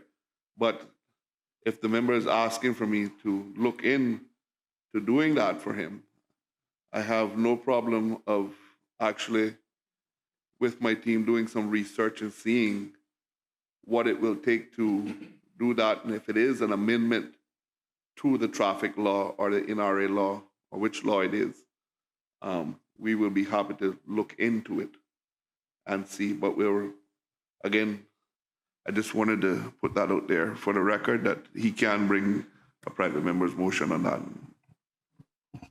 Thank you. Mr. Chairman, Leader of the Opposition, any further questions on this area? Yes, I do. I want to thank the minister, and I definitely knew because of our strong relationship that I wouldn't need a private member's motion, and he would see the support. But if he's indicating that maybe I should bring the motion to allow the whole government to opine on it, but I think we're all in support of trying to get the safety for that area. I'll go a little bit further with the Crew Road area. Most members may be aware that Crew Road is a very narrow road. A lot of the houses are very close to the edge. And with it being a residential area, you have a lot of domestic workers, gardeners and so forth, who are not necessarily driving vehicles, and you have kids walking home from school and so forth. And the whole of Crew Road has now become a serious traffic and safety risk.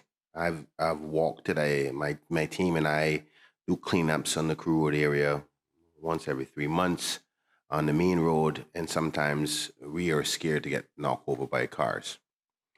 I know that I set the tone for that because I know that there is an obligation that any new development on the main road of Crew Road has to have a sidewalk installed.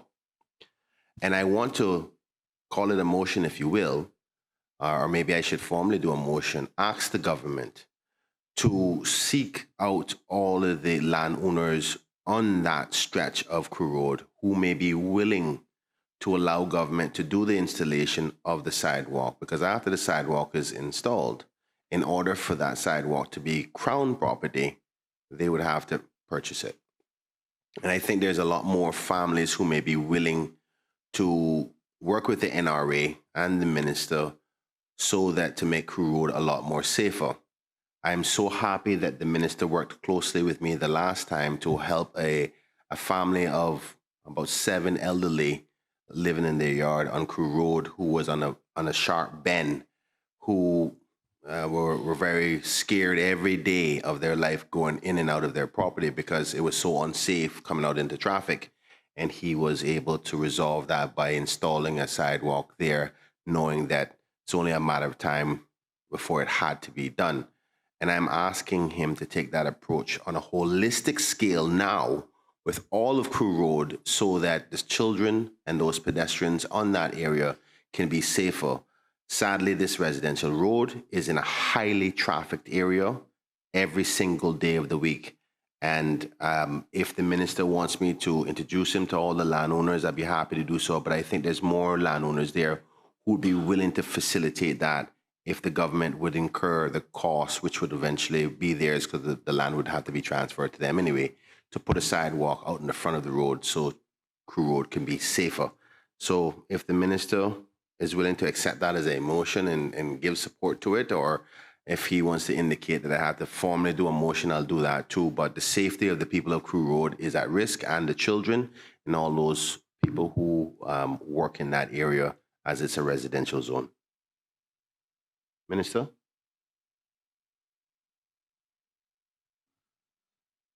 Mr. Chair, through you, there is a section in the Constitution called 41.3, where the electoral district is not represented in cabinet. That member is entitled to come to the government. Mm. And I would ask him that I think it's time for him to use that 41.3 now so that we can make sure to see how we can actually put it in the budget. Mr. Chairman, I want to say thank you so much to the Minister for that. As we are aware, we have a meeting tomorrow, thanks to the Honorable Premier himself, and I will make formal that request so that it can appear in the budget for the necessary funding for those sidewalks and crew roads. I thank the Minister for that. Thank you. All those in favor of supplementary expenditure with respect Mr. Chair, this way, sir.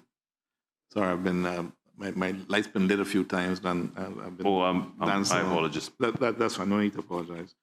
Mr. Chair, let me start off by the member, Honorable Minister mentioned utility companies earlier on. I want to thank him. A few months back, I raised a concern about a number of roads that have been dug up by utility companies that have been left for a while. Those have all now been repaired. I'm extremely happy that has happened. At that same meeting, we discussed the Bimini Drive connector, and he gave a very fulsome answer. And I would ask again what I asked him then, appreciating that that road may not be finished anytime soon, but at least if it could be made, the pass through there could be made more drivable. I think that would be greatly appreciated. So I will make that ask one more time. And I look forward to, I did send a note to him. I look forward to an opportunity when he has a chance to actually look through, drive through some of the roads in Red Bay, just to have a look at some of the ones that do need some work. I had sent him a list on those, and I understand that they might get looked at. So just want to, with those comments I'll end, I wanted to thank him for the repairs that have been done from the utility companies. Thank you. All those in favor of supplementary expenditure with respect to EA 148 major roadworks expansion projects for an amount of $8 million being approved, please say aye. Aye. Those against, no. The ayes have it. EA 148 supplementary appropriation of $8 million has been approved. EA 161 submarine cable for an amount of $5,400,000. Appropriation is being sought. Are there any questions for this item? Thank you very much. Borden Down West. Thank you very much, Mr. Chairman. Through you, Mr. Chairman, to the Honourable Minister. Can you give us an update in terms of when you expect the tendering process and the final business plan to be completed? Honourable Minister. Mr. Chair, through you, I am hopefully hoping that that process will be able to take place once we have this funding in place that we can show, so that he can move to the next stage with the RFP going out, so that we can actually see what the appetite looks like when it comes to the cables out there. So I'm keeping my fingers crossed, keeping everything, but I'm hoping by the end of this year. Thank you very much, Member Borden Down West. Thank you very much, Mr. Chair. Thank you very much, Mr. Minister. Mr. Chairman, through you to the Honourable Minister. Are we looking to own this cable outright, or are we looking to do a partnership with the private sector? Honourable Minister. Mr. Chair, through you, at the moment right now, we are looking to do a partnership. What we are looking is for a spur off of cables. We do know there are a number of cables that will be coming down the pipeline shortly. So we're anxious to get this RFP out so that we can know what it's going to look like, what it's going to cost the country. At the moment, when we looked at owning the cable, at the first initiative start, the numbers were coming in very high, and that's why we switched from owning to actually looking at a private partnership. Sir, thanks very much, Mr. Minister. Through you, Chairman, to the Honourable Minister. When you say the numbers are coming in very high, what kind of numbers you were talking about?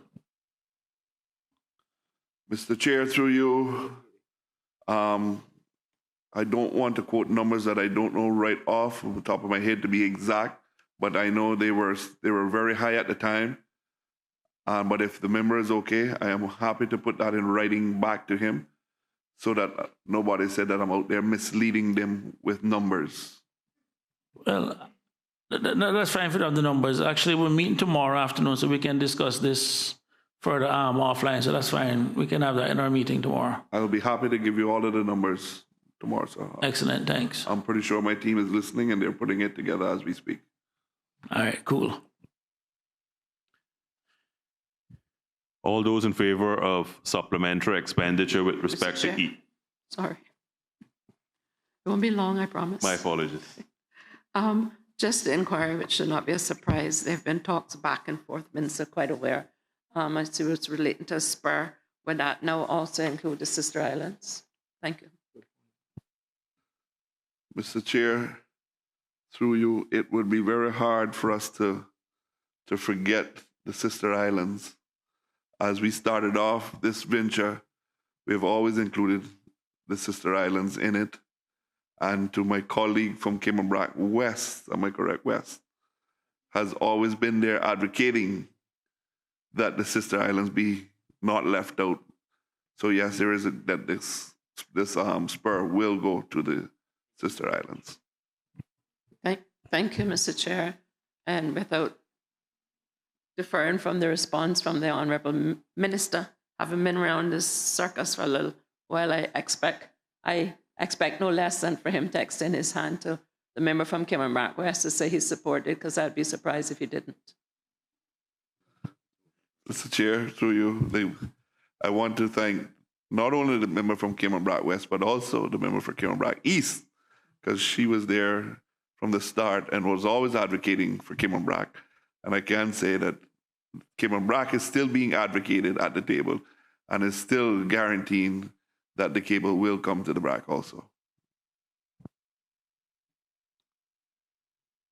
All those in favor of supplementary expenditure with respect to EA 161 submarine cable for an amount of $5,400,000 being approved, please say aye. Aye. Aye. Those against, no. The ayes have it. EA 161 submarine cable supplementary appropriation of $5,400,000 has been approved. Mr. Chair, just quickly, I just want to thank my team from the ministry that have been here with us. But as you can see, they've well prepped me, so there was no questions for them directly. But I just want to thank them for always being here with me. I want to thank the chief officer, deputy chief officers, the finance, CFO, and all of the policy officers that are here. Thank you all.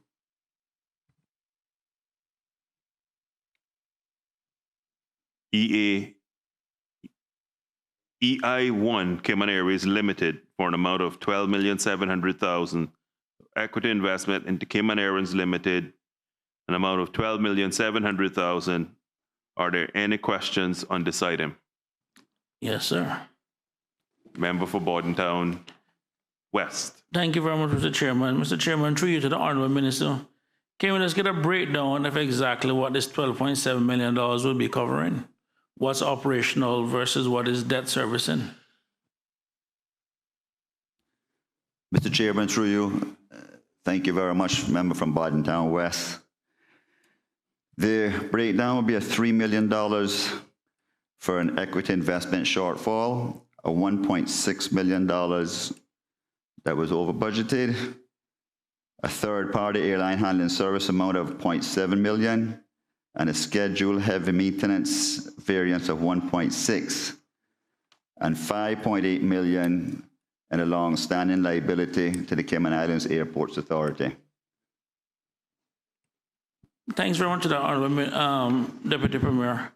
In terms of the $3 million shortfall, what exactly did that cover? Sorry, just like a breakdown.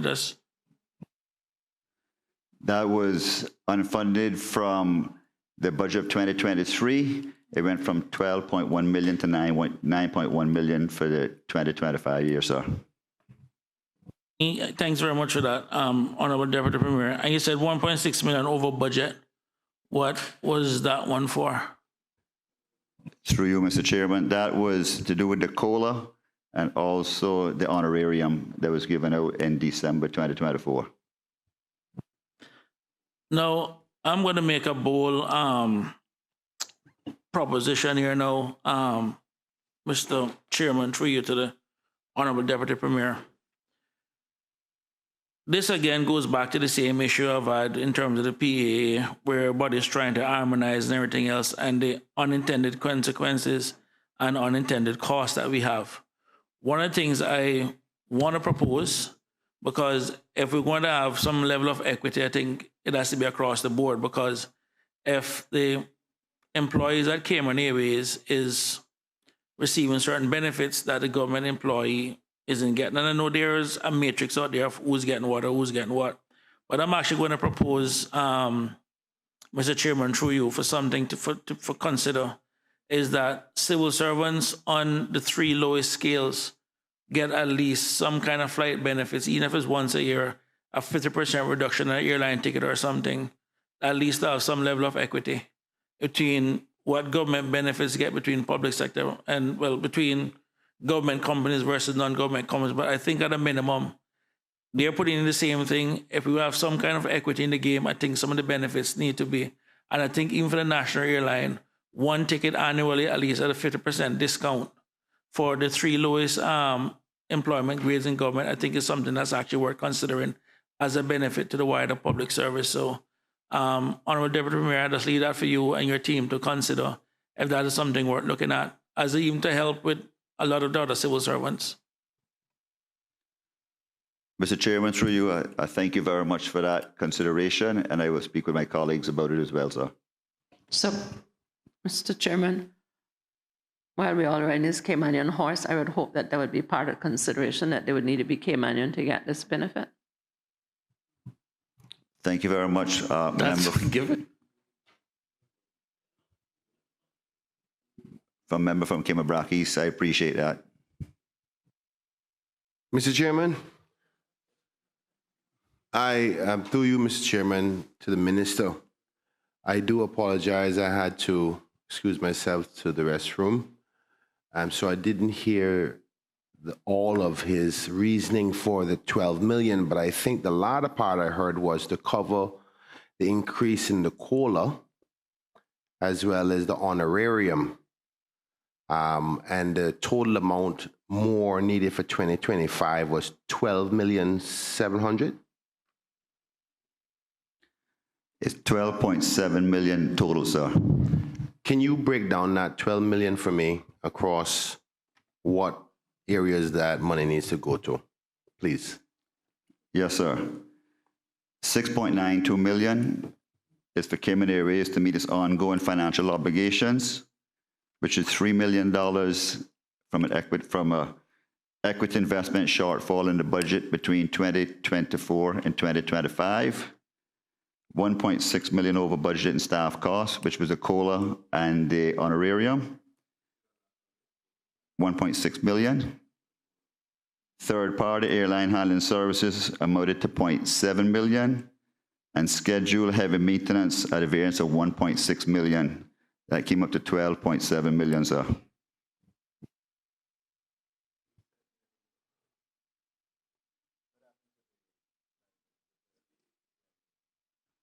My apologies.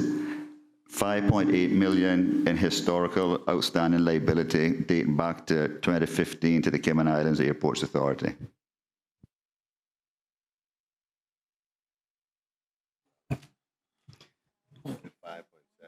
Yeah. Mr. Chairman. The 6.9 plus the 5.8 gives you the 12.7. He broke out the 6.9. 6.9 is broken out. Yes. Mr. Chairman, through you to the honorable member, at 6.9, that puts us at about 16 million for the year if you remove that the 5.8 liability to the Airports Authority. Does the honorable member have an idea of how much of this will be the standard cost for operating Cayman Airways going forward? What are we expecting for 26, 27 as far as a government equity injection into Cayman Airways? Honorable Minister. Thank you for that question.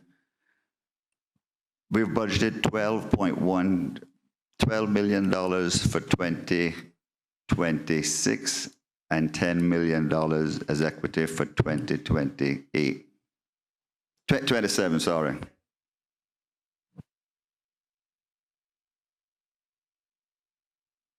Mr. Chairman, through you to the honourable member. That's very optimistic. I'm glad to hear that. It'll be interesting at budget time. I won't ask you here now, but certainly at budget, I'm sure that your team will come equipped to explain how we'll need less monies moving forward. At this point, considering this, we're going to end of the year. And I remove the congratulations on paying the long-standing debt to Airports Authority. But if we remove that, we're still going to end up spending about $17 million this year. What is the current load factor? What's the current load factor for Cayman Airways? Thank you for that question, sir. Mr. Chairman, through you, the current load factor, to my understanding that I receive, is about 6 to 1%.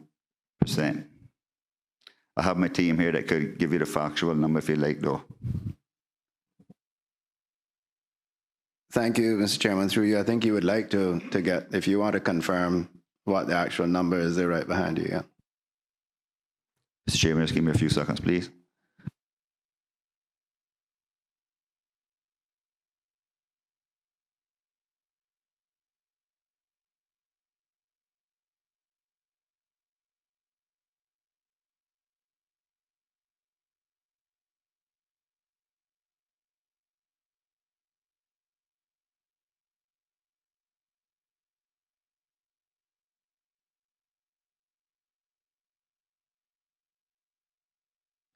Mr. Chairman, through you, 59% year to date.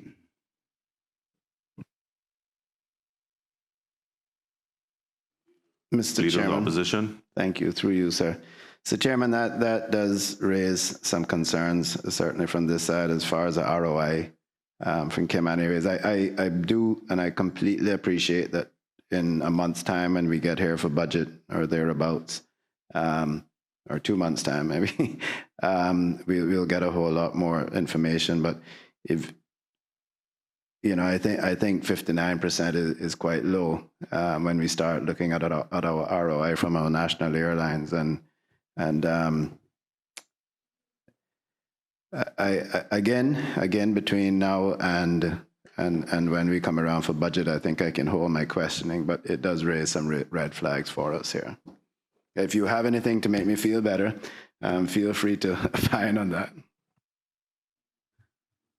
Mr. Chairman, through you, Cayman Airways is near and dear to this country, and it's one of our national prides that we have. We employ about 400 employees, with a figure about 95% Caymanians. It's something that, like I said, we can continue to be proud of. This government has the authority to make sure that that airline is properly funded and the safety standards are kept up. And we can all say Cayman Airways has an impeccable record, and we want to continue that way as we serve the people of the Cayman Islands. Deputy Leader of the Opposition. Thank you, Mr. Chairman.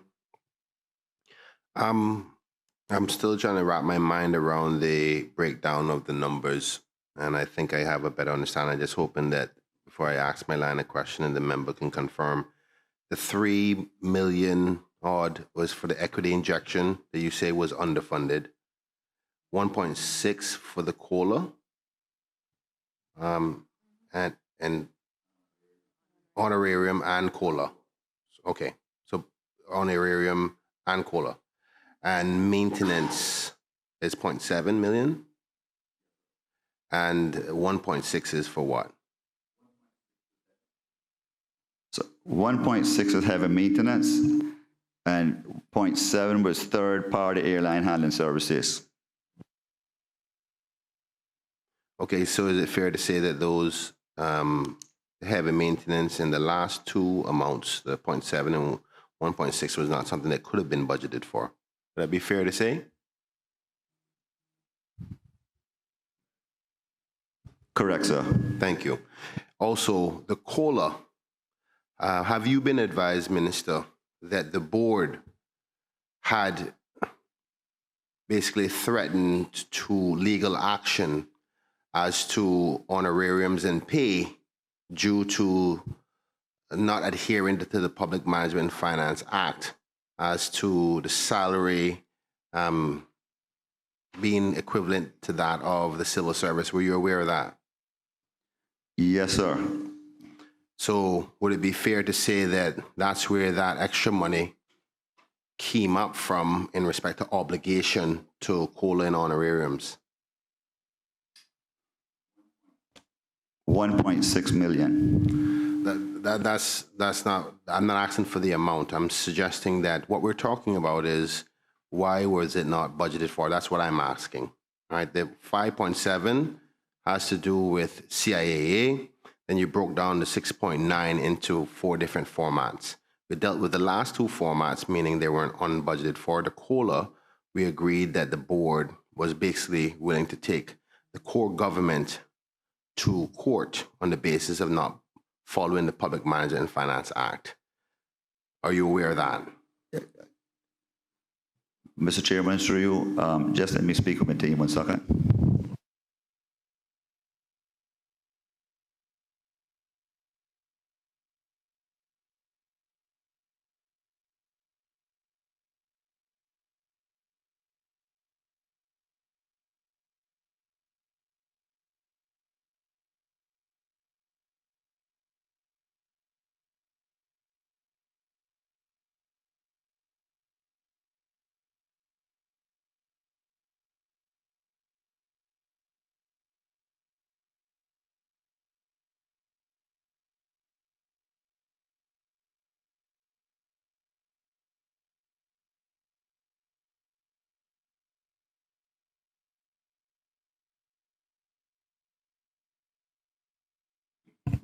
Mr. Chairman, through you, I'd like to ask the CEO to answer the question.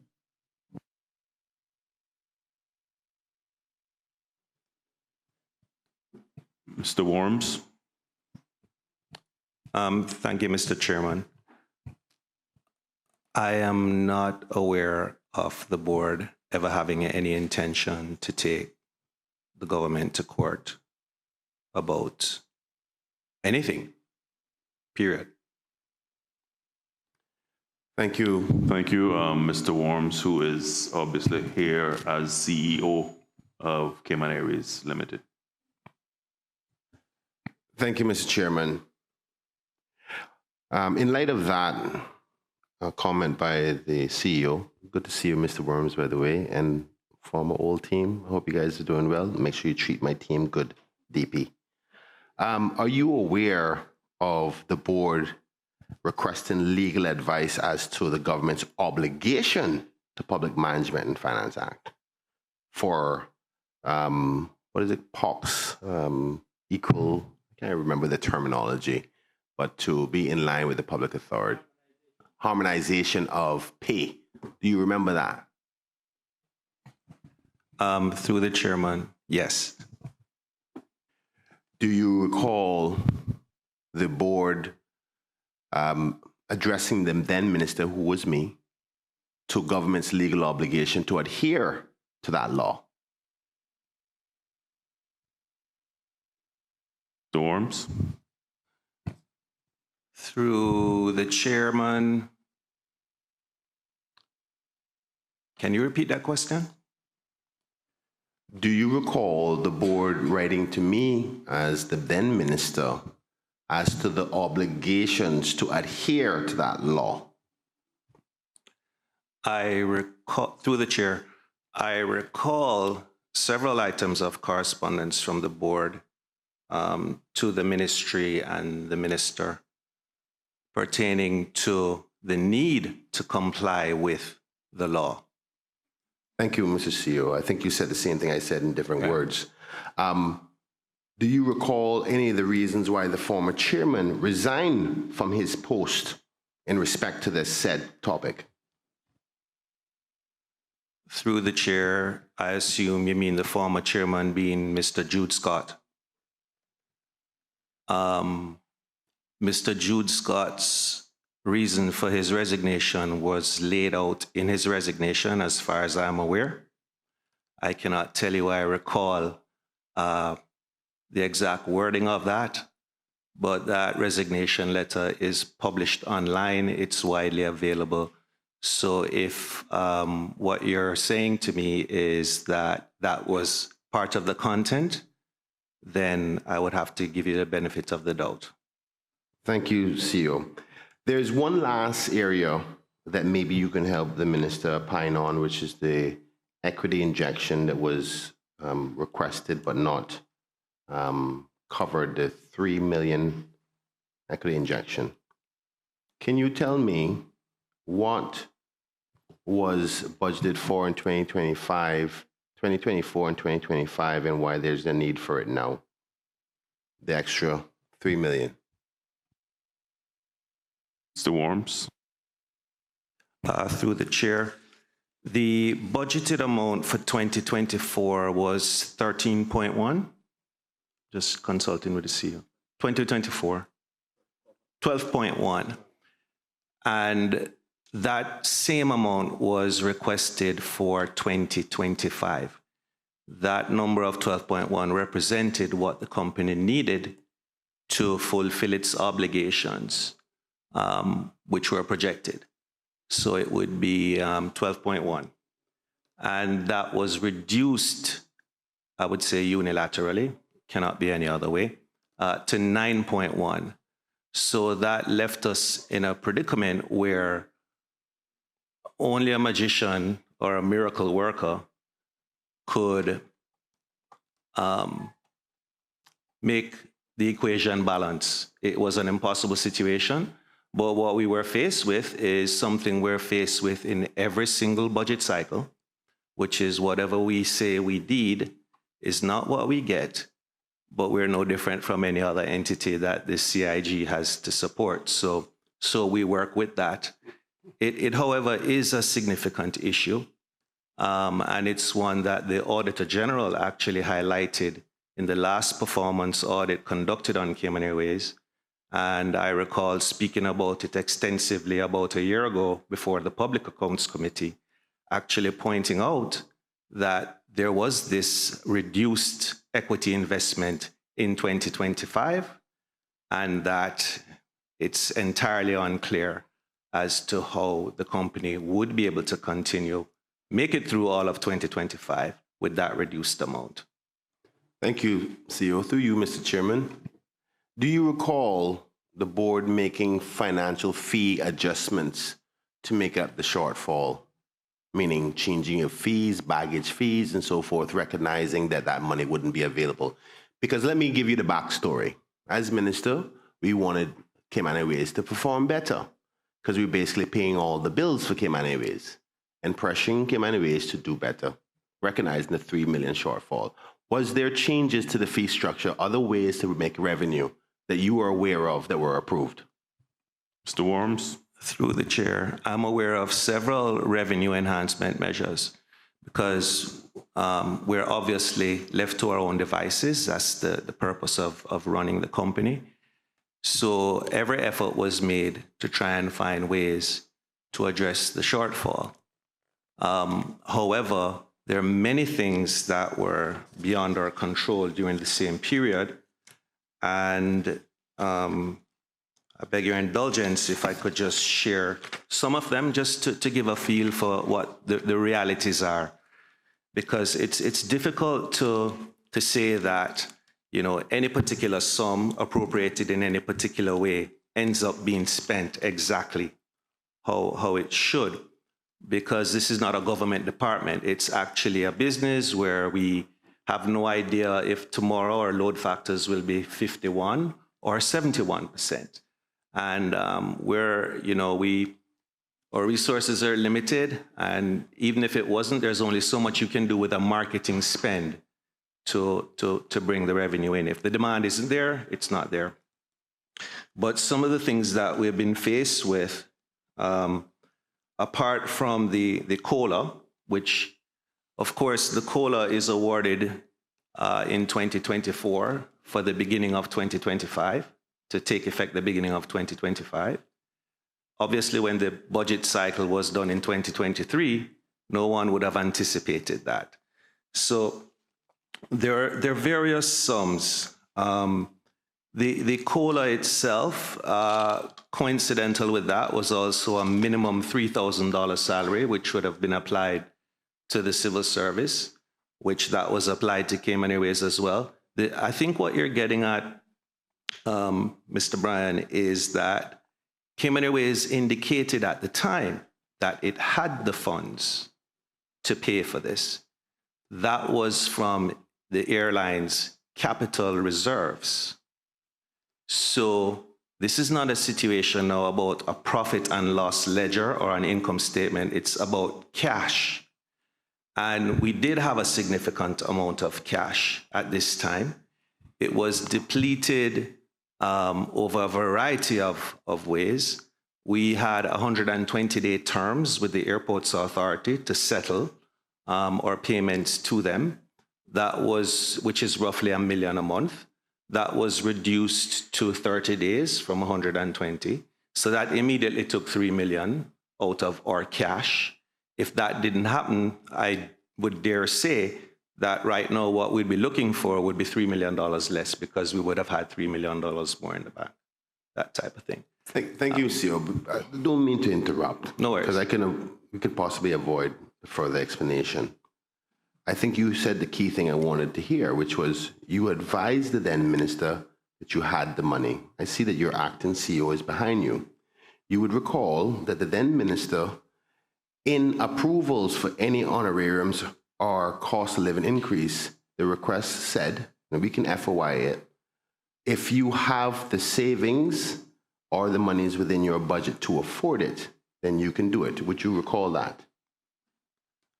Through the chair, I do recall that. Okay. And the payments were made. Thank you. But we are now into the fourth quarter of 2025. Correct. So having the money then and having the money now are two different things. So something else happened that caused you not to have the money to do it. So it's about affordability. So we are technocrats. We're all technocrats. All those ministers over there, if you go to that minister and say, listen, I'm trying to adhere to the Public Management and Finance Act by a legal obligation. The board has advised of my legal obligation to pay this just as much as everybody else, other civil service. The minister goes, okay, if you have the money, please adhere to that law, because I don't want to cause any legal undoing. And you advise, let's just say it's the good Deputy Premier Geriatric. What do you think he would do if you advise him that you have the money? Through the chair, is that a question for me? Yes. Okay. I really can't say what I would expect the Deputy Premier to do. What I can say, though, is that one way or another, we really didn't have a choice but to do what we did. Okay. Well, I thank you. I'm not trying to trick you into anything. I'm just trying to paint a picture of the realities, because there has been a sentiment of unaffordability and decision-making. When we are policymakers, our job is to assess the financial circumstances. We ask those who are in charge of those circumstances to say whether it's affordable or not. If we are advised, then we approve. If you say, no, we can't afford this and we're going to need more money, then we would know what the circumstances are. So now that that is clear, the last thing I'll ask is the CIAA money to be paid. And this one may be not for you, CEO. CEO, continue to do the great work you're doing. Both you and your right-hand man have been doing a good job and continue to do so. Through you, Mr. Chair, can the minister say whether or not that $5.7 million that we paid to CIAA, which I support heavily, it's time for us to resolve this payment issue. So I'm glad you found the money and you're requesting it. Has there been an obligation with that payment that CIAA now start to pay back government the $50 million that we lent them? Because the agreement, let me give you some background history here, is that they will also start to pay back government the money that they borrowed during the pandemic, now that they're making money again. So if Cayman Airways, which is a government entity, as much as CIAA is a government entity, if Cayman Airways is going to be pressured to pay, because CIAA was pressuring for a long time on Cayman Airways to pay this bill, but they don't want to pay their bills to core government that lent them. That's why they didn't get paid. So the question is, now that you are going to pay them, is CIA going to pay back core government the money they lent? Mr. Chairman, through you, as everybody is well known, I inherited this situation. I'm only responsible for what I know that I'm going to pay. When it goes from my ministry to another ministry, I can't tell you what that ministry is going to do, but I'm sure that the obligations, they will fulfill them. Thank you, Minister, Honorable Deputy Premier. What I was asking specifically, of course, I can't expect you to answer on behalf of the other minister. I'll ask him on the floor of the House in a supplementary question. What my question is to you is, sorry. I was sitting here minding my own business, but the minister, the member for Georgetown Central dragged me into this. So I'm obligated to speak on it. Honorable Minister, can you say if and when we get to the end of this item, you can actually approve it, Cayman Airways then pays CIAA, that CIAA will pay CIG according to the terms of the loan agreement between CIAA and CIG. Mr. Chair, I just want to go back to the makeup of this government. Mr. Chair, one of the things that we looked at when we separated ports from airport was the same reason, because we felt, because Peter and Paul were brothers and the minister was the father at the time, he did not want to take the decision on who should get paid and who should pay. So we separated it from them. And the first thing we did with that separation is we sent a bill to the airline to be paid. I can say directly that CIA has been making its payments to the government. So I do not understand when the member is asking if we are going to be paying back. Is he saying that CIA did not make any payments to the government while it was under his watch? Because if so, he needs to just say so. Can I just interject and say that in the report from the Treasury, CIAA is paying its current $50 million loan that was racked up during COVID back to central government. There is no collectibility issue. Thank you for the clarity, Mr. Chair. And I hope that answers the Georgetown Central member's question. Well, Mr. Chairman, I got to say that I don't want to drag this out any further.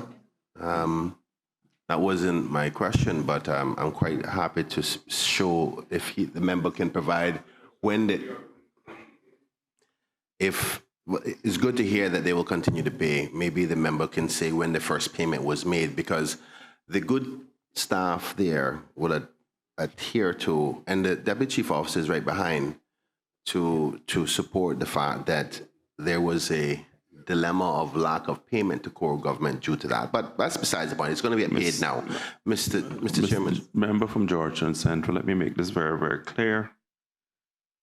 In meetings with the finance team, whilst CIAA bemoans the fact that it has to pay back the loan, it is paying back its loan to core government. So if someone informed you during your time as minister that that was not happening, they informed you incorrectly. So for Cayman Airways, under your watch, to have asserted that it would not pay CIAA because they thought CIAA might not repay Cayman Islands government, you were advised incorrectly, and quite frankly, Cayman Airways would have had no place to make such an assertion. I cannot go to a vendor to whom I owe monies and say, I'm not going to pay you, vendor, because I don't think you're going to pay your bills. That's not my place. I pay the vendor. So this seems to have been some blame game and passing of the buck. Can we move on from this line of questioning, because we need to bring this I do apologize, Mr. Chairman. Mr. Chair, I just want to thank you for the wonderful clarity. Yeah, well, the clarity isn't clear yet. Mr. Chairman. So, Mr. Member, can you allow me to? Mr. Chairman, I know that you're a great politician and you can opine as much as you like, but I'm making clarity today as to the reasoning behind it. And the public don't get to see the parameters of what's happening behind closed doors when the boards are fighting against one another. And my job was to protect Cayman Airways at all costs. When CIAA was pressuring Cayman Airways to pay bills and they weren't paying bills back to Cayman Airways for various different costs that are associated with them. So I'm happy today to hear that now we're getting resolved on this, but let's not make it seem as if they were all in cahoots before. So I am happy to hear that, but I do have some further questions on the line item. Mr. Chair, I must object again. The member said his job was to protect Cayman Airways. His job was to protect CIAA also, as CIA fell under him as the member. So let's not forget that. Thank you for your opining, Minister. I appreciate that. And I'm glad to see that you're fighting really strong for CIA too. But I would suspect that you should go back and check the timelines of those payments and you'll start to see. Anyway, let's move on. Mr. Chair, members, we're not going to have misinformation to the Finance Committee.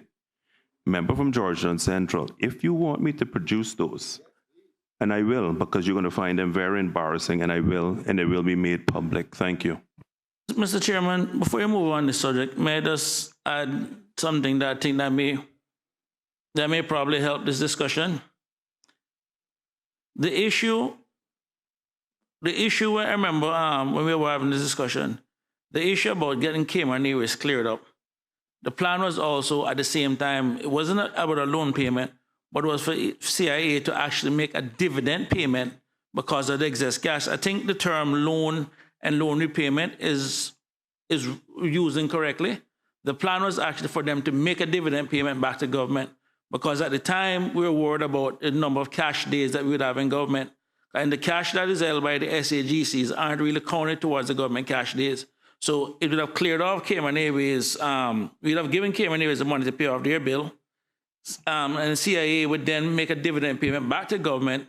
So we would have basically gotten back the cash and we'd have cleaned the books up. The problem that we ran into, from what I understand, is, I don't know again to it, but there was one or two particular members on the CIA board that would not give government a commitment that they would pay the dividend. And it was a dividend, so I think loan is being used incorrectly here. The plan was for a dividend payment to come back to government, so at least we could get back the cash and it would not impact our cash days. And from what we understand is one or two members on the other board was just being belligerent.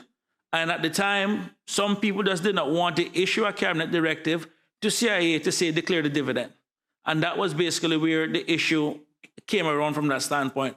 But it was meant to just clean it up and government would have gotten back their money. And that offline, before we resume, the Deputy Premier was having a conversation exactly on the same issue, where that money now come back as a dividend. So if we're going to pay it, my follow-up question I wanted to know is, are they now going to issue a dividend to give us back that cash? Because what we don't want is the cash sitting there and then government, central government or core government is struggling with cash days where we have to go and borrow money when we have SAGCs that's sitting on cash that they don't need to be sitting on, because we are the ones, core government, that has to be carrying all of the FFI responsibilities. We take their liability and none of their cash and none of their revenues. So it makes no sense. So the objective at this point, I believe, is that not just the CIA or whoever, is that Cabinet needs to sit down now and look at all the excess cash that's sitting in SAGCs and then turn around, send it back and dividend it back up to core government. Because what's going to end up is that you guys have to go and borrow money now to meet your cash days and everything else, and we're going to be no better for it. So I think that is really where the issue was. It wasn't a loan payment, but rather a dividend that was supposed to come back. And one or two members was just uncooperative in terms of that plan. And that's where it just basically went south. So I hope that helps. Thank you for your introduction, member from Bordentown West. As I said, the comment that was made was that CIA was not repaying its loan. Okay, A loan and a dividend prepayment is completely different. Member from Georgian Central, are we now clear on that point? Yes, sir. I think we are. Now, me and you can go have a coffee after this. I love you again. Now that we all got that clear. Thank you very much, member from Bontown, being the former Minister for Finance and remembering exactly what transpired. Thank you for clearing that up. And I think that now Minister can start paying some dividends to core government with his board. Moving on. Can the Honourable Minister say, through you, Mr. Chair, whether the Cayman Airways is still committed to its plan of changing aircrafts for the future to be more efficient than the current 3 aircraft approach that we have now? Mr. Chairman, let me converse with my CEO, but I have to ask the member from Georgetown Central, 3 aircraft, or are you talking about the 4 Maxes? Sorry, maybe it wasn't clear. Their current makeup, we have 3 different aircrafts right now. Okay. And as a result, we were advised that it would be more efficient if we went down to 2. Turn your mic off 1 second. Thank you. To 2 aircrafts, one being the jet and the other one being able to service Little Cayman and Cayman Brac. And we did a whole lot of research, or your team, your now team, did a lot of work and research in respect to that. And we had a planned approach for the future, which would do some savings from having only 2 maintenance processes rather than 3. Because once you have every different type of aircraft you have different types of maintenance. I want to know if your ministry is still planning to go in that direction with the company Cayman Airways. Thank you for that question. I'll revert to my CEO.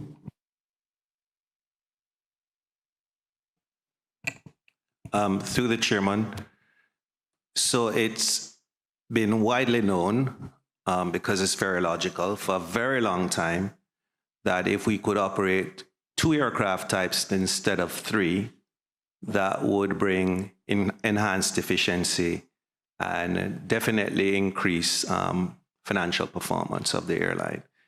So 2 types versus 3 is something that we've always wanted to go to. The reason it hasn't happened is because there is no other type that can go to Little Cayman but the Twin Otters. So we're stuck with that at this moment. At this moment. When that situation changes, it will then trigger the feasibility of using 1 aircraft type for both Little Cayman and Cayman Brac, which would definitely produce cost savings. Thank you so much, CEO. You did a very good job explaining that. So now the minister, can the minister say, is he had any conversations with his counterpart from the CIAA, who would be responsible for the new airport in Little Cayman, whether the government is still going down that road and that path to be able to allow Cayman Airways to go to 2 aircrafts, to have cost savings and us run this company more efficiently? Mr. Chairman, through you, member from Georgetown Central, thank you very much for that. The minister responsible for Airports Authority and I have not had that conversation. Member from Bordentown West, Mr. Saunders. Thank you very much, Mr. Chairman. Mr. Chairman, through you to the Honorable Deputy Premier. In terms of bird strikes, have Cayman Airways or have an experience in those planes having issues with any bird strikes or any bird issues coming to land or take off or anything like that? Honorable Minister. Mr. Chairman, I'll revert to the CEO to give the numbers on that, as we just discussed that a few days ago as well, but I'd rather it come from him. Through the chair, bird strikes is something that from time to time keeps someone like myself up at night. Every time there is a bird strike, we have operational irregularities, because even if it's a small bird and the impact or the damage is very minor, it still triggers an extensive inspection process on the aircraft. Because if a bird had, for instance, hit the nose, then possibly another bird or pieces of that same bird may have been ingested into an air conditioning system or into the engine, etc. So birds are very problematic to us from a logistical point of view. From a safety point of view, even small birds, if they're ingested into the correct place, such as the proper core of a jet engine, the effect from that can be catastrophic. So we want to always err on the side of caution when it comes to anything we say about birds. We're going to be conservative. I would prefer to not see one bird anywhere because I am not in that business. I'm in the business of flying people safely. But birds is something that the whole world has to contend with. So we have to look at what is our rate of bird strikes in comparison to similar jurisdictions, the worldwide averages, what entities like ICAO say are acceptable levels. We're also concerned with the sizes of the birds. There are times when the birds can be very large. Cayman Airways itself has had an engine completely destroyed by a crab catcher in Cayman Brac, albeit this was many years ago, but that was $1 million worth of damage when that happened. That was some 20 years ago. We were still operating the 737-200s. So it's not that we don't know what is possible. However, bird and wildlife management, it's not for the airline to dictate or try to say what should be done. We have our views, and again, our views may not always align with anyone else's because we're looking at it purely from the perspective that I would rather see no birds. I understand the environmental concerns, but I think there's a hierarchy on the planet and humans come first every time. That's just our perspective.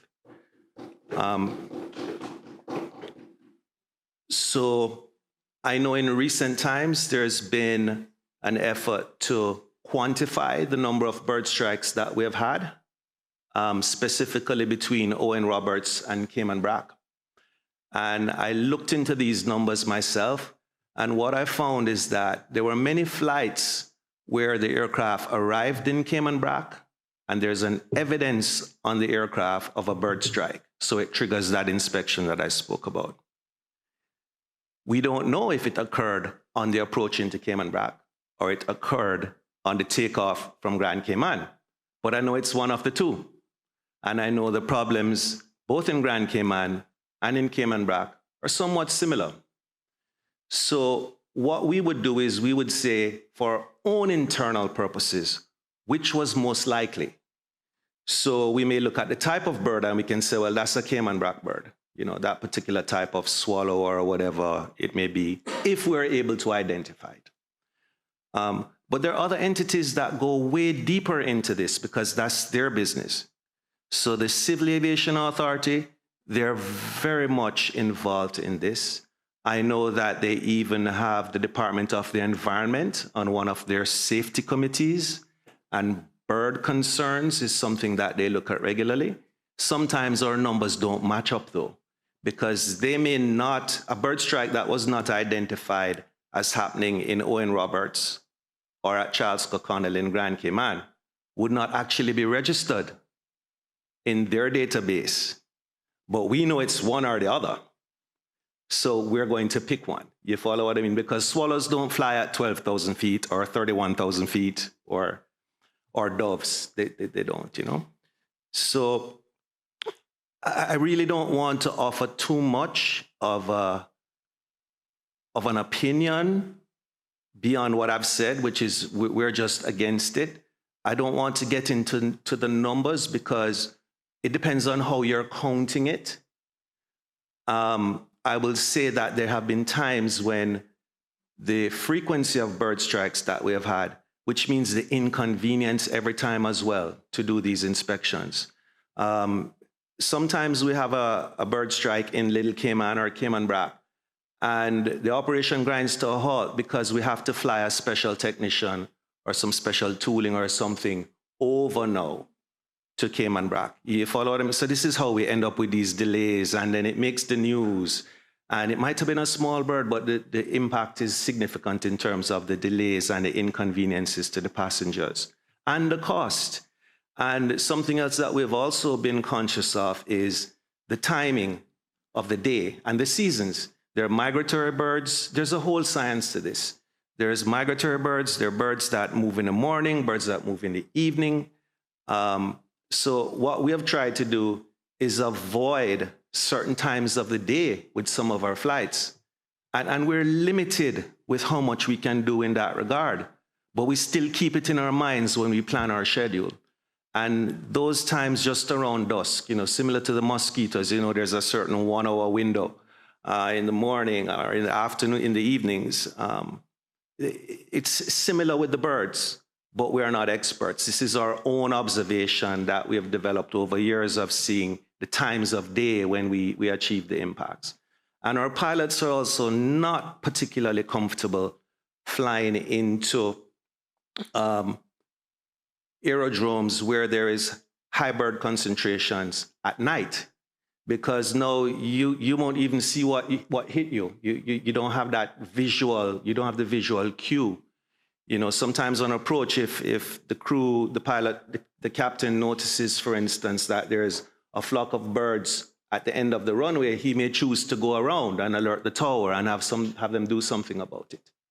At night, that's very difficult to do because the areas are not illuminated. So that's about as much of what I would like to say about birds. I hope it's helpful. I don't know if it's the information you were looking for. Mr. Chairman, I got a few questions as a result of that. That was very good detail. I want to ask you a very important question right now, because it's going to make a difference on whether actions are taken. Is there a potential for a plane to crash if a large enough bird from this area goes into an engine? Mr. Worms? Through the chair, that's an easy yes. Okay.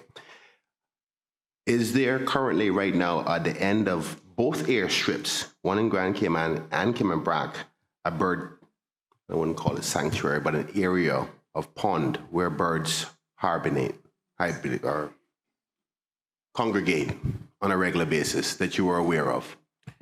Mr. Worms? Through the chair, there have been long-standing issues at both airports with areas where birds congregate. At Oriel, it has gotten better over the years as areas that were wet have been filled, ponds have been filled. So that has led to some improvement. But there's several wildlife mitigation or bird mitigation methods.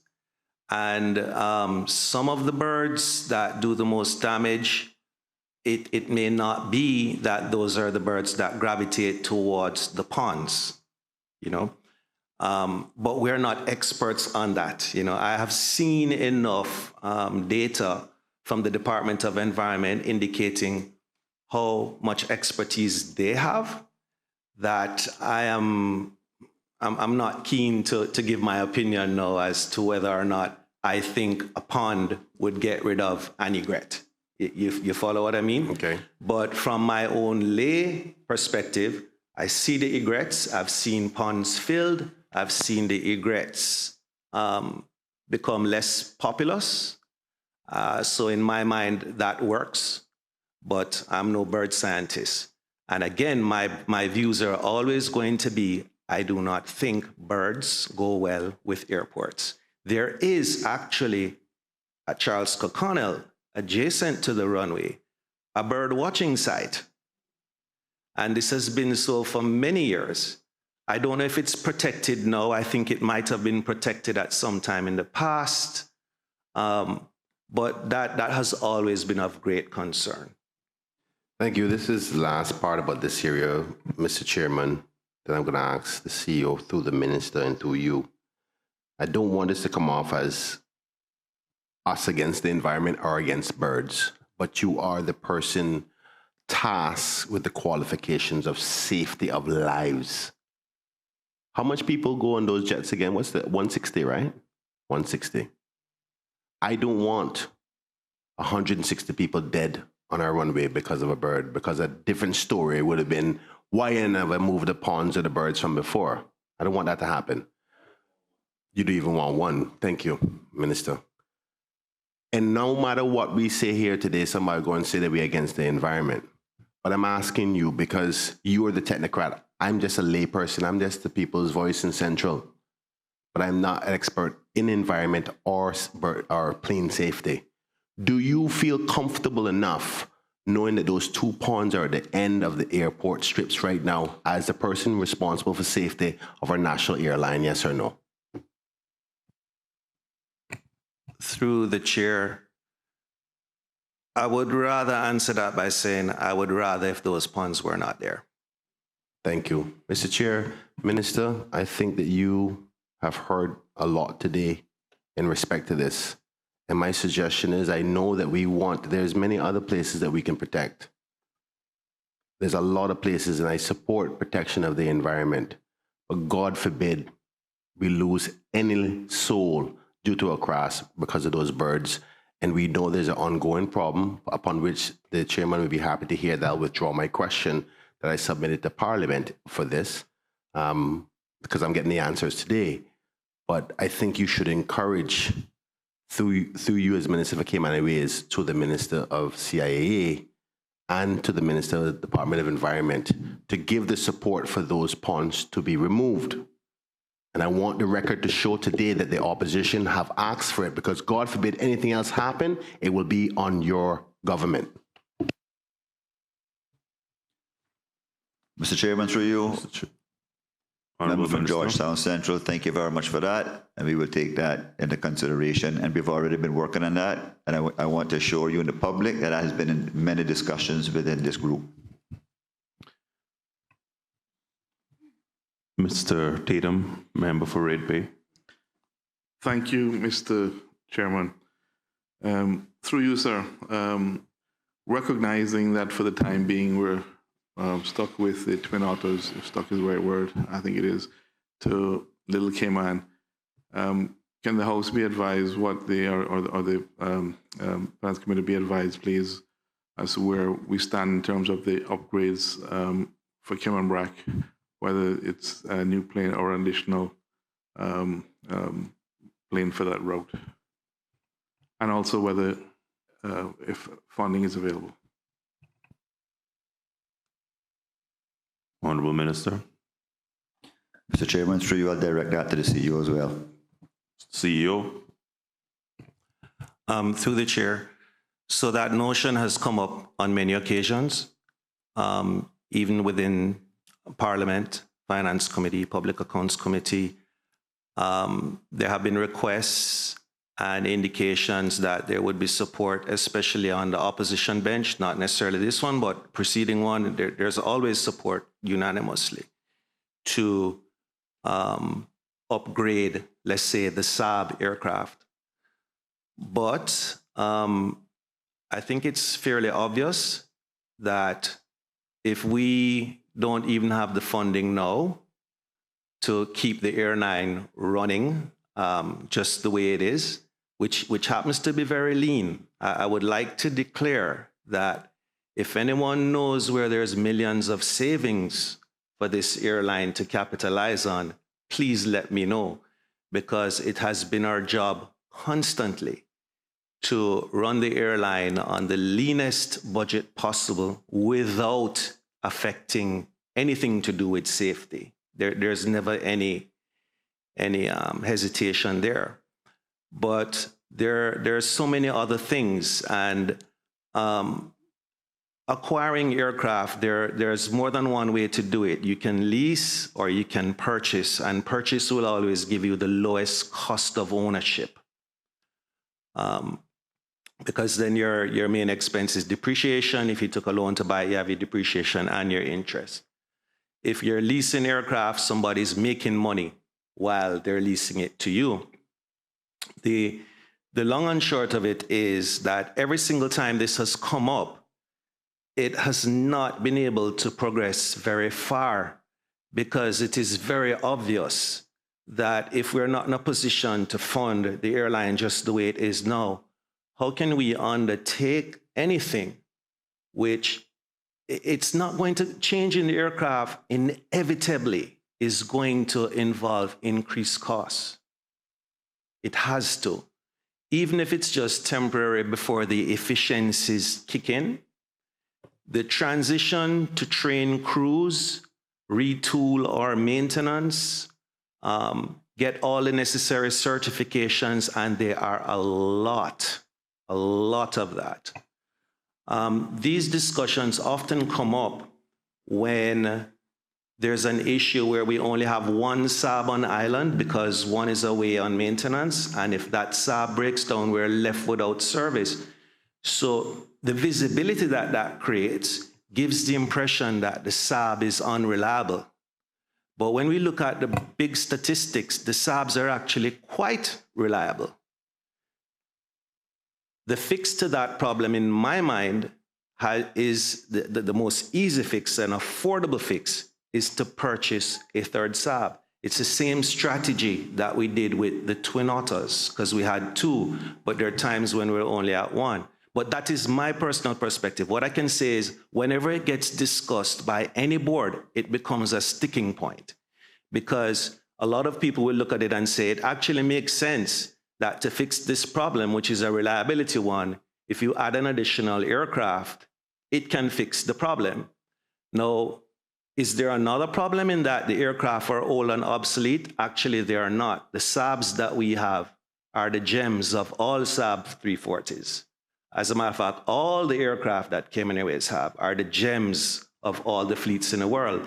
And it's because the aircraft are pampered, they're maintained to the highest standards, they're flown to the highest standards, they're not beat up while they're being flown, to put it in simple terms.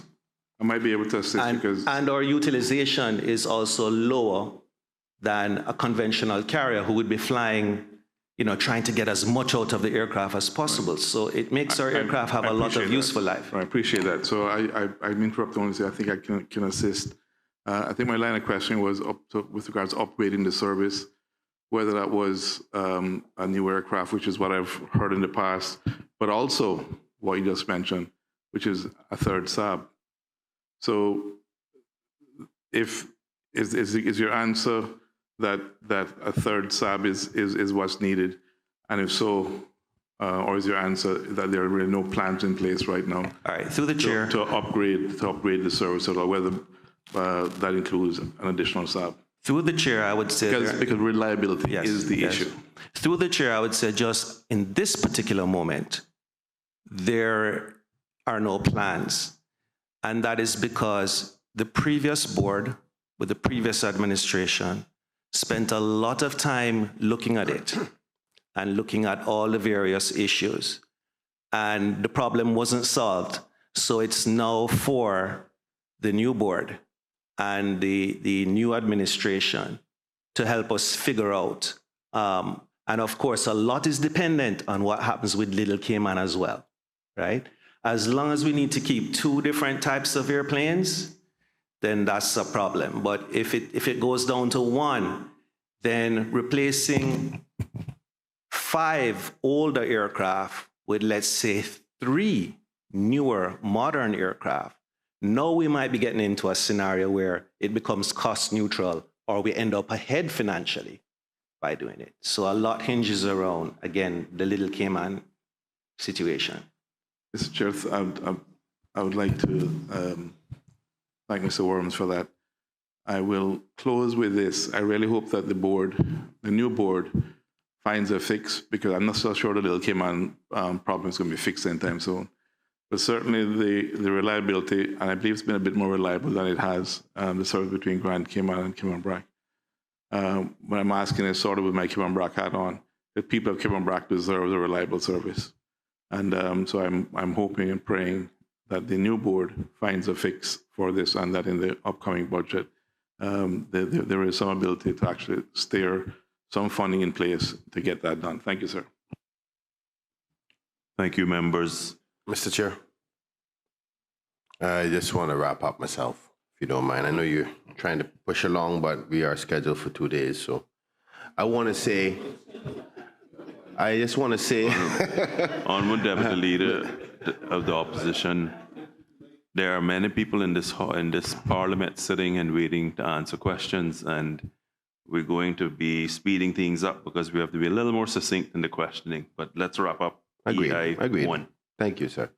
I just want to say to the Honorable Minister that don't let anybody pressure you into thinking that funding Cayman Airways is an expense, because there has been no quantified value proposition to the ability to leave this country safely when a hurricane comes, or to the value proposition that is given to tourism and its efficiency from certain gateways, or our ability to travel to the south for cargo operations to Panama. So many people may sit and say, oh, we spend all this money on Cayman Airways. If you can give them more, you give them more. If you can treat those staff even better than I did, you do so. And you have my full support, because this thinking that Cayman Airways isn't valuable needs to stop in this country. You don't know what you have until you lose it. Mr. Chairman, through you, member from Georgetown Central, I thank you very much for that. Cayman Airways is not a liability to us, it's an asset.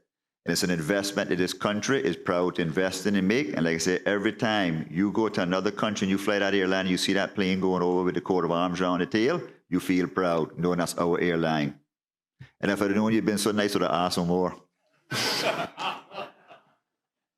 That being said, all those in favor. Mr. Chairman, that being said, I could not be a Cayman Racker sit down and not respond to that, because we do have an opportunity. I won't push to get it today. That would be somewhat unreasonable. But we do have a 2-year budget coming up, so I would invite my honourable friend across the way to be diplomatic. I wouldn't say push or coerce, but be diplomatic in his request to ensure that there's sufficient end to the 2-year budget, so that the services of Sister Islands can be reliably and affordably upgraded. Because I fly probably more than anyone here in this Parliament for probably the longest period of time as a parliamentarian and a private citizen. And I've been there on an occasion when the Honourable CEO said, and I won't call the name of the captain, was a good captain, where we had a bird strike and came back, and he made the announcement that he could see the engine on the runway. It's not a good feeling. Mr. Chairman, through you, member from Cayman East, I thank you very much for that, and you'll have our commitment.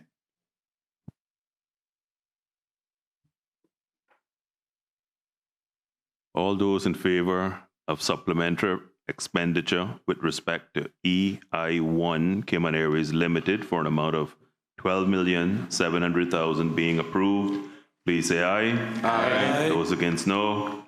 The ayes have it. Supplementary appropriation to EI1 Cayman Airways Limited of $12,700,000 has been approved. And whilst we're, as a committee, in such a great mood, we have the real turtle of the island, which is the Cayman Turtle Center, coming up. And I would invite members to also offer the same support for EI 49, Cayman Turtle Conservation and Education Center Limited, for an amount of $1 million. All those in, are there any questions? You know that I wasn't going to make this pass. Come on now. Are there any questions? Yes, Mr. Chairman. Want to deal with two matters. Two topics with various questions on each topic. First, the availability of turtle meat. Sorry, a member. I just think the DP would like to thank yes, sorry. So, Mr. Chairman, I just want to thank my team, CEO and CFO, and also from my ministry for coming in with a detailed presentation and answering the detailed questions from the opposition. I thank them very much for spending the day here with us today, and continue to keep that airline flying safe.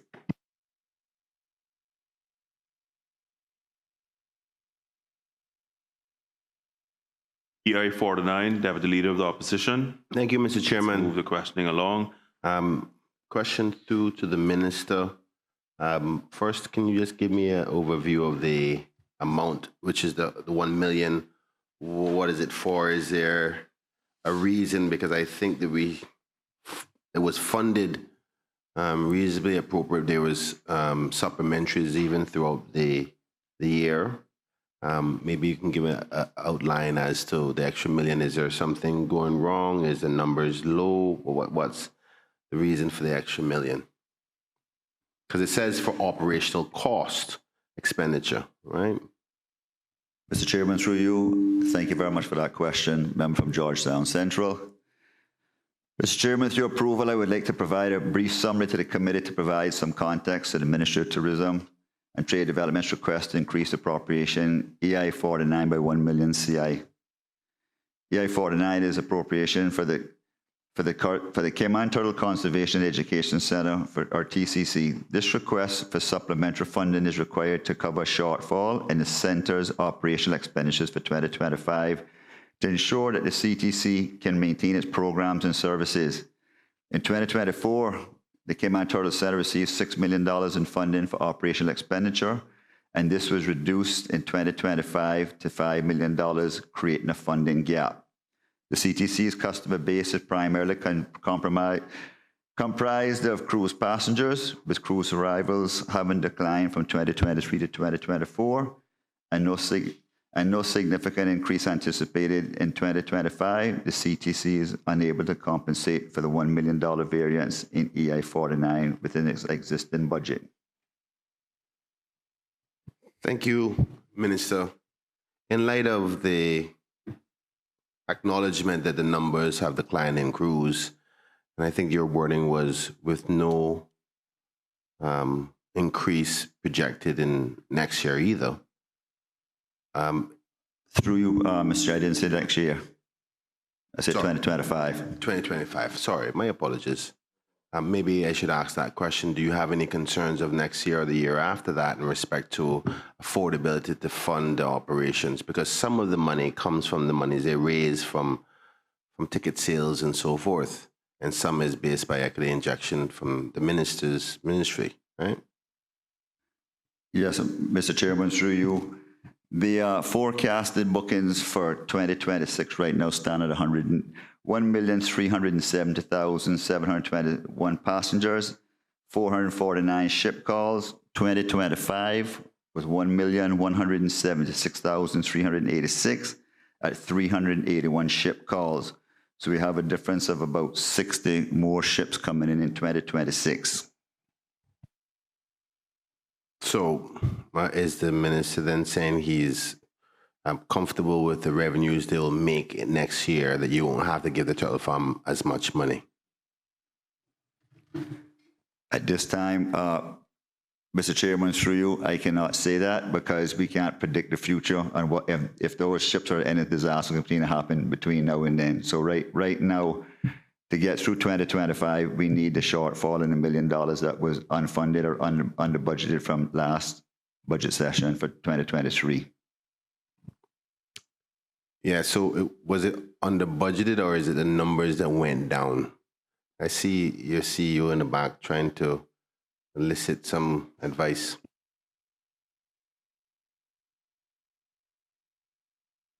Mr. Chairman, through you, I will ask my CEO from the CTC to provide the details.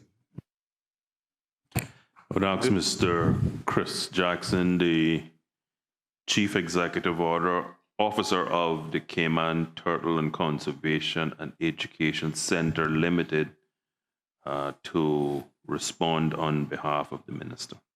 Thank you, Mr. Chairman. To the Minister, sir. Originally in 2023, our budget, we had budgeted for and requested EI injection for 2024 of $6 million, and the same $6 million for 2025. For 2025, we did not receive the $6 million. We only received the $5 million. So the reason for this request now is to supplement our operating expense for the remainder of 2025. Thank you, Mr. Chairman. And to the CEO, you got extra funding for capital, though, did you not? That is correct. That was for the Seaside Pump Station. That was $2.56 million. That's for the Seaside Pump Station. Nothing to do with operations of CTC. That is completely separate. Okay, so you've gotten funding for capital stuff which are not considered to be. One would assume that your operational expenses are the #1 priority, correct? At the moment, yes, sir. Okay, so the government, when they gave you funding, whichever government that was, did give you extra monies, but the priority at that time was the capital, was not operational. We submitted a request for EI injection, and the CapEx was something completely different. That was for the pump project, which, if the minister remembers, it was you and I that battled that. So yeah.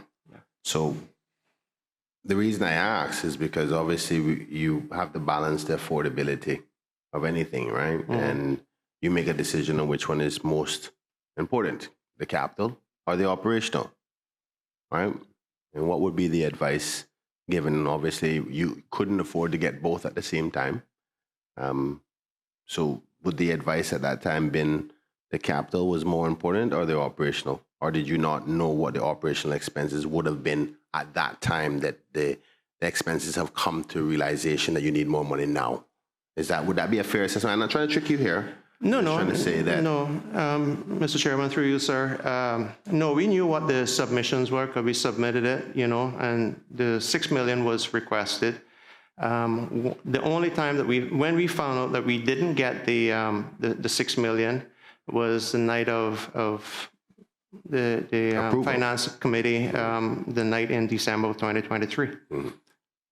In 2023. Correct, yeah, which was for 2024/2025. Correct. Not trying to trick you or anything. No. My point is this. As 2023, you're trying to get more money for operational. You say, okay, let's see how well you do with crews. Maybe you might make more money on your revenues internally, so you won't have to ask government, because this injection comes from core government, quite similar to that of Cayman Airways. We say, go out and prove yourself, make some money on your own. Because technically speaking, the Auditor General holds companies like yourself accountable to be self-sufficient without capital injection or equity injection. So you put a temperament there. So let's go from 2023 now to the most recent capital request that you got, which was over $1 million. Now, you know what 2025 is going to look like. The conversation is having, is it operational or is it capital? Which one do you want? And naturally, the request was for the capital, which was the pipe, because it was seen that that was more important, right? Well, that was the only project that we were able to get approval for. Obviously, we requested more for other projects, product development and so on and so forth. So we did have a battle, you and I, if you want to call it that, for me to get the seaside pump station at that time. And the reason that was so relevant was because of operating costs. We spoke of, we had several times where the pipes broke under the road. Those infrastructure has been there since the early 70s. And that was a concern, because when we did upgrade the pump station in 2000, cutting those 14-inch pipes resulted at that time 4-inch opening because of the crustaceans and everything that had grown in the pipe. So when you figure you got a 14-inch pump trying to pump water through 1,500 feet of pipe through a 4-inch pipe, the overhead cost is substantial. Cayman Turtle Center prides ourselves on animal welfare and ensuring that we have adequate infrastructure. The seaside pump station is something that I was fighting for since 2012, and I finally was able to get that done. And that was something that was desperately needed for the welfare and the production and the care of our animals and the safety of our animals. Thank you, and I agree with you. Through you, Mr. Chairman, how was the decision made? Which one was most important? The operational expenses, which is what you take to run the company, or the pipes? How was that decision made? Mr. Chairman, through you, sir, both is of great concern, and the need for the operation is also there. I just want to make a note that we also applied for this, not just now, but we did, the previous board did submit a document to the ministry in November of 2024 because seeing the shortfall. And again, if we had got the $6 million, we wouldn't be here right now. No doubt, because you would have had the approval for the extra million for the capital, but you're missing my point. It was budgeted shortfall of $1 million. You needed another $1 million for operational covering, which is the most important thing. You got to cover your operations. Because if you can't cover just your operations, you can't do any other stuff. So it was under budgeted, as you said, rightfully so. Then there's a discussion about extra monies being approved, $1 million. So you decide, am I going to take that $1 million towards the operation? Or am I going to take that $1 million to put to capital? And I'm asking you, how was that decision made? We didn't have an extra $1 million to play with. What we had was $5 million. I hope I'm getting what your answer. We got $5 million. We needed $6 million. The seaside pump station was at $2.56 million. That wasn't anything that we could take from that capex to supplement the operating cost. That was agreed that was for the seaside pump station. I'm trying not to belabor the point at all. I think it's been messy because it wasn't the approval back in 2023 I'm talking about. I'm talking about the new monies you got for the seaside cable after bringing it to the... Mr. Bryant, we're going to bring this to a close. Yeah. The project was $2.5 million. Getting $2.5 million meant you either did the project in its entirety or you didn't do the project and now he'd be sitting with $1.5 million excess, needing $1 million still to complete the project. The entity clearly saw the need, from everything I've just heard, to improve operational efficiencies and safety. They chose that. They moved forward. We still had $1 million shortfall from December 2023 when the 2-year budget was cut. Now we're here. We're going to get the $1 million. Good. Member from Bordentown West. Mr. Chairman. Bordentown West. Every member must have a fair allocation to questioning. This point has been belabored. Member from Bordentown West. Thank you very much, Mr. Chairman. Through Mr. Chairman, how many visitors did the Turtle Center had last year? Honorable Minister.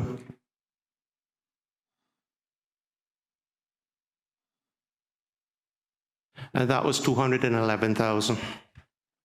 Thank you very much. And through Mr. Chairman, how many staff does the Turtle Center employ? 106. And what percentages came in? We have 3 work permit holders. Okay. And in terms of the different tour operators, how many different tour operators operate in terms of selling like tours or sightseeing stuff to the Turtle Center? It's about 20. About 20? Those are just the tour operators itself. I'm talking like the number of employees that those tour operators would also employ in general. Sorry, I don't have that information. Oh, don't worry, I do. I don't ask questions I don't have. No, okay. Here's a point I'm going to make. We have an entity, a center, that has 211,000 visitors, employs over 100 Caymanians directly, and 500 Caymanians indirectly. That costs us $6 million a year. I wish we could find one more of this, that we can get 200,000 visitors. Because if there's one thing that's shown is that we actually lack facilities for visitors who visit our country. So colleagues, I'll say this much. 211,000 visitors, 100,000 Caymanians employed directly, 500,000 Caymanians employed indirectly for $6 million. That's a steal. I vote yes, Mr. Chair. All those in favor of supplementary expenditure with respect to EI 49, Cayman Turtle Conservation and Education Center. I have further questions outside of that line item about the turtle meat. So I don't think any other member is posing to have a question, so it won't be a fairness issue unless you want to stop me from asking a line of question about other matters to do with turtle farm. We're going to have 5 more questions on the turtle farm. Let's have the questions. Thank you. Can the minister say, you can ask assistance from his CEO if you have to, if there's any concerns about the availability of turtle meat or supply of turtle meat to the public? Thanks for that question, Mr. Chairman, through you, sir. Cayman Turtle Center has been the sole supplier of turtle meat, as everyone knows. The turtle meat is and has always been the culture of the Cayman Islands. As a little boy, I remember my grandfather was one of the pioneers that used to bring turtle meat from Mosquito Key back in the early 70s. so I've been around it for quite a while.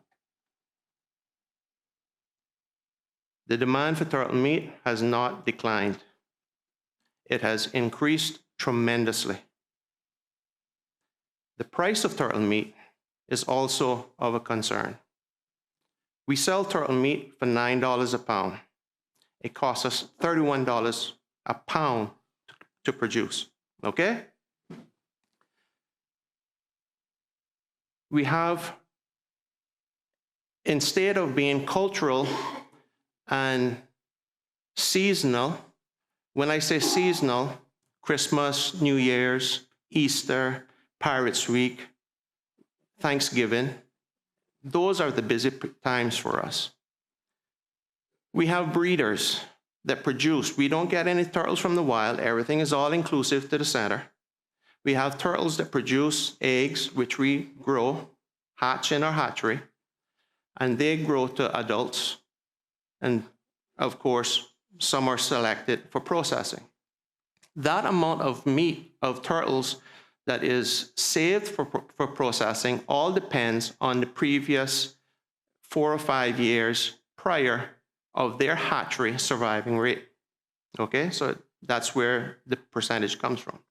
Now, in the past, our ownership agreement had supported us of producing to the country about 40,000 pounds of meat per annum. Because of the demand and the price, we have oversold our commitment. So we're basically at 70,000 pounds of meat per year. So we have been reducing meat for the last 3 or 4 years, and we're down now at about 20%, 25% of what we would normally sell. And the reason for that is we need to manage and take care of our stock so that we can have meat. As it's a delicacy in the Cayman Islands and a cultural dish throughout the year, we definitely don't want to have to stop and say we can't sell meat for several months only at peak times. We don't want to do that. So we have to, as managers and management of the processing area, and it all depends on our breeders. Remember now, we have animals that's helping us, so it all depends on their cycle of eggs that they produce. So it is critical for us to manage our workload. I remember when I first started work at the Turtle Center, we used to send 500-600 pounds every 2 weeks to Cayman Brac, right? And we can't do that anymore. And the problem is it's been commercialized.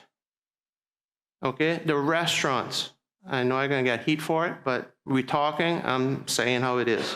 The restaurants are buying it up to make a profit.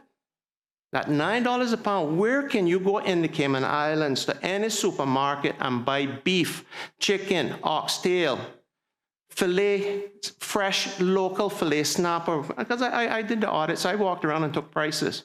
$3.99 a pound for filet snapper, local. For $13.99, sorry. Right? Yet Turtle Center is selling meat at $9 a pound. And the problem that we had at one point, which we put our foot down, was when cars are actually driving around to construction sites, selling turtle meat. Come on now, guys. We need the support. We need you to trust us that we can grow our herd back, and which we can, we will. We will, all right? And manage the price of turtle meat.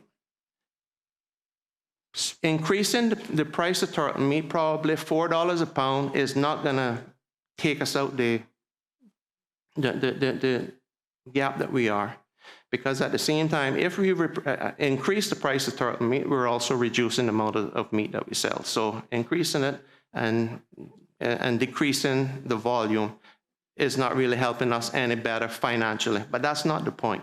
The point is for us to have the continuity of turtle meat throughout the year, for everyone to get it, whether it's only 5 pounds or only 10 pounds. But when people come down and want 15, 20, 30, 40 pounds, at a time. It's hard to be able to fill those orders like how we used to. Thank you very much, Mr. Jackson. I think the point has been very eloquently made, and I think it's fair to say that the members of this committee, especially those of us who've been knowledgeable about this subject for a long time, congratulate you and your staff for the work that you've done and the work that you've done to maintain the sustainability so that we at least still have turtles to actually butcher. And so I then put the question that all of those in favor of the supplementary expenditure in respect of EI 49, Cayman Turtle and Conservation and Education Center Limited for the amount of $1 million being approved, please say aye. Aye. Aye. Those against, no. The ayes have it. EI 49, Cayman Turtle Conservation and Education Center, supplementary appropriation of $1 million stands approved. Honorable Minister. Mr. Chairman, thank you very much for that. And I also want to thank the CTC team for coming here today and giving a detailed explanation. And also thank the 100 Caymanians or the 98 Caymanians that they've left behind at the Turtle Center, producing good turtle meat and also continuing to grow turtles for us. Thank you. And Cayman Bragg. Send Cayman Bragg. HES 1. Policy advice and ministerial services for the Minister of Health, Environment and Sustainability for a reduction of $604,000. Are there any questions on this item?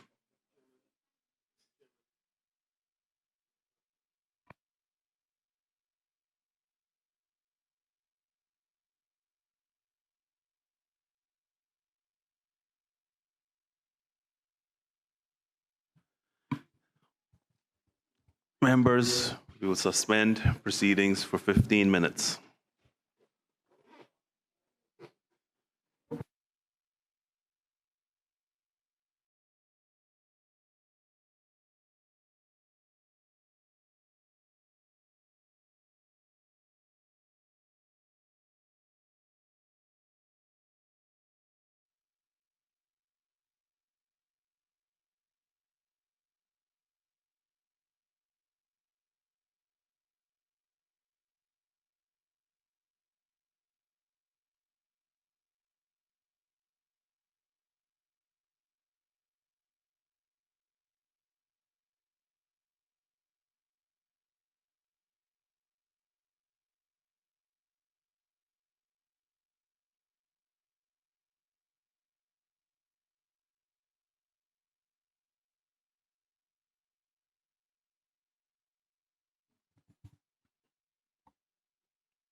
Members, let us reconvene proceedings of the Finance Committee. Please be seated. Members, before we took evening mini break, we had reached HES 1, Policy Advice and Ministerial Services to the Minister of Health, Environment and Sustainability for a reduction of $604,000. Are there any questions on this item?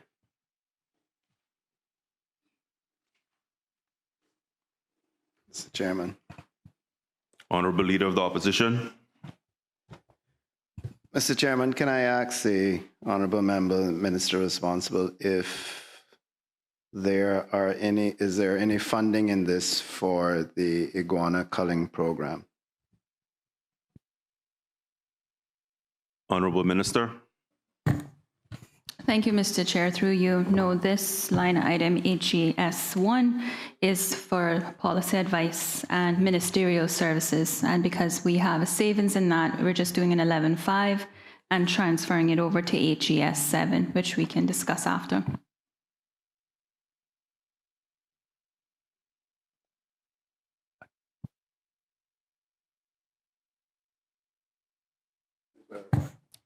Sorry, my correction. Section 12.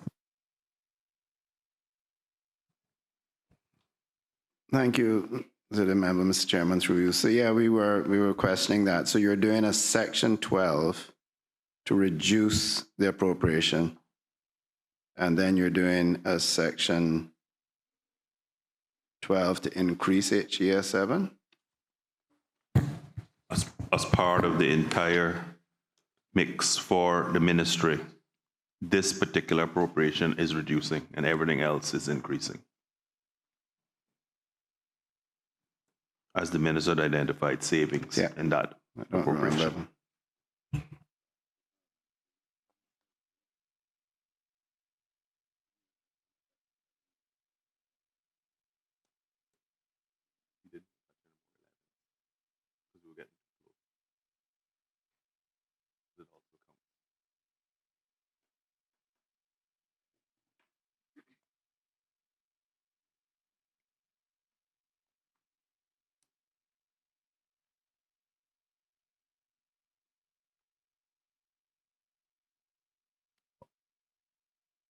All those in favor in the reduction to HES 1, policy advice and ministerial services to the Minister of Health, Environment and Sustainability by the amount of $604,000 being approved, please say aye. Aye. Those against, no. The ayes have it. The HES. Sorry, Mr. Chairman, and you might already explained it, but did I hear you say a reduction? We're using a section 12 to do that? It's not usually the norm, is it? You're right, member. It's normally not the norm, but the minister realized savings in this area, and we wanted the output to reflect as accurately as possible over projecting for year end. So we decided that as it's not outside the law to do so, we brought that in the air to be transparent to the committee. So it's a net increase.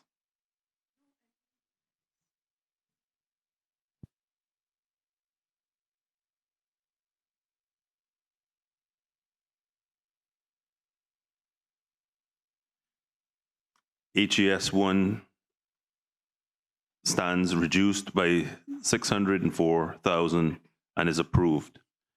HES 7, collection, recycling, and disposal of waste for an amount of $1,729,000.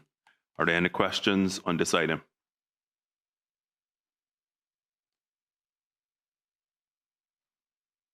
Thank you. Through you. Honorable Leader of the Opposition. Thank you. Mr. Chairman, through you, perhaps the minister could just give us a breakdown on where these funds are being used.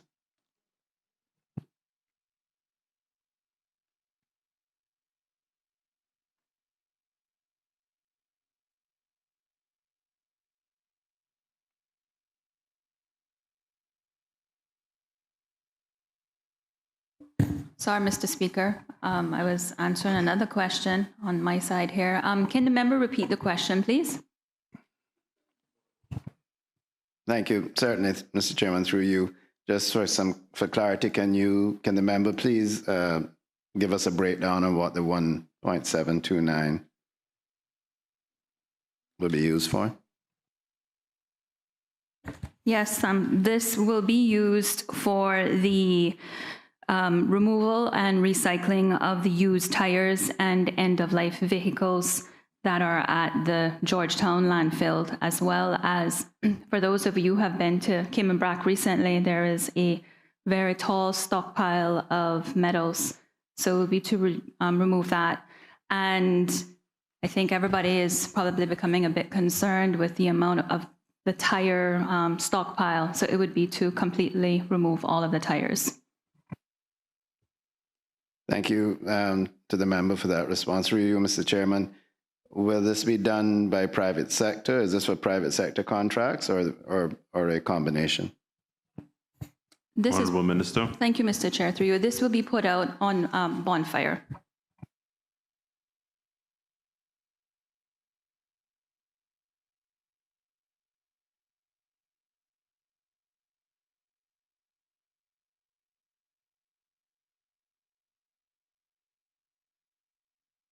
Mr. Tatum. Thank you, Mr. Chairman. Just curious, can the minister advise whether, in terms of scrap metal in Cayman Brac, is the plan to remove all of the scrap metal that's there now or just some? We're going to move it all, sir. That's the plan. Good to hear. Thank you very much. And Mr. Chair. And just to clarify, I was referring to Cayman Brac. Yes, Right, sir. right. And Mr. Chair, and the tires are going to be shredded, or it says recycling? What does recycling mean exactly?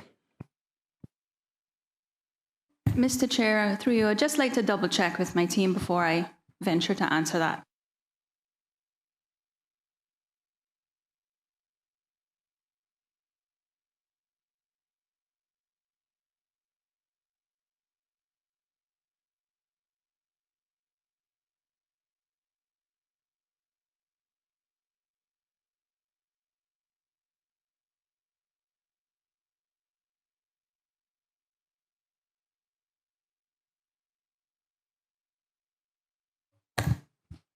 Thank you, Mr. Chair. To answer the member's question, the tires will be shredded and then shipped out.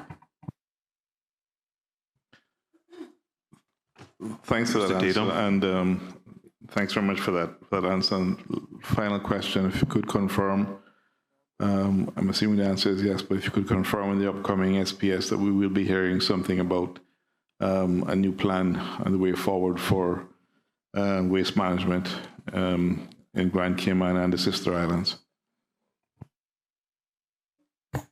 Mr. Chair. Honourable Minister. Through you, yes, I give the member a commitment that you'll be hearing more about waste management when we come down to discuss the waste management solution, when we come down to discuss the SPS. Thank you. Honourable Leader of the Opposition. Thank you, Mr. Chairman. Through you, and I beg your, or I ask for some leeway in this one, but I have had a number of my constituents who are involved in the iguana culling program come to me saying that they are not being paid for a couple of months now. Mr. Chair, through you, I'd just like to say to the member that typically, to my knowledge, the payments are usually turned around fairly quickly, but if you have a concern, please bring it to my attention and I will ensure that the payments are made expeditiously.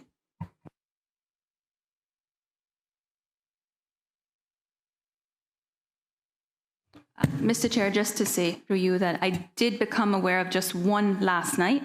So I'm not saying that there aren't some outstanding payments out there, but since taking office and when I was previously the minister, those payments are usually turned around fairly quickly. So I'll ensure that that's done. Thank you. Thank you, Mr. Chairman. Through you, I can reliably inform you that some colors were outstanding just about almost 2 months, and then they were being told they would have been paid just over a week ago, and they received half of the money. So, Honourable Minister, can you give the committee an undertaking before this vote is taken that you will have your ministry staff investigate this and ensure that colours are paid? Thank you, Mr. Chair. Through you, I do give that commitment, and my chief officer and ministry team is actually here, so they've already heard, and I am sure that they will be on it before we leave this evening. Honourable Deputy Leader of the Opposition. Thank you, Mr. Chair. Through you, Mr. Chair, can the minister say if there is any plans for a separate approach to recycling of electric car batteries, as it's been a concern about how we're going to deal with them and the safety from a fire perspective? Honourable Minister. Mr. Chair, through you, I can say that I've been speaking with the director of DEH and his team, and we are looking at the concerns around the export of the batteries.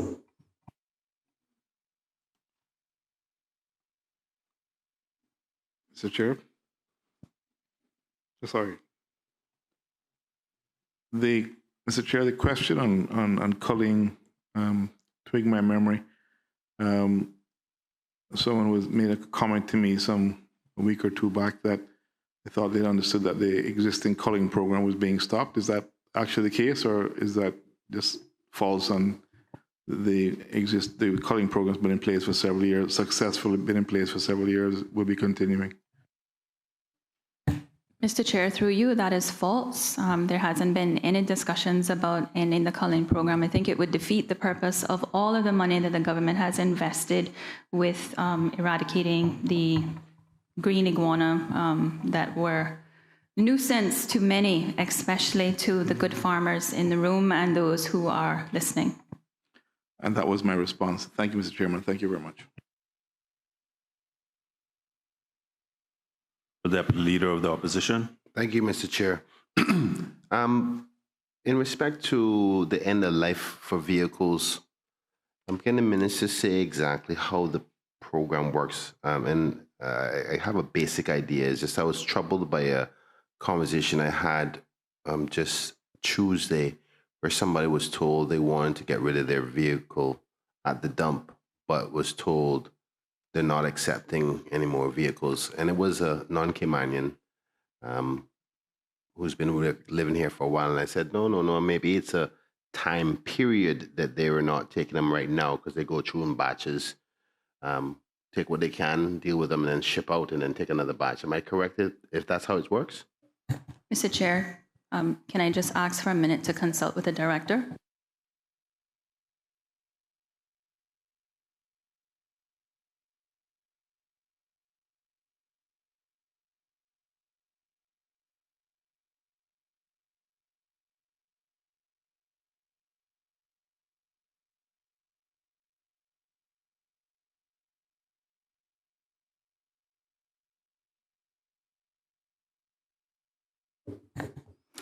Mr. Speaker, to answer the member's question, perhaps the reason why that individual might have been turned back is because one of the concerns that tends to happen with individuals who bring their vehicles to DEH for disposal is that they're not aware that there is a step that needs to take place first, which is the deregistration, which needs to be done at DVES. So, that's probably something that we could do a little bit more of educating the public as well.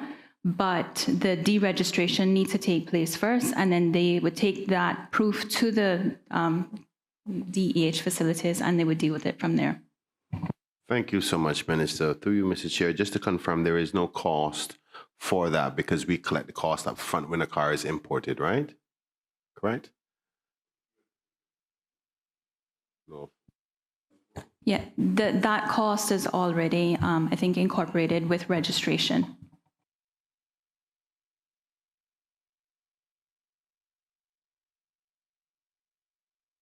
No further questions?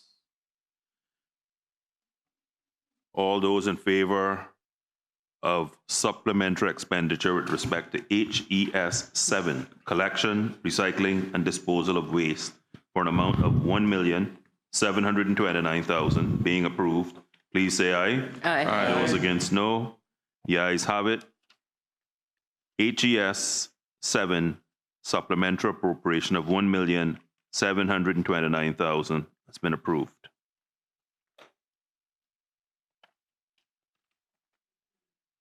HEA 2, medical care for indigents for an amount of $8,250,000. Members will recall back on June 6th, we appropriated a similar amount to the minister, and at the time informed the committee that we would be back in September to complete this appropriation. So this is the additional $8,250,000 that we knew would be coming back. Are there any questions on this item? Mr. Chairman. Member from Bordentown West. Thank you, Mr. Chairman. Mr. Chairman, you know that this is an area of great concern for me, and I'm sure other members. I am curious, and this is dealing with the governance of this vote in general. I'm curious, what is the starting salary, through you, Mr. Chairman, to the Minister, what is the starting salary for a nurse at the HSA? Mr. Chair, can I just have a minute to consult with the team?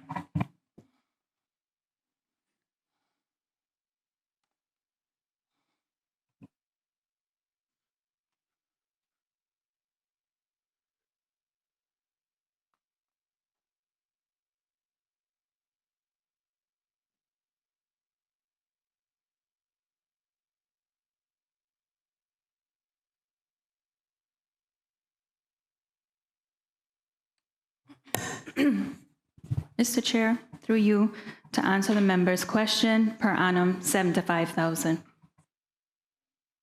Thank you very much. That's CA. Thank you very much, 75,000. And the starting salary for a doctor?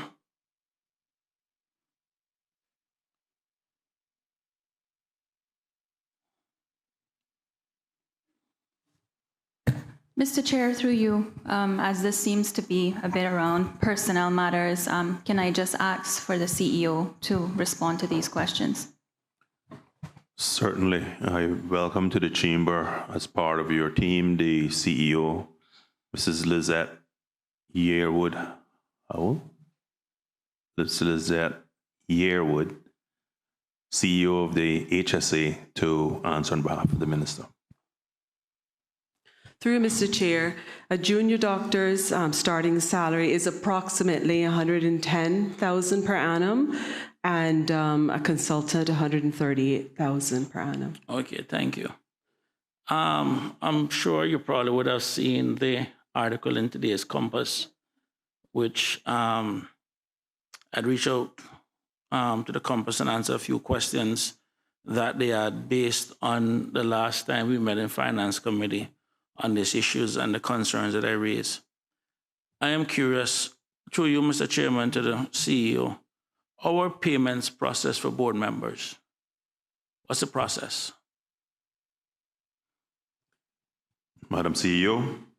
Through you, Mr. Chair, the board secretary is tasked with keeping the attendance of the board members at all of the meetings. At the end of the month, the chair reviews the attendance and submits a request to the CEO's office, either myself or the deputy CEO, who then checks the attendance against the terms of record, the terms of reference for the various subcommittees, and verifies the attendance before it goes to finance for payment. Thank you very much for that. No, I mean, there's a matter of full disclosure.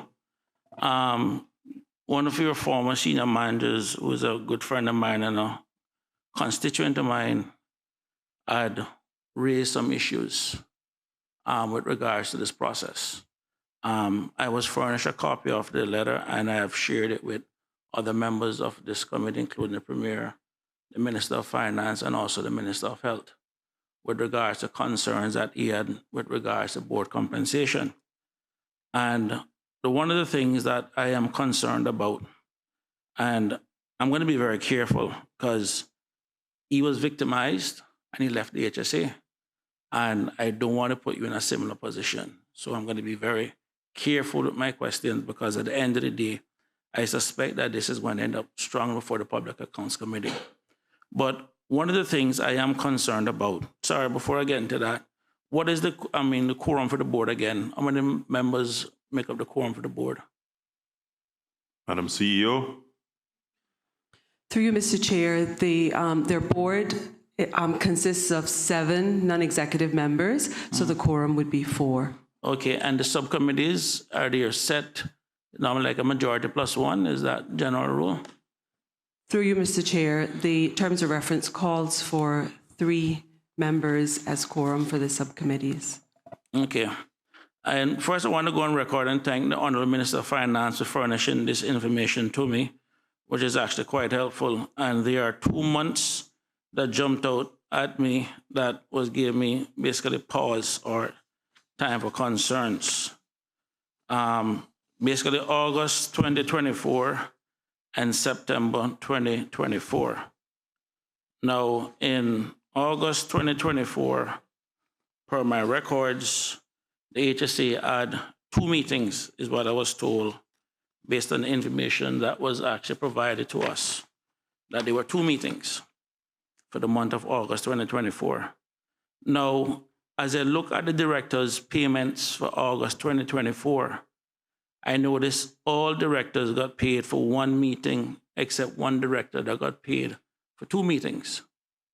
And I'm trying to figure out, how is it in that part of it? You can go back and check your numbers, because I don't expect you to be having this information. But I am curious as to what meeting where, and I've tried my best to work out the combinations of maybe some directors at this meeting, some was at that meeting, try to work out a combination of, oh, every single director got paid for one meeting, but one director got paid for two meetings. And then, and it's just ironic because it was 2 months I looked at it randomly, and then September 2024, this is really where the rubber meets the road. According to the information that was supplied to me by the Minister of Finance, who's the chairperson, and again, I want to thank him publicly, there were 18 meetings of the board in September 2024. Now, bear in mind that for the ease of members got to understand is that the HSA board member received $500 per meeting, the deputy chair get paid $600 per meeting, and the chairperson get paid $750 per meeting. So in the month of September alone, there were 18 meetings held by board and subcommittee. Yet, one member for the month of September got paid $10,500, which means at $500 per meeting, that is 21 meetings. So I would like to know how the board person, the information supplied at 18 meetings, but one board member got paid for 21 meetings. And the thing about it is, I want to make one thing clear, Mr. Chairman. There are members on the board that have normal, regular payments. But there are 3 members in particular on the board, based on information, and again, I want to thank you for it, that abused this system. I mean, this was not set up, and just to put it in thing there, the chairman over a 3-year period received $193,500 in payments. Okay? The deputy chair over a 3-year period received $177,000 in payments. Now, these are the kind of money that goes towards paying nurses, doctors, and hospital staff. And as I go down the list and I've seen the rate, it is obscene that in an 18-month period, the HSA racked up $490,000, almost $500,000 in board directors' fees because of this per meeting, where they call it meeting. And now, as I read the newspaper today, well, the article today, where they had the audacity and the temerity to say that this compares with other jurisdictions. Well, I can tell you, for members inside here who know that we travel around the Caribbean and we have friends, I personally reached out to the Minister of Health in Jamaica this morning to say to him, and I sent him the article, and it says, this compares to what you're paying your members. And he says, not my boards. His boards are paid the equivalent of less than $100 per meeting, and they only have 1 meeting per month. So in short, they're getting paid roughly 1,000 CI a year, equivalent, as board members within the Jamaican health system. And then to really sit down and talk about the UK National Health Services compensate non-executive directors between 12 to 25,000 per annum. The UK health system is over 1,000 hospitals in the NHS and over 100,000 beds. And they're basically being paid on top $25,000. And we're down here paying people $46,000, $32,000, $72,000, $64,000 a year. Mr. Chairman, I recognize in the interest of time that there are some serious issues here. And I recognize that this is not going to solve the problem that we have today. And I need to put it out there of my concerns.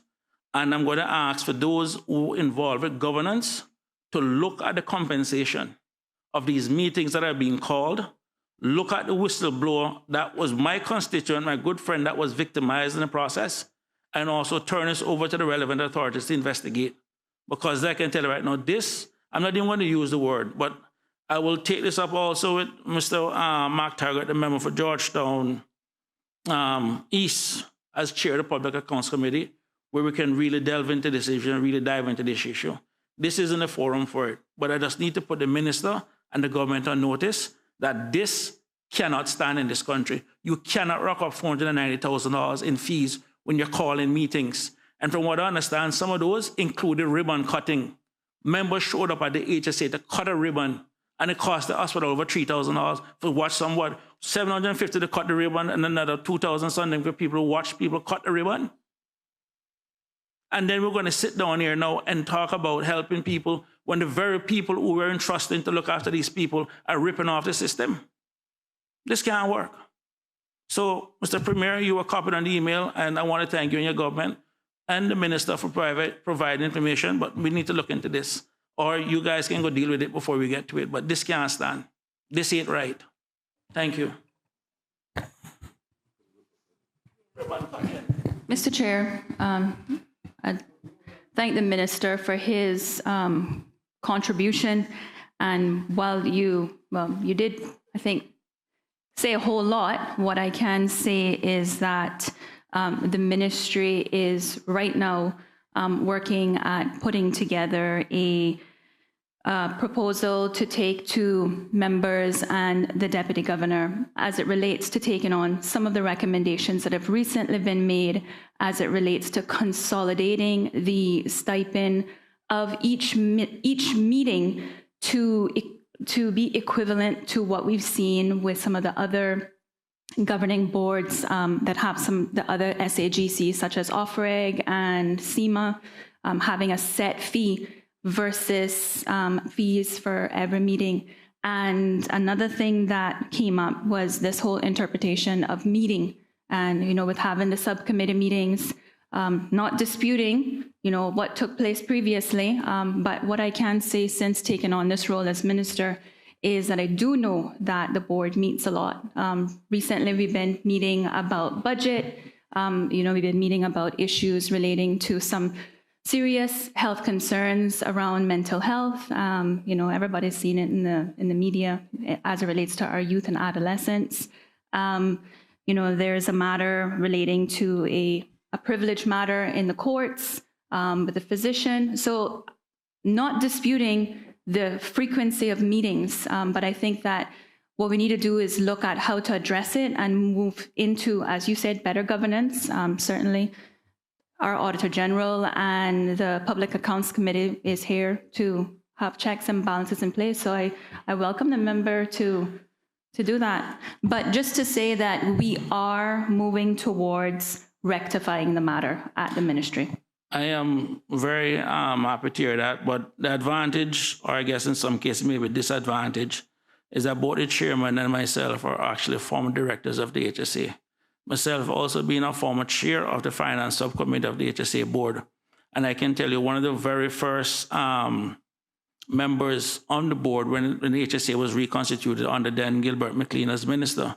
And I can tell you, it was never ever envisaged, because at the end of the day, this is still public service. Let's not kid ourselves. We have this country being good to a lot of people. Yes, we need to professionalize the boards. Yes, people need to be compensated. But the thing about it is this, through you, Mr. Chairman, to the Honorable Minister, the last time when I quoted these numbers, I deliberately left out 2024, even though I had the numbers. And like I said, I live good with people. And the first BS excuse that was given was the JCI accreditation process. And I can tell you, for ease of reference, this is the JCI accreditation book. And I read this on my vacation over the summer. This is what I read.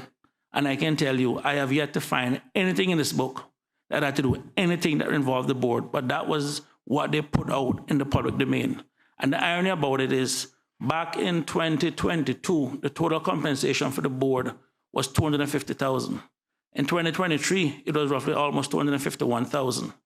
And the 12 months after the JCI accreditation, it was $349,500, which goes to show that using the JCI as accreditation, which the board had nothing to do with, was nothing utter BS. They sat down and they basically just ripped the system off, the people who are there to protect the system. And I can tell you the amount of people in the HSA that have reached out to me on this very issue with what the board is doing, and some of the members, I'm not going to say all of them, some of them in particular, need to be dealt with. And I was really surprised that some of them even got reappointed after what it is that they did came to light. So I will leave it at that. But like I said, I will not have forum to deal with it. But I can tell you, this is not going to work. Member for Cayman East. Thank you, Mr. Chair. Just by way of observation, I think in future it might behoove for the interest of the committee if we would invite the chairman of these statutory or boards, because it's not fair to the general public that we have the CEO and the chair, we have other administrative staff here, and those who don't, administrative staff don't understand how the governance is. They could easily be blamed or fingers pointed. Based on my knowledge and experience, neither the CEO, the doctors, or the administrators set the meeting or call the meeting. They basically process the system. So we're basically having a public forum without the main witnesses here. I rest my case. Mr. Chair. I would agree totally, and certainly going forward, that is something that all of us as ministers need to ensure, is that if any of our subjects are going to be called, in particular on SAGC, that the chairs of the boards have to come to the committee, because there will be, or may be, times where the line of questioning is more about governance versus the operations. But I thank the CEO for answering the questions, and I thank the member from Bordentown West for his restraint and ensuring that he put his points forward without necessarily questioning those questions direct at the CEO, because as the member from Cayman Airways, he's quite rightly put, that would have had nothing to do with her or the administrative staff. Honourable Minister. Thank you, Mr. Chair. I would like to acknowledge the member for Cayman Brac East with saying that I do agree and I take responsibility. As you just mentioned, Mr. Chair, I didn't make it clear that I needed the chair here today, so I take responsibility for that. And I will ensure that going forward, that communication is made properly.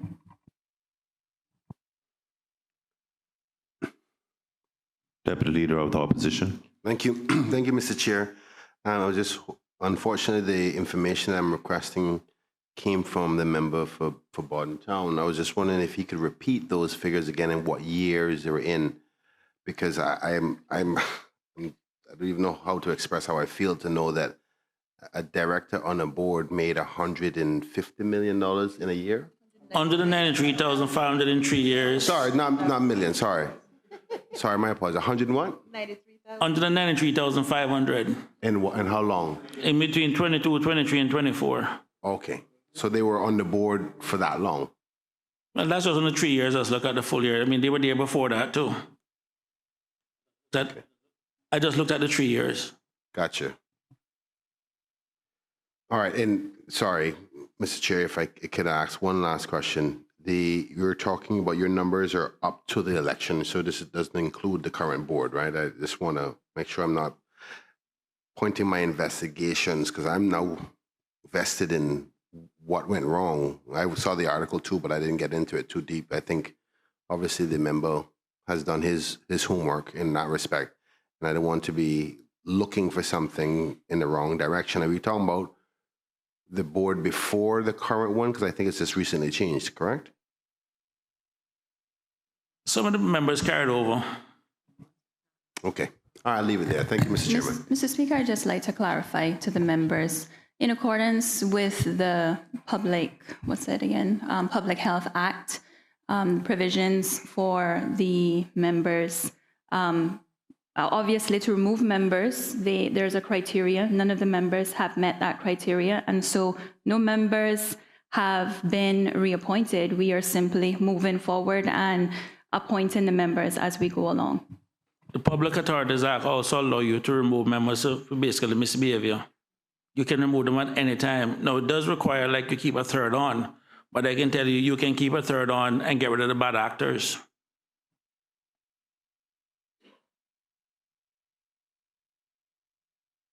Mr. Chairman, this is what happens. Like I tell people when they victimize people, I will advise them, go on the elections.ky website and see if they're registered to vote. And if they're registered in Bordentown West, know that I'm coming behind them.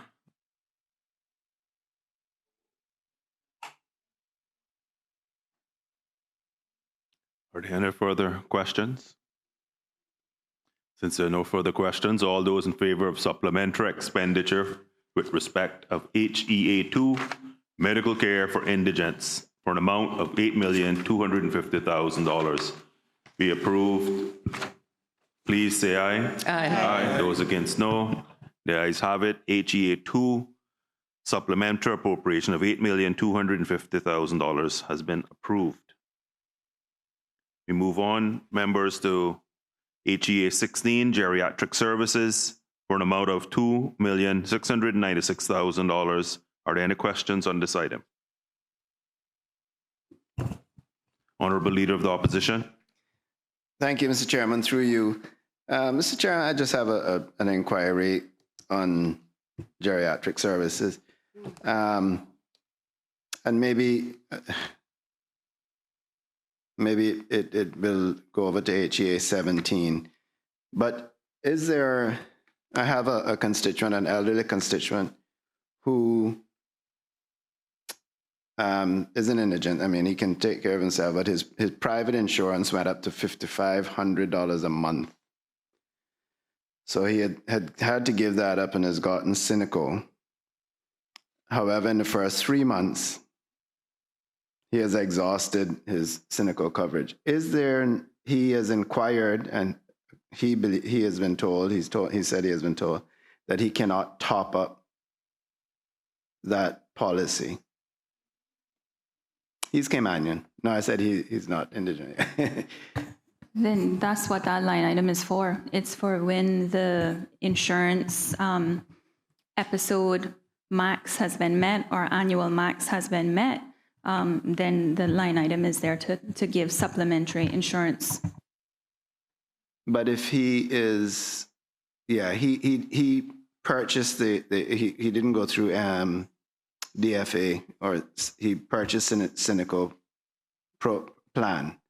However, he's exhausted his premiums after the first 3 months, 3 or 4 months. And now he's seeking to top up that plan, or I don't know. There has to be another avenue somewhere they go from that, because they won't qualify under the NAU scrutiny. Mr. Chair, can I just take a minute to consult with my team, please?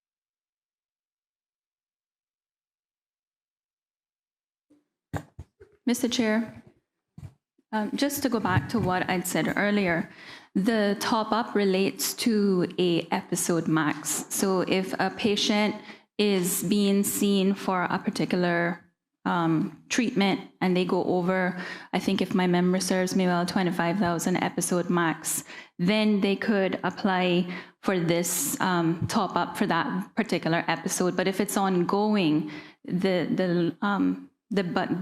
the line item doesn't contemplate long-term treatment. That's something that we'd have to determine if Cynical can assist with. Minister, can you then dovetail that with anyone who is referred to in the old parlance as medically indigent?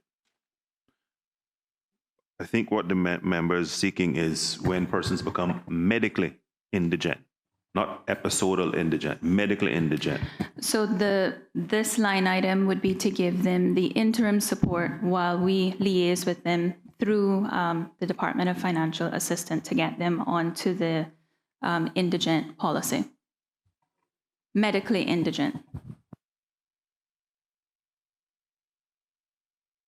Mr. Chairman. Member from Bodetown West. Looking at a document, I think every member in this house that is familiar with, at least I hope they're familiar with, is the Constitution. And under Section 17 of the Constitution, it deals with the protection of children. And it reads, in addition to the provisions of this part, which afford protection to children, the legislature shall enact laws to provide every child and every young person under the age of 18, referred in this section as a child, with such facilities as would aid in their growth and development, and ensure that every child has a right to, and in particular, C, to basic nutrition, shelter, basic healthcare services, and social services. And I'm actually in the process of writing to the Honorable Attorney General to get an interpretation of that section of the law, because as it's written, it almost sounds as if though the government is entitled to provide, obligated actually, Caymanian children under the age of 18 basic healthcare services. So when I see this here, basically part of the description as provision for medical care for beyond insurance coverage uninsured children, which includes general practice, etc., I think we need to get an interpretation. And as you guys are putting together your vote, at least look at that constitutional obligation where children are concerned and at least carve that out separately, because I think that may be a legal obligation that we as a legislator should have with regards to providing basic health care for children as per the Constitution, or a basic health care plan. Thanks, Mr. Leader. Honorable Minister.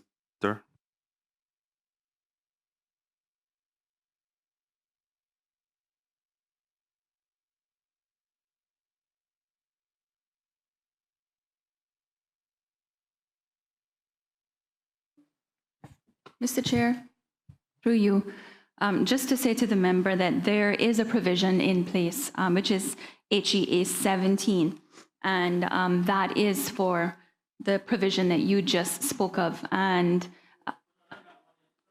no, but I'm just pointing out that there is a provision to care for children in accordance with the Constitution, as you just mentioned. What vote are we on? We're on 16 or 17?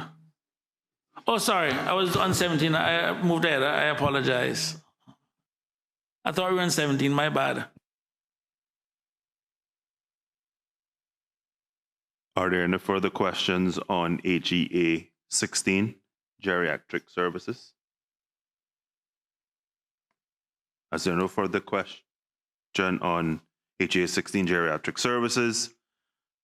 I'll put the question. All those in favor of supplementary expenditure with respect to HEA 16 Geriatric Services for an amount of $2,696,000 being approved, please say aye. Aye. Aye. Those against, no. The ayes have it. HEA 16 supplementary appropriation of $2,696,000 been approved.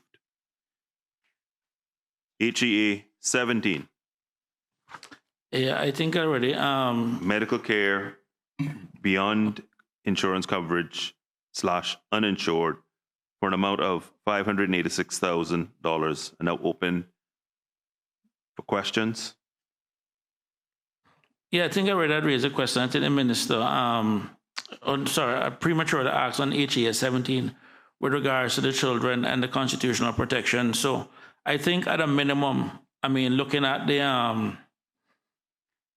the description of the vote, I think at a minimum it should reflect more our obligation as opposed to, I guess, being uninsured or something. But I think it's something we need to look at, and I intend to raise it tomorrow in our meeting separately. It's one of the issues that is near and dear to me. Are there any other questions on HEA 17? Is there no other questions under HEA 17? I'll put the question. All those in favor of supplementary expenditure with respect to HEA 17, medical care beyond insurance coverage / uninsured for an amount of $586,000 being approved, please say aye. Aye. Those against, no. The item is approved. HEA 17, supplementary appropriation of $586,000 has been approved. HEA 19, medical care for chronic ailments for an amount of $1,456,000 is open for questions. Are there any questions?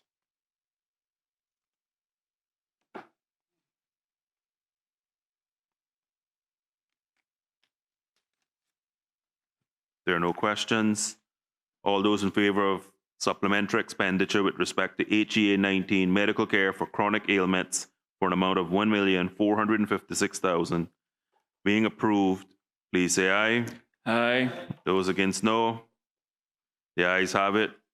HEA 19, medical care for chronic ailments, supplementary appropriation in the amount of $1,456,000 has been approved.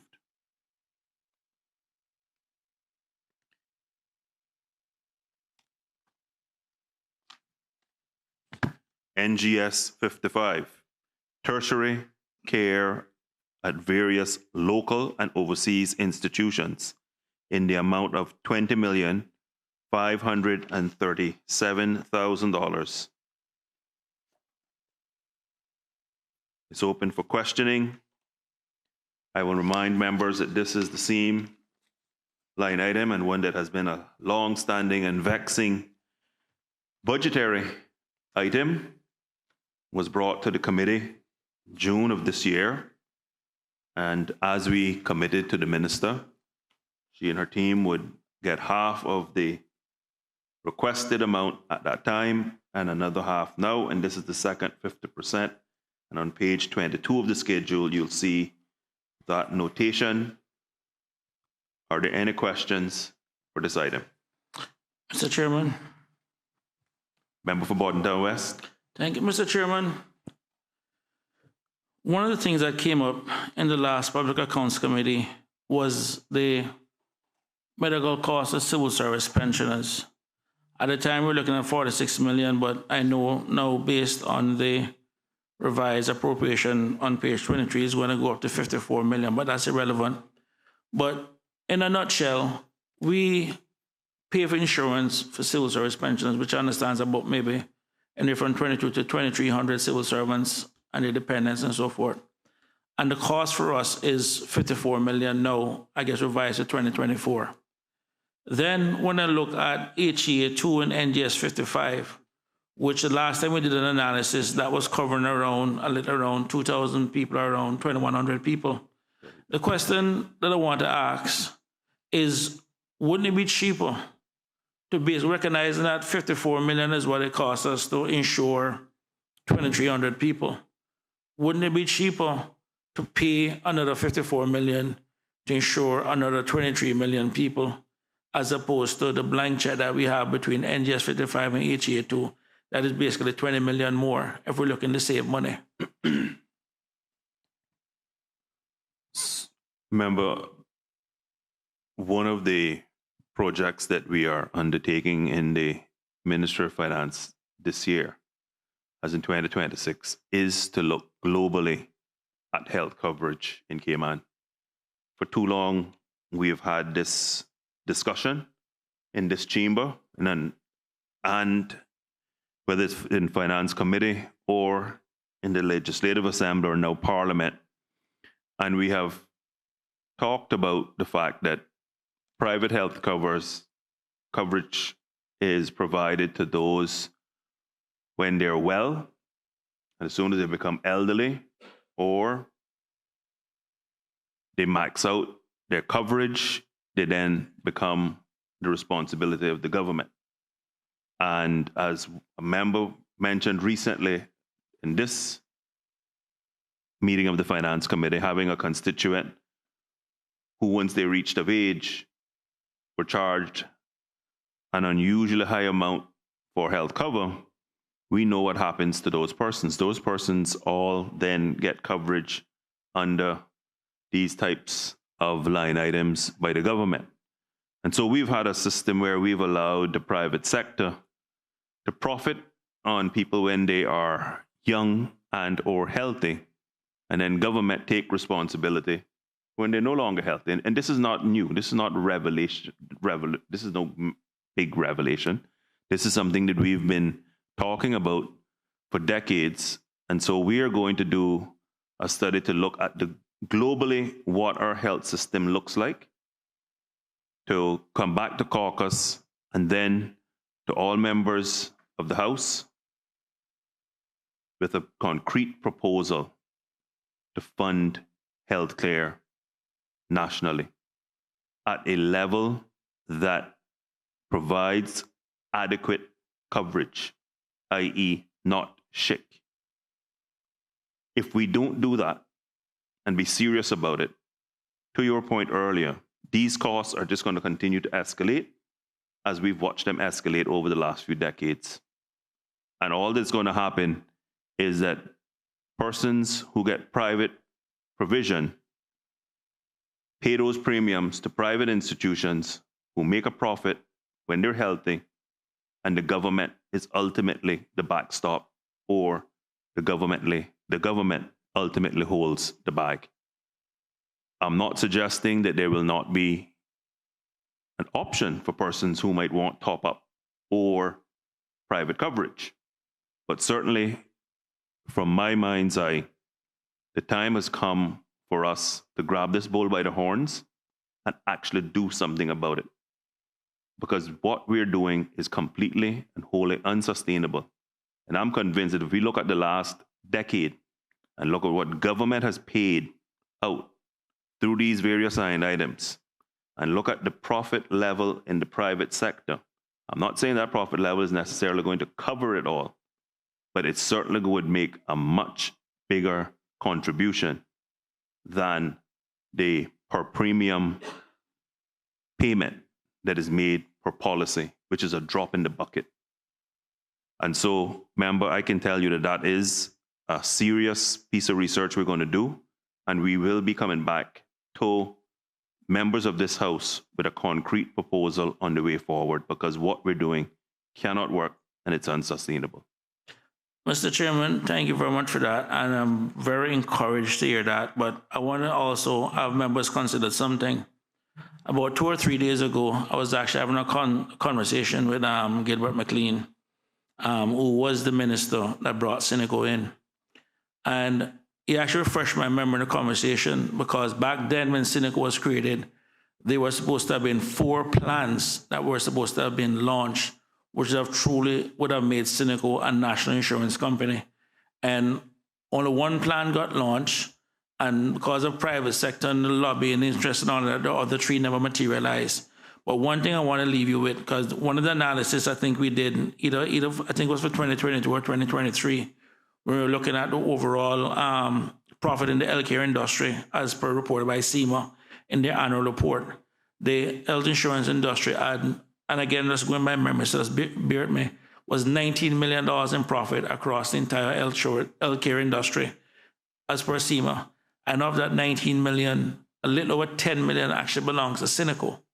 And the reason why I raise that is that if the other insurance companies' profit was only 9 million spread across several other companies, and then we saw what had happened with Generali when they pulled out, and you had a lot of people with pre-existing conditions and so forth could not go out and literally get affordable health insurance. So we have an aging population, and when these guys eventually will pull out when it becomes unprofitable, we're going to be stuck again. So again, the whole purpose of insurance is to spread risk.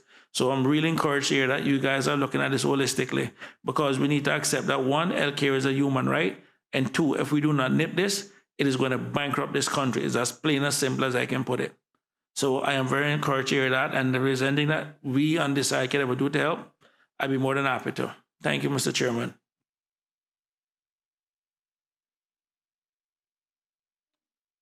Are there any other questions on NGS 55?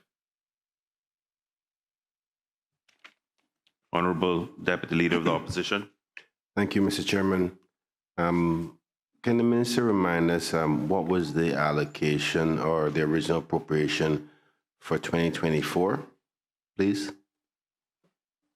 Mr. Chair, through you, I certainly can, and I can go further back if you'd like me to as well. The allocation for 2020, you said 4 or 5? 4 was 14 million. $14,426,032. What was the ending amount spent in 2024? Sorry, you said 24 or 25? My apologies, I was giving you 25. So for 2024, the original budgeted amount was 18.6 million. The actual expenditure was 57.9. And for 2025?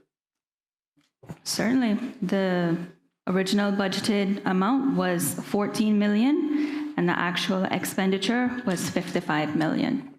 Thank you, Mr. Chairman.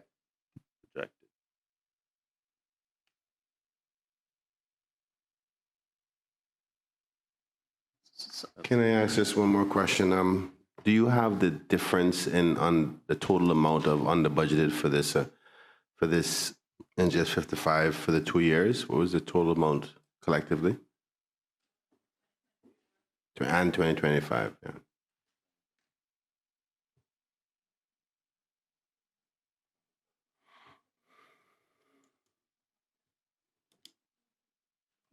Approximately 80 million. It was under budgeted by. That's consolidated. For 2024, there was 40 million in supplementary funding because the minister was only given 18.6 million. And then so far there's been 41 million in supplementary. For 2025, the minister was only given 14 million.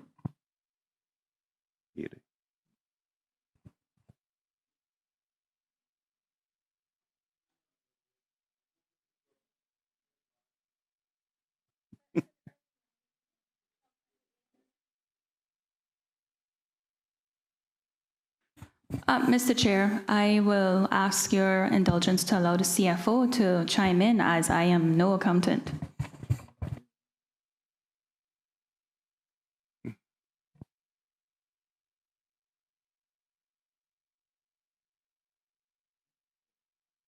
I will invite Troy Claxton, the CFO for the relevant ministry, to assist with the under budgeted calculation for 2024 and the projection for 2025. Troy Claxton, CFO, Ministry of Health, Environment and Sustainability. Thank you, Mr. Chair. Through you, can I please ask the member to just repeat the question, please?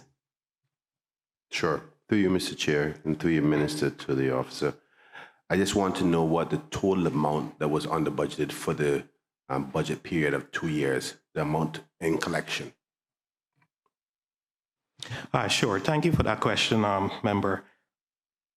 For 2024, the original budget that we had was 18.6 million, and the actual expenditure for the year was 57.9 million. Therefore, we are under by 39.295 million. So you can round that to approximately 40 million.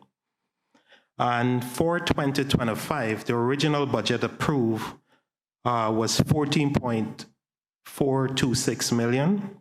The projected expenditure for 2025 is 55.5 million. So we are projecting, or the amount under is 41 million. So the total for the 2 years, 2024 and 2025, would be approximately 80 million exactly under budget.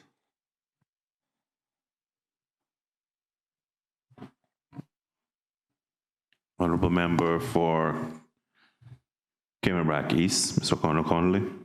Thank you, Mr. Chair. So if I have the figures right, based on my own calculation from what I heard from Mr. Claxton, I believe his name is, there was about 57.9, there were about 58 million. And we're revised appropriation of 55. So can we anticipate that we'll have another request of almost 3 million before the end of the year? Honorable Minister. Or will this be enough to, I'm trying to ascertain if this will be enough to take you, because if it's a matter of $3 million, why spend another finance committee to go deal with it unless there's some Noah's Act as intervenience to show different, that we would have a saving of 3 million is what I'm trying to find out. Honorable Minister, my understanding is this is the projected estimate to get us through year end, but year-on-year calculation, I understand where you're coming from. So, Minister, the question is, last year was 58 million. This year we're projecting 56 million. I'm rounding up both numbers. are you comfortable with the 55 million, 56 million?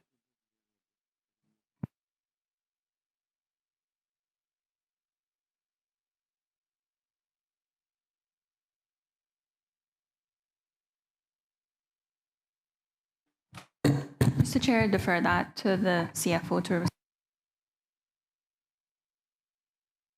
CFO. Through you, Mr. Chair. Thank you, member, for the question. So in response to that, this projection here, 55.5 million, is what we're projecting to the end of the year, based on all of the spend to date as well as the trend. And so we're expecting it to end at 55.5 million. Of course, it's a projection. So we're hoping it comes at 55.5 million or even under. So this is what we're actually projecting to the end of the year. We are still 3 months out, so once those number comes in, we would have a better idea. But at the moment, this is the projection. Through you, Mr. Chair, so follow-up, is the CFO in a position to say what is the monthly spend rate?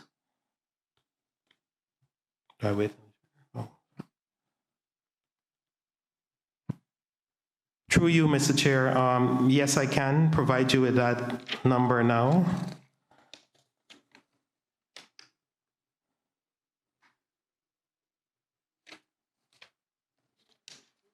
So the average, the monthly spend rate is 4.53 million to 5 million.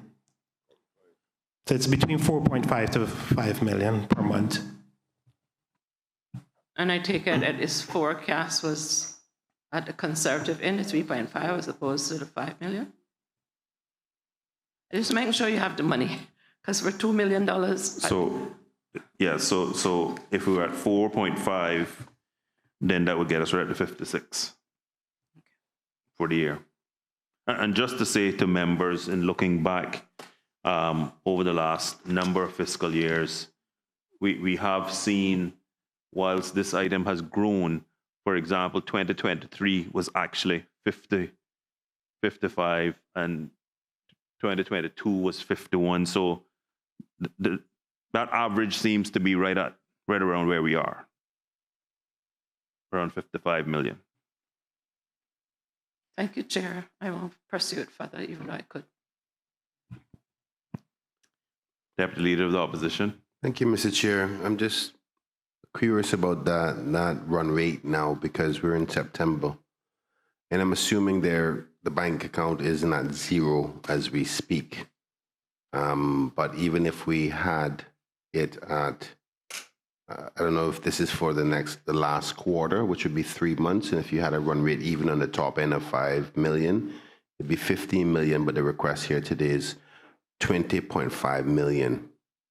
Obviously, if September is not included, you would, if you maintain that run rate, you'd have an extra $6 million more than needed.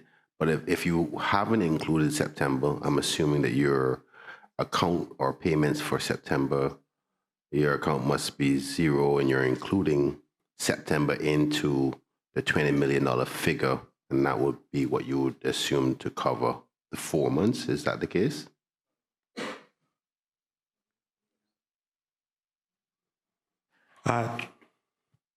Through you, Mr. Chair. Thank you for the question again. Yes, that is correct. So this amount is covering from September to the end of the year. So the current approved budget to date, which would have included the 20 million approved back in June, would have been exhausted in August. So sometime close to the end of August, there's a few days there. So this current supplementary request here would cover that period, 4 months, just a few days, a couple of days.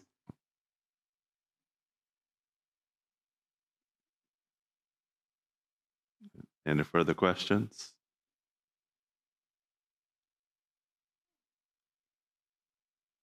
There are no further questions.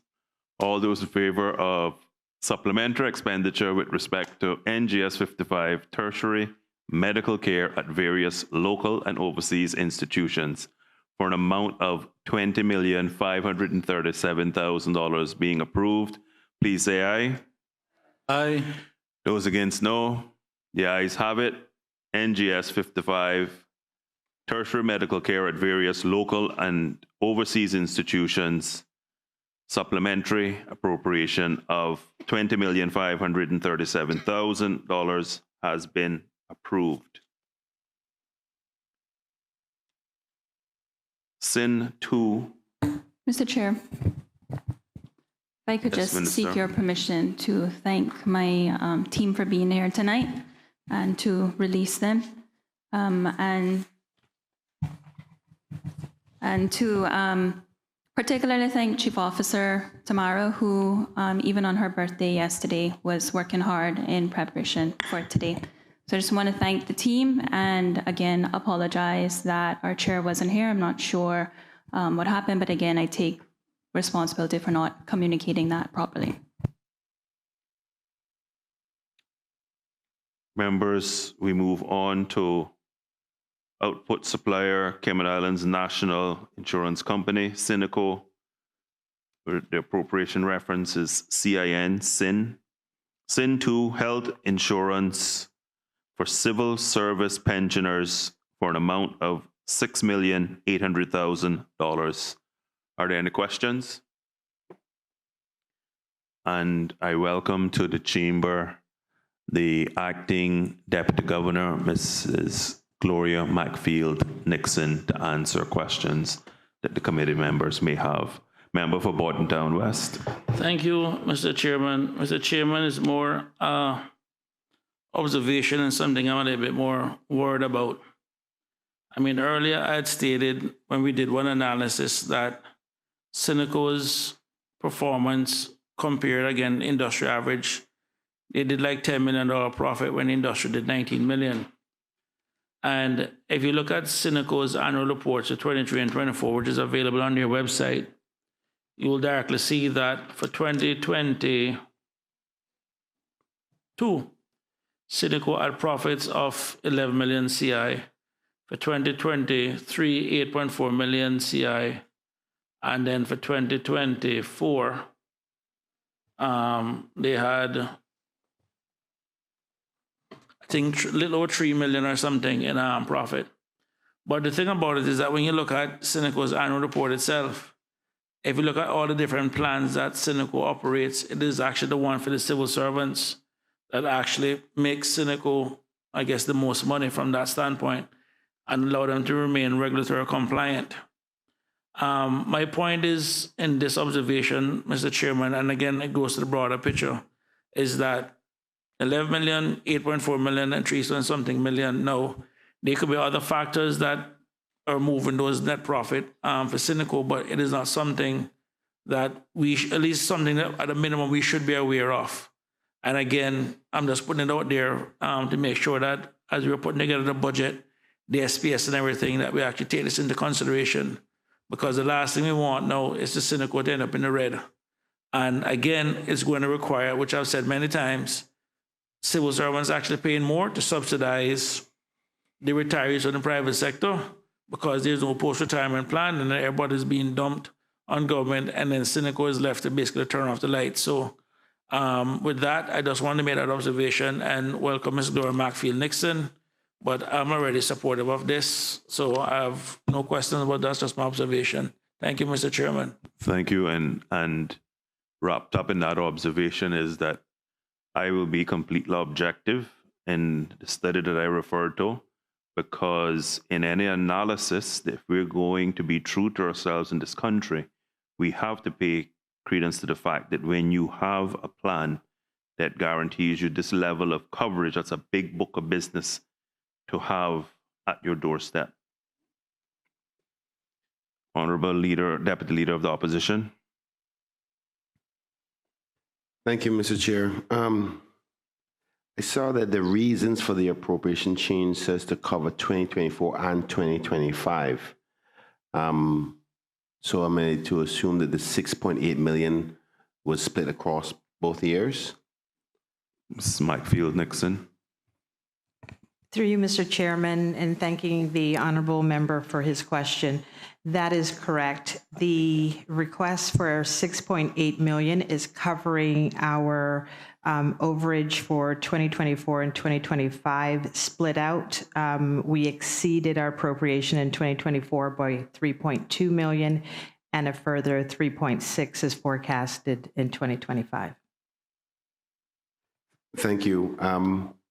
Can you say whether those projections for those increase in cynical costs came post the budget? Obviously, we can't control the company, but the increase, was it due to their fees, or was it the increase of members that causing the amount to go up? Through you, Mr. Chairman, again, thanking the member. The fees were known to us going into the budget process. What is more difficult to forecast is the number of persons who will go into the insured group. Because we have an age-banded way for premiums to be assessed, you have to perfectly predict both the number and the ages of the beneficiaries, which means both the retirees as well as the family members who are their dependents. So what we saw was in 2024, we exceeded our forecast by 136 persons, and year to date, we are 202 over the forecast for 2025. The forecast itself was very modest. Both years had a forecast of a 25% increase, and as we can see, the actual numbers are higher than that. Thank you. Last question, Mr. Chair. So is it fair to say that this, because all projections and projections have to be given a margin of error, would you find this to be reasonable in the margin of error of unexpected? Thank you for the question.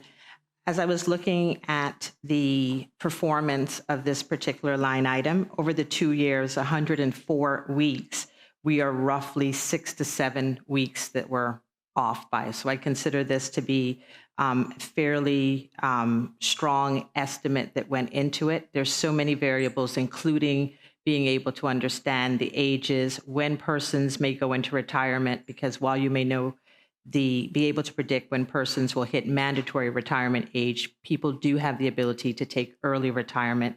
And so you're not able to perfectly predict when that might happen.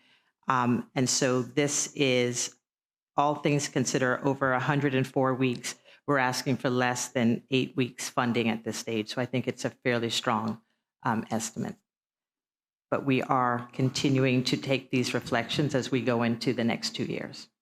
Thank you, Acting DG. I just want to make a comment rather than a question for the last one. You know, there's a continuous problem with civil servants when they're becoming retired, and there's this delicate balance of specifying the exact date they're going to retire so that their money comes ready for them to get paid out, and they don't miss a payday. At least they always have something coming in. And I'm hoping that, you know, we continue to try to fill that gap, because I'm still having many people who are former civil servants where they're delaying their application process for them to get their first payment. So for example, somebody retires on December 31st, there's, you know, 2 or 3 months down the line before they get their first pension payment, because the pension office is dealing with their pension amounts. I know this is dealing with the payment to Cynical, but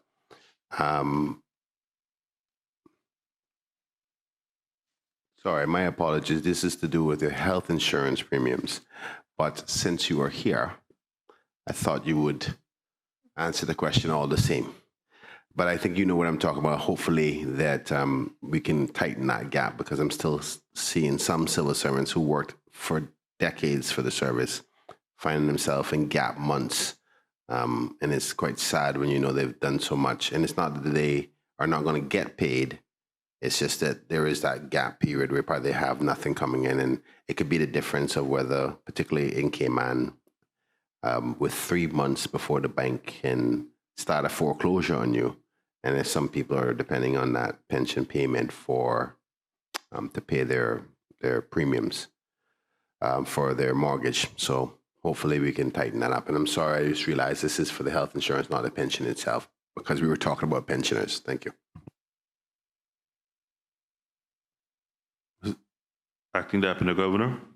Thank you, Mr. Chairman. And while we are moving over to the PSPB, our other statutory authority that we have a relationship with, I can tell the honorable member that this is a matter of significant importance to the PSPB itself and to the POCS and chief officers generally.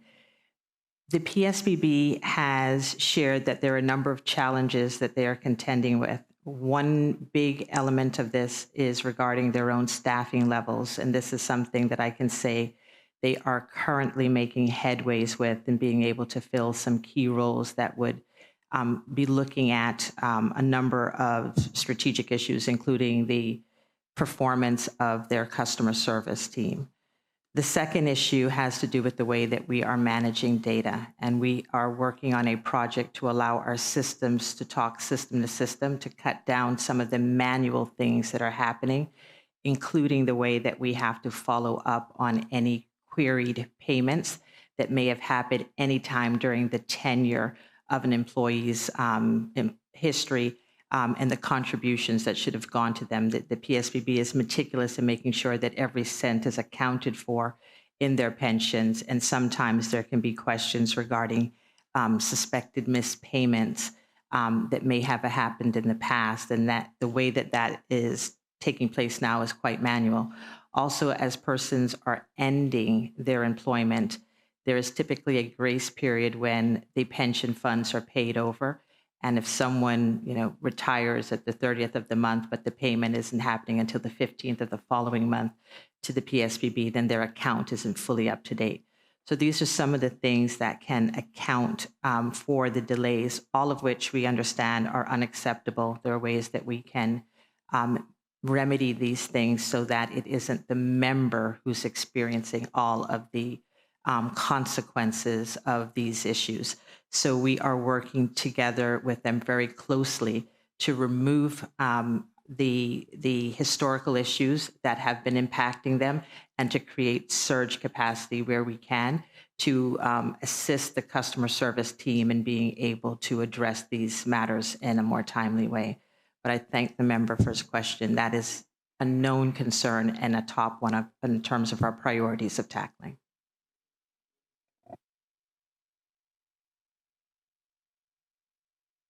Are there any further questions on CIN2? No further questions on CIN2.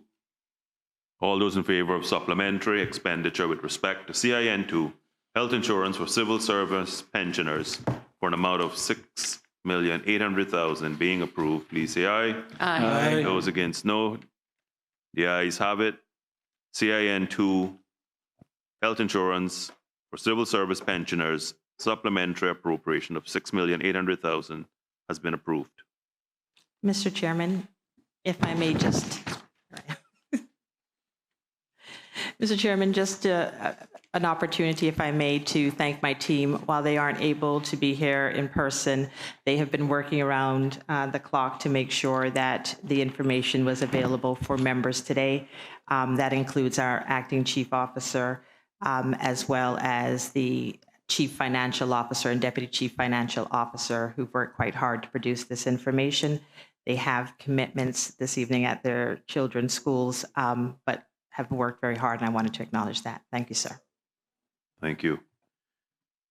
Next, OCP 4, Office of the Commissioner of Police, Coast Guard Services for an amount of $711,000 of supplementary expenditure. Are there any questions on this item? Member from Bordentown West. What is the domain awareness system, Mr. Chairman, through you?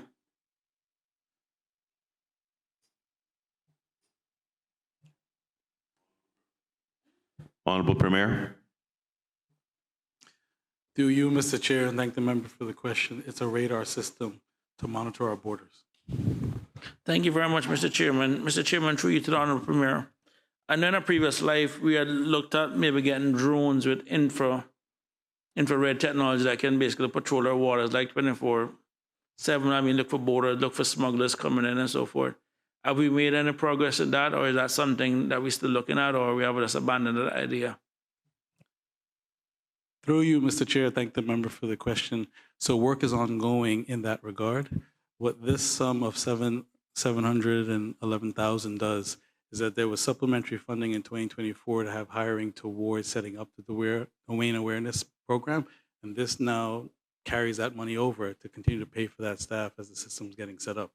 I do think it's very good public information for the public to understand the national security thought process behind this, so I've asked the Coast Guard staff to attend to be able to answer those questions directly on the technical aspects of it. Thank you very much.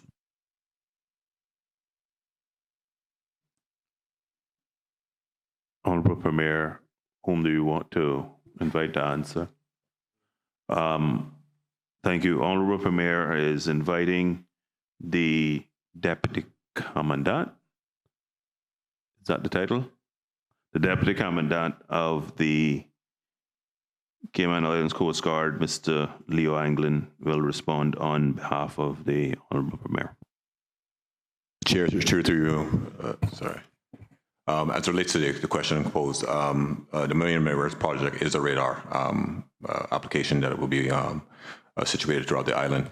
Is intended to be able to have a true understanding as to what our maritime picture looks like. So whilst drones is a part of the project or a future project, the main project that we're focusing now is on the radar application and ability to now monitor our maritime activity. A drone is still there in the future. That's the overall plan. All right, thank you very much, Mr. Chairman. That ends my questions.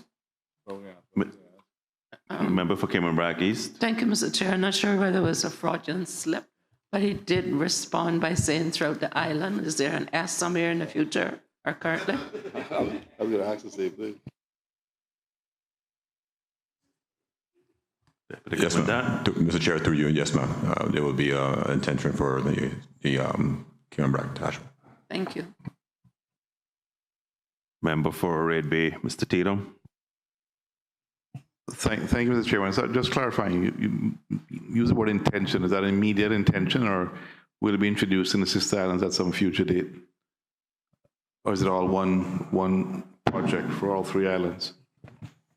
Yeah, Mr. Chair, through you, the initial project is directly for Grand Cayman at this time, but the Sister Islands is in the near future.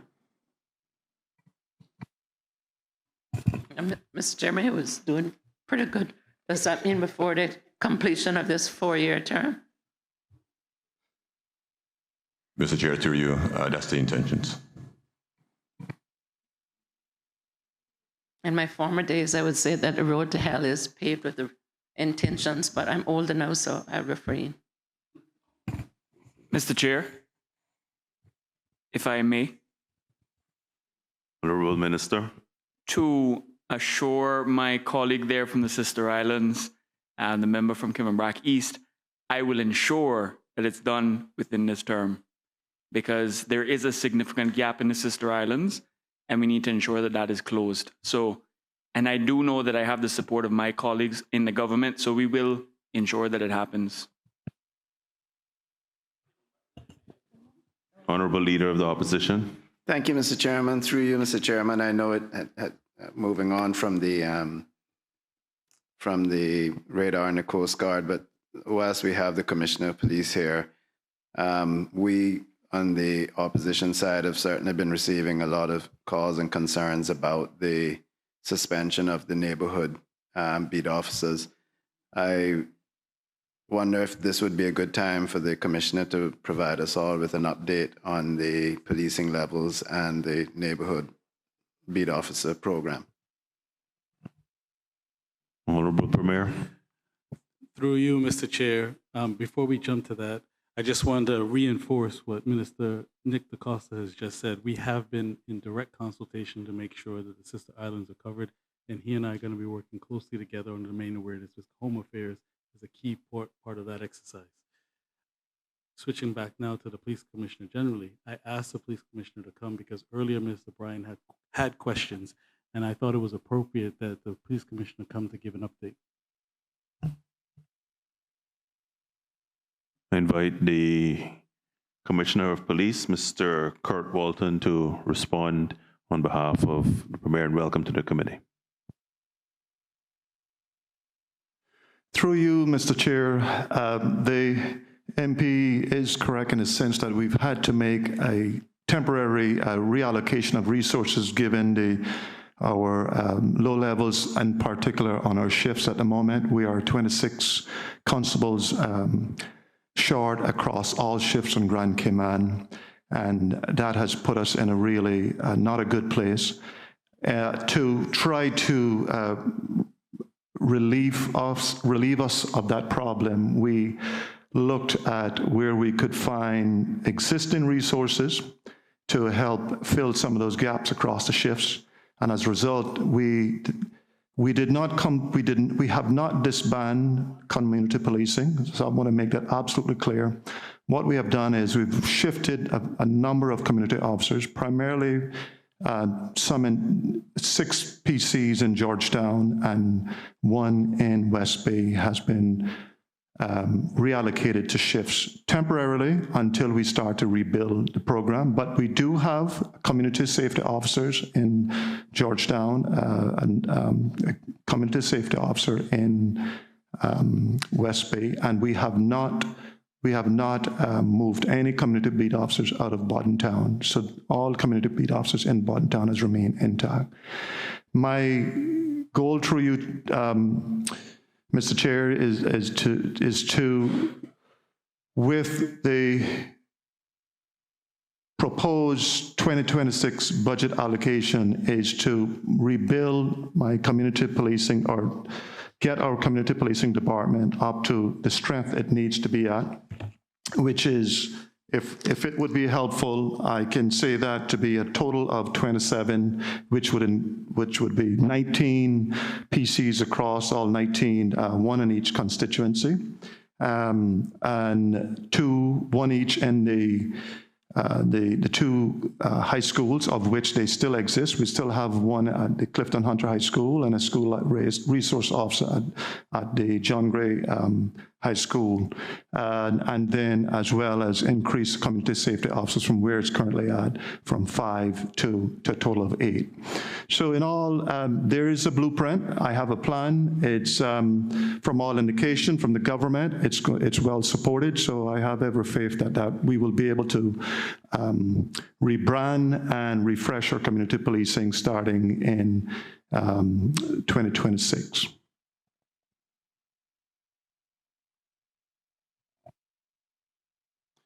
Deputy Leader of the Opposition. Thank you, Mr. Chairman. Commissioner, I'm a bit confused. Is there something that's stopping you from getting those officers you need now? You're saying you have some shortages on shift. I'm a bit confused on that. Can you opine? Through you, Mr. Chair, what I would, the overall picture at the moment is we are at the same level of police officers as we were in 2008. We've had significant attrition in the service, and when I compare that, the current level of police officers only, from commissioner down to my community safety officer, we are at 373. One recently resigned yesterday, so potential that's 372. And my numbers in 2008 were 370 police officers from commissioner of police down, and that was at a time when we had 17 departments that less at the time than what we have today. The shifts, which is our front line, which for me is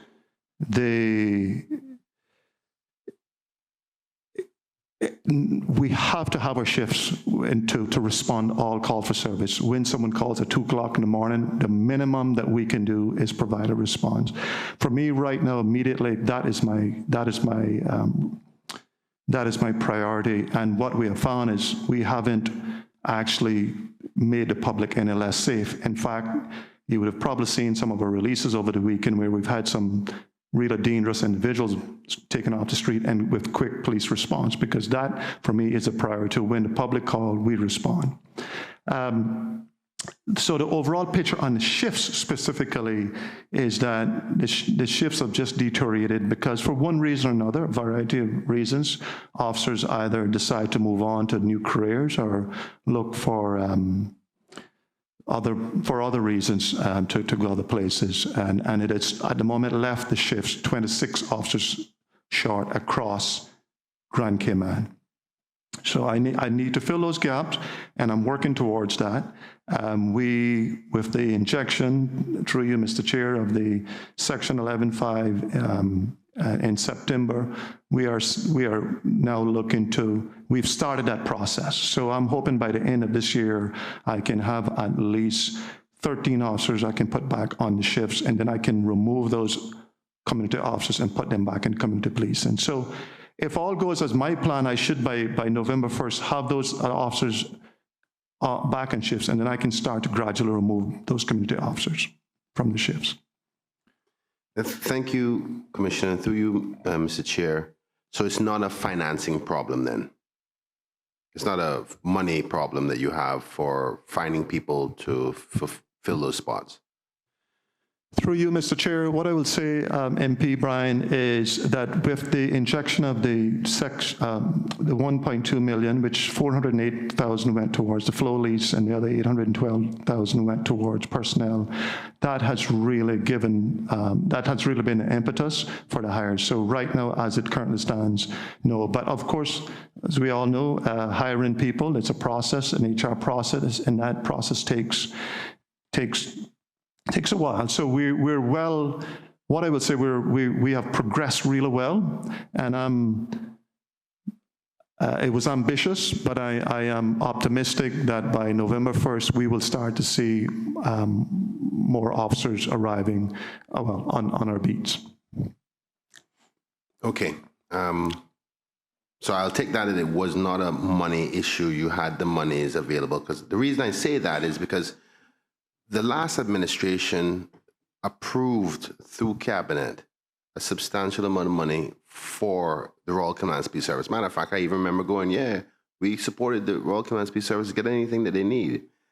And that was a while ago. So I'm confused today as to why there's any shortage in staff. I understand attrition and people leave and move on. But then I get comments like this. I have an email here from somebody who applied to the Royal Command Peace Services. Good day, this email serves as an update on the status of your application for the post of recruit constable. Please be advised that a temporary hiring freeze across the Cayman Islands government, which was originally set to end on July the 31st, 2025, has now been extended until December 31st of 2025. Once the freeze has been lifted, we'll be able to provide you with further information regarding a final decision. Please rest assured that all applicants, both successful and unsuccessful, will be contacted at the earliest opportunity. We sincerely appreciate your patience and your understanding. Should you wish to contact us directly, please reach out to RCIPS recruitment@rcips.ky. And we heard earlier today that it was a soft freeze, not a hard freeze, and priority jobs would be given priority. And I think policing is probably one of the top priorities. So I'm still a little bit confused when I see that, and people are being told that there's a freeze, and the freeze is financial. You're saying it's not financial. I'm a bit lost, and I'm not trying to do this in an accusatory way, but we worked very hard in the last administration to provide money. You're saying it's not a money problem. There are people saying who've applied saying there's a freeze on it. The government says it's a soft freeze and priority jobs will be afforded. And I have my constituents saying we lost our community officer. Next question is, why Georgetown? And why? How did the decision, no, let me rephrase that. how did you make the decision on which constituencies to pull from? I mean, I'm happy to hear that Bordentown has their community officers, but the people of Tropical Gardens, Crew Road, Shedden Road, Eastern Avenue, not happy that they don't have the community officer. So I'm a bit confused. Through you, Mr. Chair, I suppose I'll start with the last comment as far as the community officers and why Georgetown. So that decision was made based on demands. Our heaviest demand is in Georgetown. 60% of our demands are in Georgetown as far as calls for service. Our shifts in terms of the shortages were heaviest in Georgetown. So that was the rationale behind that thinking in terms of Georgetown. So those 6 officers are police constables in Georgetown, and then 1 sergeant in Westby would have been directed to Georgetown on shifts. So they're still in the community. So we're all community police officers. I'm a community police officer, despite my rank as commissioner of police. So, and we've told that to the officers. It doesn't. You're out there. You're still involved in the community. And what we have done is we've left the sergeants. So the sergeants have been removed, as well as the community safety officers. So and the inspector's still there. So the concept there being is that any issues should still be reported to the sergeant, and we can still address those issues. So any issues that the constituencies have, we have a sergeant assigned, 3 sergeants in our cross-community policing Grand Cayman that is assigned to each district. So that's still available. I suppose the other part, which you initially started with MP Bryan, was about the allocation of funding earlier part of the year, or I suppose the previous administration. That was the 5, if memory serves me correct, that was a 5.771, which was for security enhancement. And what I will say is that I mean, there's an appreciation for the way that the country was in. So what we have gotten is the $1.2 million as a result of that. Thank you, Commissioner, for being straightforward about it. So are you saying that monies didn't get to you after the government approved it in cabinet? So that was a Section 12, which is a 5.771 was a Section 12. That was never tabled here in Parliament. Thank you, Commissioner. Would that money have prevented the situation that we're in now in order for you to get your hiring done?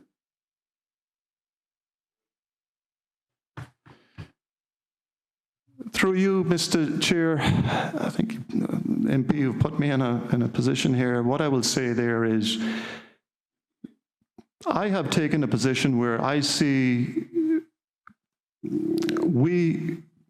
even with the shortages, we were not putting the public at risk. We were still taking dangerous offenders off the road. In fact, we've taken a lot of dangerous offenders off the road. Whereas it would have certainly given me the ability to increase my numbers, I still hadn't put the public at significant risk. So I think that's probably the best way I can put that. Thank you, Commissioner, and you're right. I did put you in a bit of a bind there. I didn't mean to do that, because I know that you are a true professional and you will try to work with the government as much as you possibly can and balance that priority of finances and security and work with what you have. I don't think that is fair to you, though. I think you should have gotten the money because it was approved in cabinet and the government came to Finance Committee already since the election. And you should have had that tabled here so you could have gotten your money, because the people of Georgetown Central and all the other constituencies who have a community officer should not have been deprived of that. It's a matter of prioritizing. And I dare say security of the people of this country is probably the #1 thing outside of feeding them. But that's only my viewpoint, and I'll deal with that from a budget perspective. But it's clear to say that the monies that the last administration did approve for you to do so, when the government came in, and I'm sorry to make it sound political, but it was there for you to come and table. We found priorities for monies for other things, but we refused to come down here in June when we could have for other monies for other things rather than the police force. And I'm sorry, Mr. Walton, that you and your staff didn't get that money so you can do what you had to do. But could you, I'll leave it there. Thank you, Mr. Walton.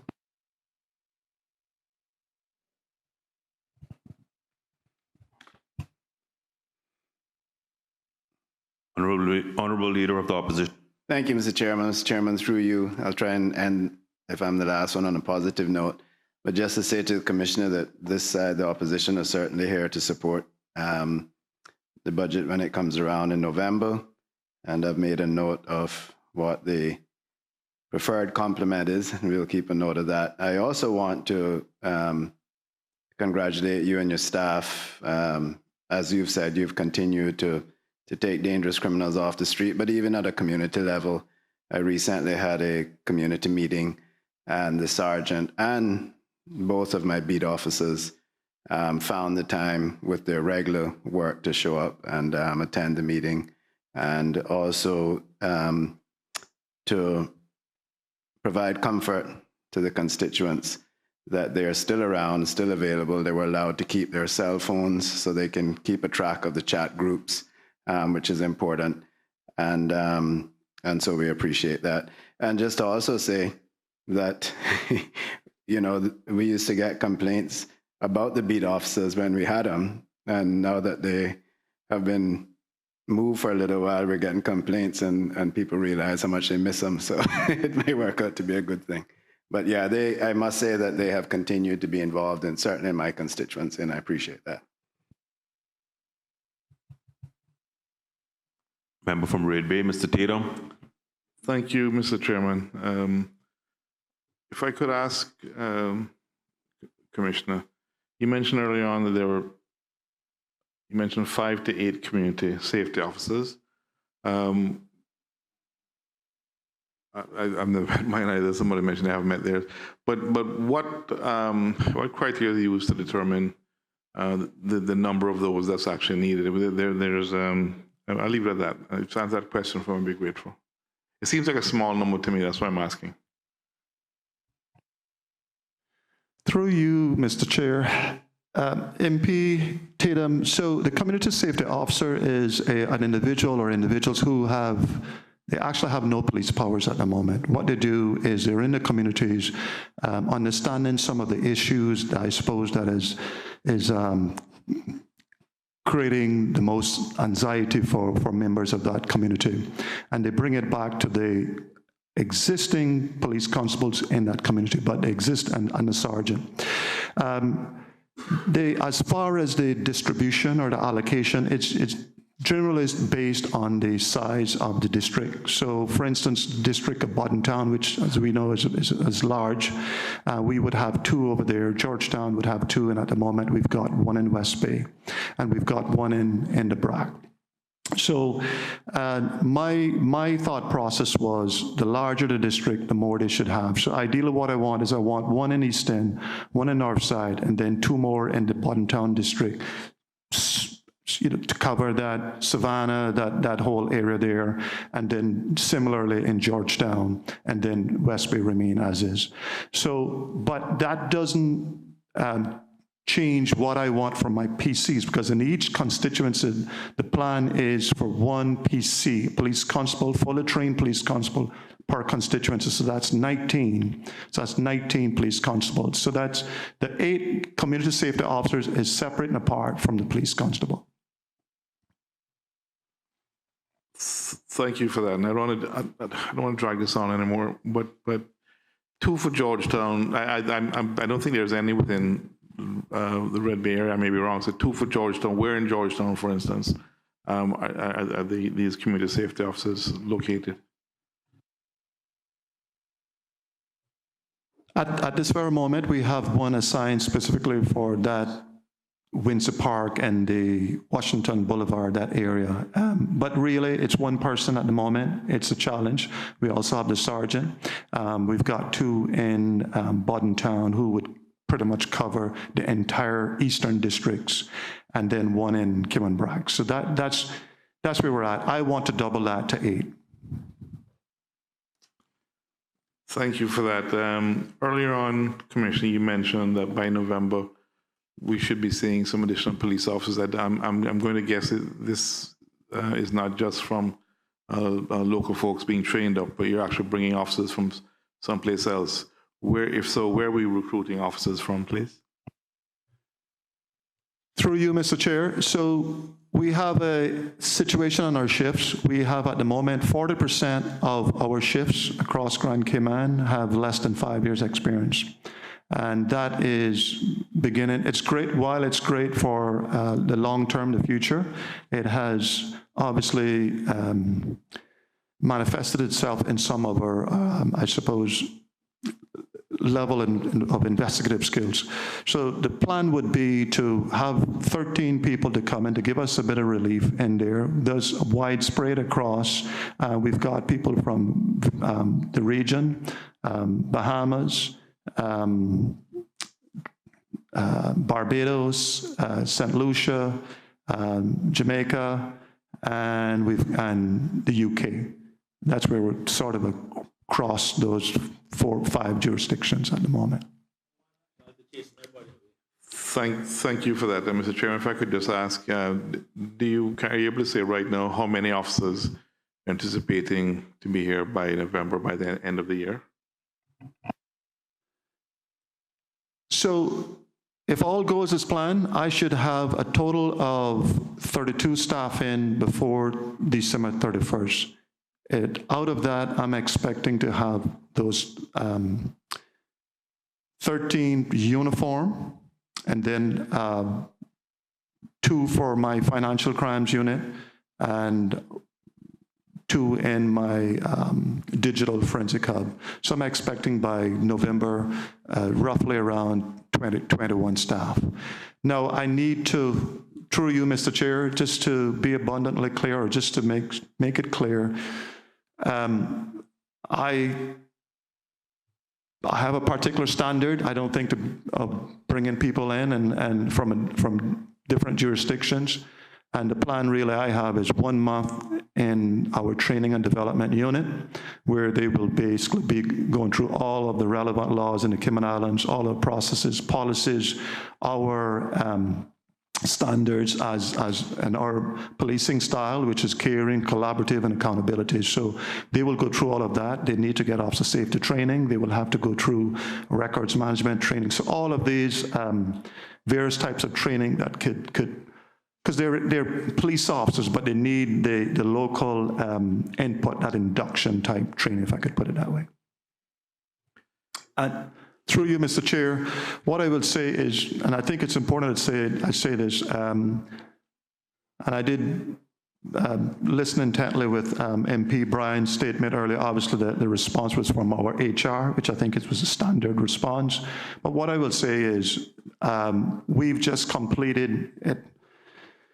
It's been a long process, and I can't get my head why it takes so long to go through the recruitment process. It's just a very long, laborious process. It has to go through vetting, applications, interviews, and the like.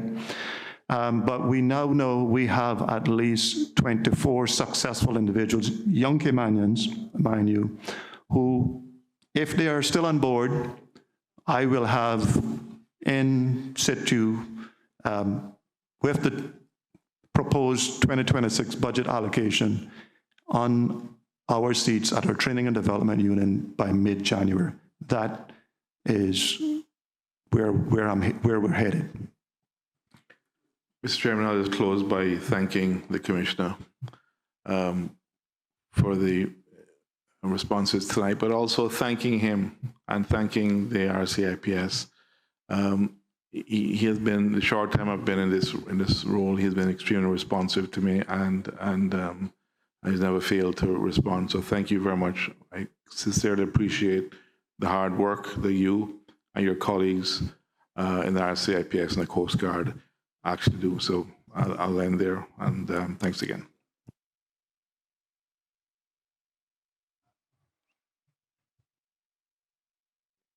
Mr. Chairman,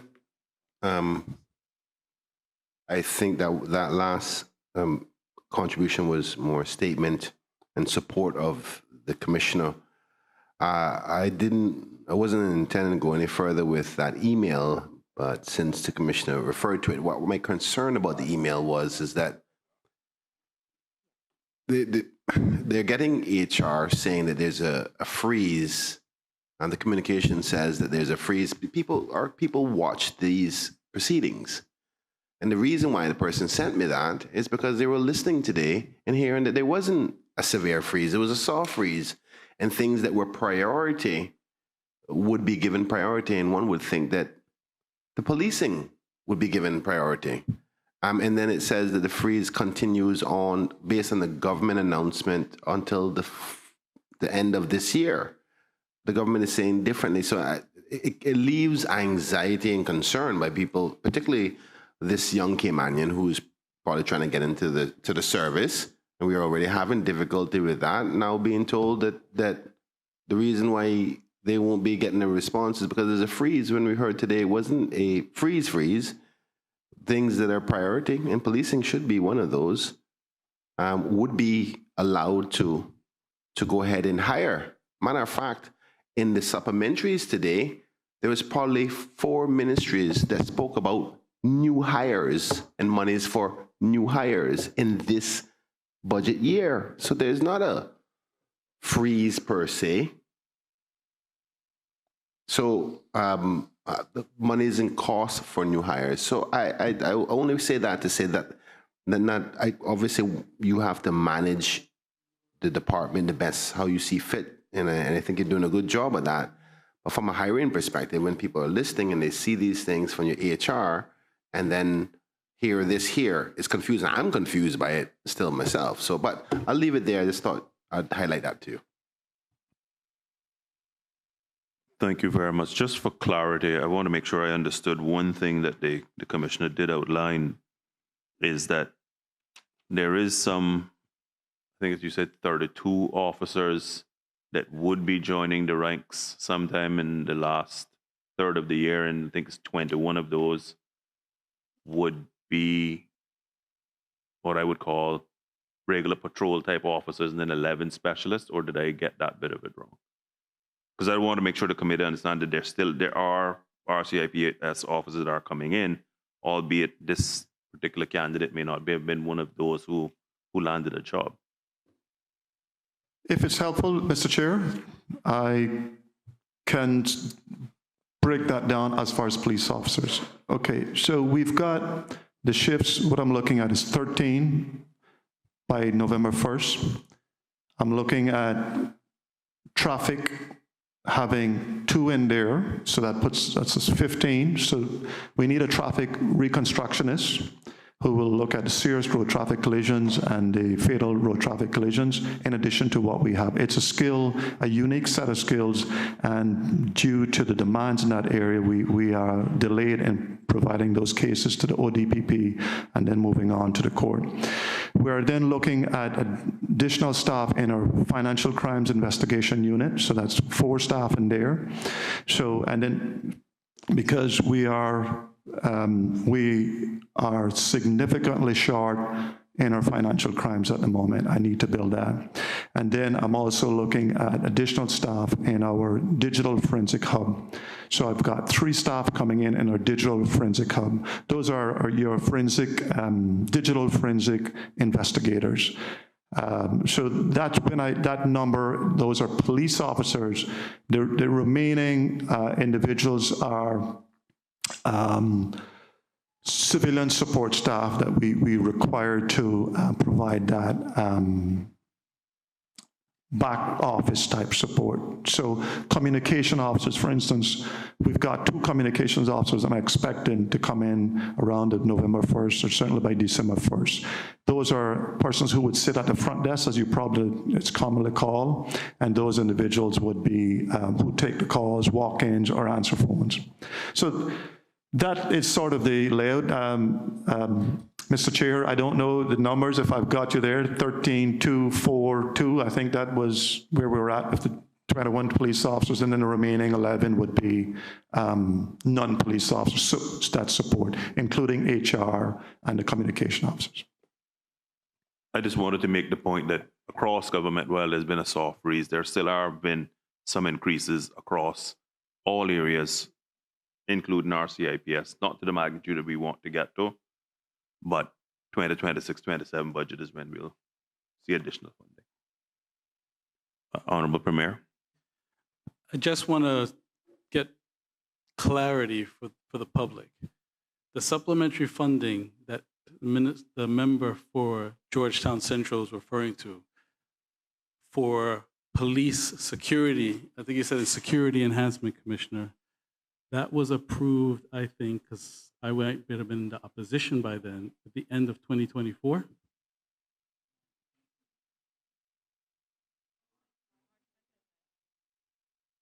March 2025? That can't be. Could have been done by cabinet. Couldn't be. Could we get clarity on that? It was in 2024, I'm advised. I'm going by the finance staff. September 2024? Because the point that I'm making is that there will also been opportunity for the minority government to have called finance committee. So it's not to say that it's just felt on this government's watch. If that chronology is correct and cabinet would have approved the Section 12, minority government could have similarly have called finance committee to get the staff. Now, there might have been other budgetary considerations at the time, and as this administration took office and finding the position that we revised the country was in, Commissioner's quite right in the sense that he has said, there's no particular danger I can cover this until you can find appropriate money. And when we found it, we gave it to him. We didn't leave the country unprotected. Mr. Chairman, I am forced to opine on Premier's comments as to say that I think he's suggesting the minority government could have had a finance committee. And even if that is true, didn't stop the fact from this government doing it as soon as the election was over to give the support. But I would say this also is that 5 cabinet ministers, a minority government, wouldn't have been able to get past anything in this committee. And if the Premier would remember, it was essential to say they were not going to be hearing anything in Parliament, but we're talking about Finance Committee. So I'm not sure if I agree with the date. That may have been a different date for a different committee. I could be wrong, but I'm certainly, I wish the former Premier was here because she would have, her memory might have been better than mine in respect to the cabinet approval. But I don't recall it being that far back in September because I think yourself, Honorable Premier, didn't leave the government until October. Correct. Yes. That's why I want to get the chronology correct. Yeah, I think we should, because I wouldn't want to accuse you wrongly, and I wouldn't want to suggest that the government could have done that, because if it is right, as the other minister has said, Minister Da Costa, that it was in March, which would be very close to the election time, or even if it's after December, any time like that, it wouldn't have been with the election sensitivity an opportunity to really come down here. But I'm quite sure the opposition would have supported something as important as that. So definitely, that's my point. Yeah. And it wouldn't have, even if it was March, I'm sure with the police's statistics, it wouldn't have been a revelation in March that they needed staff. The minority of government would have known prior to that, because the staffing levels, as he says, has been low for over a decade. So I just want to be clear that we're all balancing priorities, and no one is leaving the country unsafe. Deputy Leader of the Opposition.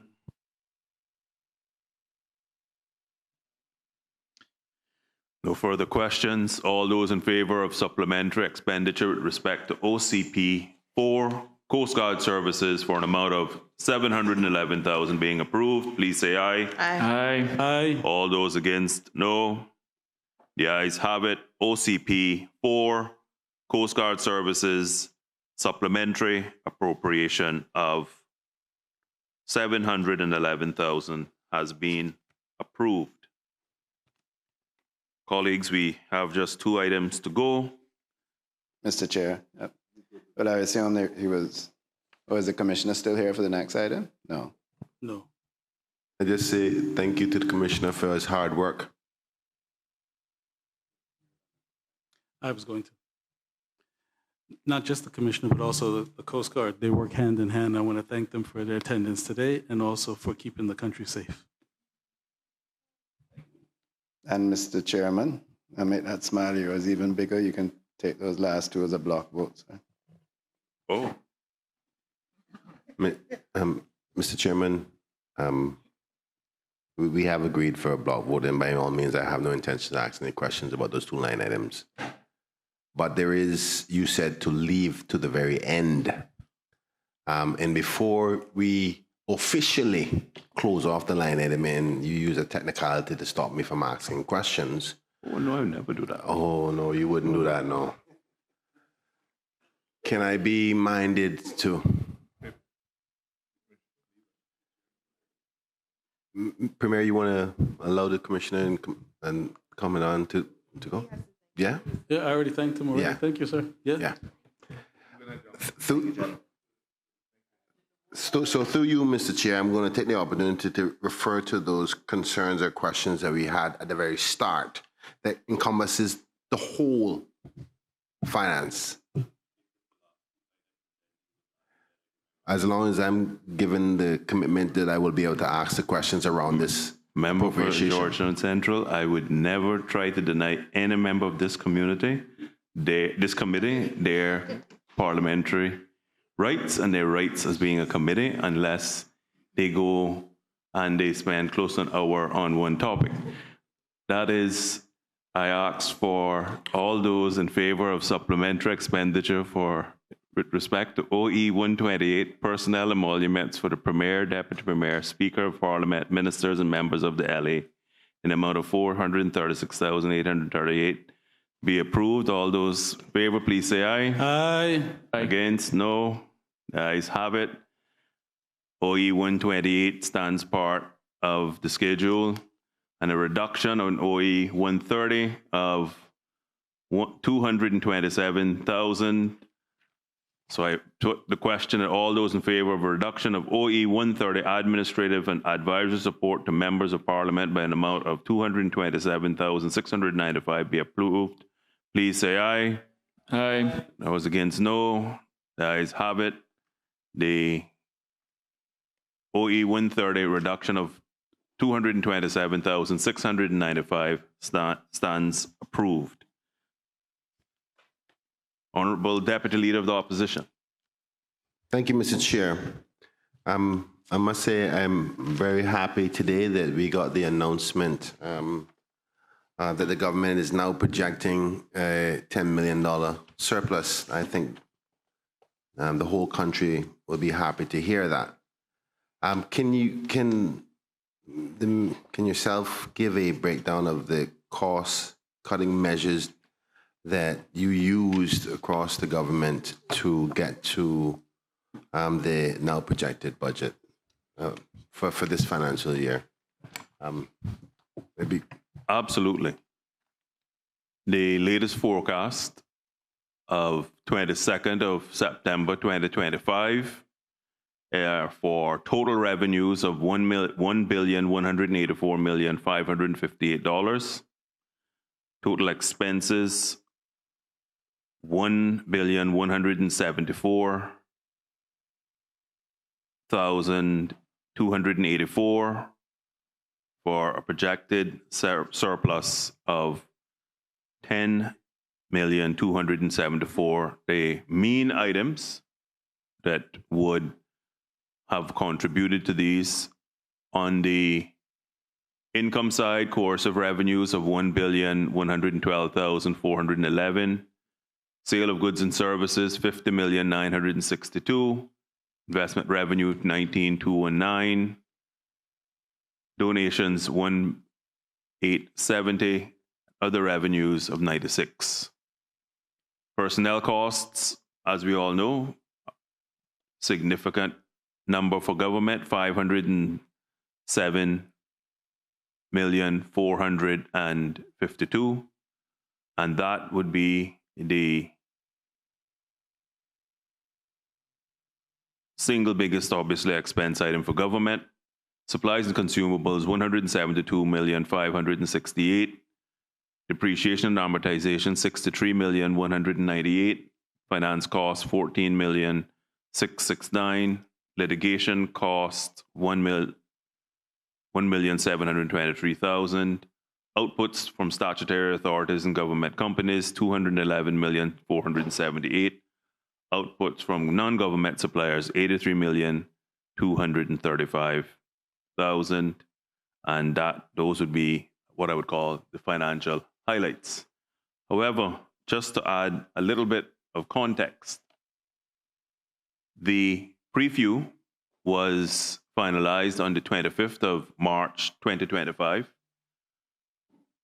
So by law, before the first quarter is over, the Public Management and Finance Act requires there to be in an election year a pre-election financial report that was then gazetted on the 2nd of April 2025. At that time, based on returns from ministries, portfolios, and offices, the projections that were returned to the Minister of Finance were total revenues of $1,121 million.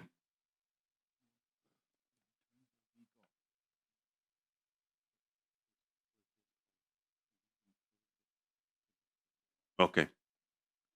My bad. The initial returns that were provided to the Minister of Finance were $1,115,670 on the revenue side, and the total expenditures would have been $1,208,485, which would have projected a deficit of $92,816,000. However, after further work by the Minister of Finance and going back and forth between the finance team and the ministries and portfolios, because we must remember information is fed into finance. Finance doesn't sit at the center and just create numbers. Resulted in $1,121,000. Mr. Chairman, for the interruption of your thoughts. So when you say ministries, would you care to elucidate that just included, certainly can speak for my own setting, CFOs and not chief officers and minister? Would have included, or the I keep referring staff. to ministries and portfolio, but I was reliably informed and I was direct involvement that I can say did not include them as far as related to my minister and speaking to the ministers, other four ministers. The ministers are their chief officers. It was the CFOs, which is a distinction, I mean. Yeah, it wouldn't have come from the ministers themselves, absolutely. Or the chief officers.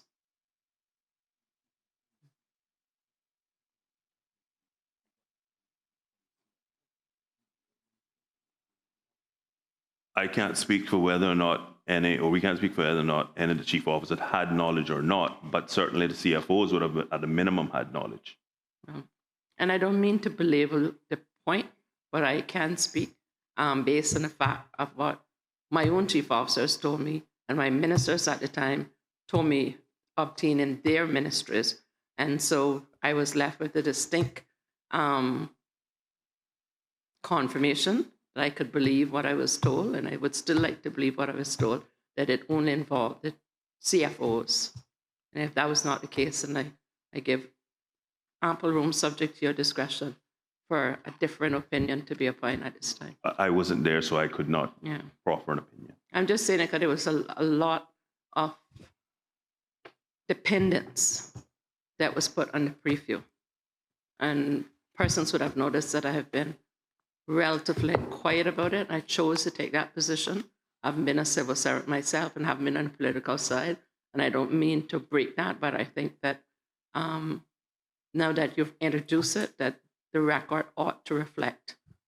Certainly this minister, this premier, did not have prior or consultative or collaborative involvement. Because if I had, it would not have been a $26 million. And time doesn't permit to go and say, but even as recent as with the commissioner that was just here, the amounts that were put in for him, and the, I want to say pressure, but the encouragement from those who earn higher than I, that are responsible for good governance, to make sure that the police vote just on the 10 million, if member serves me right, was put there. We then took it as a section 12.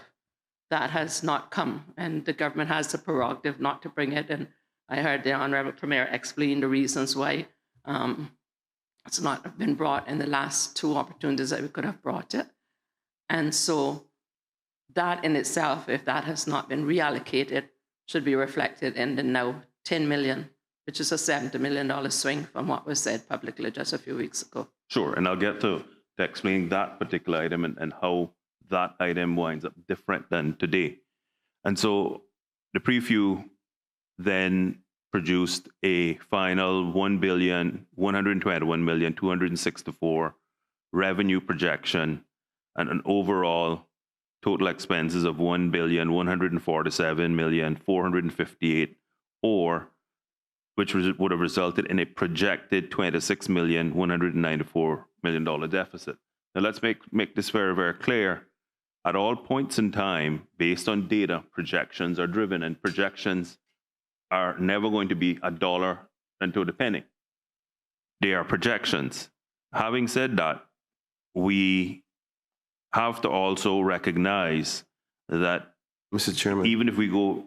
I do apologize to interrupt you, but you were right to say that they're just projections and not a statement of fact. Sure. Is that correct? Absolutely. Everything that we do until we get to January 31st and all account 2026 and everything for December 31st, 2025 is closed off, we don't know what the end result is. And neither is it a statement of truth either. Neither Correct? is... A statement of fact or a statement of truth. Would that be correct? Would what be correct? The projections in a preview. A preview is just that. It's a pre-election financial update. Projection. And it's a projection. And that was made very clear. So if somebody suggested that this is the factual situation, they would be lying, wouldn't they? What would be factual?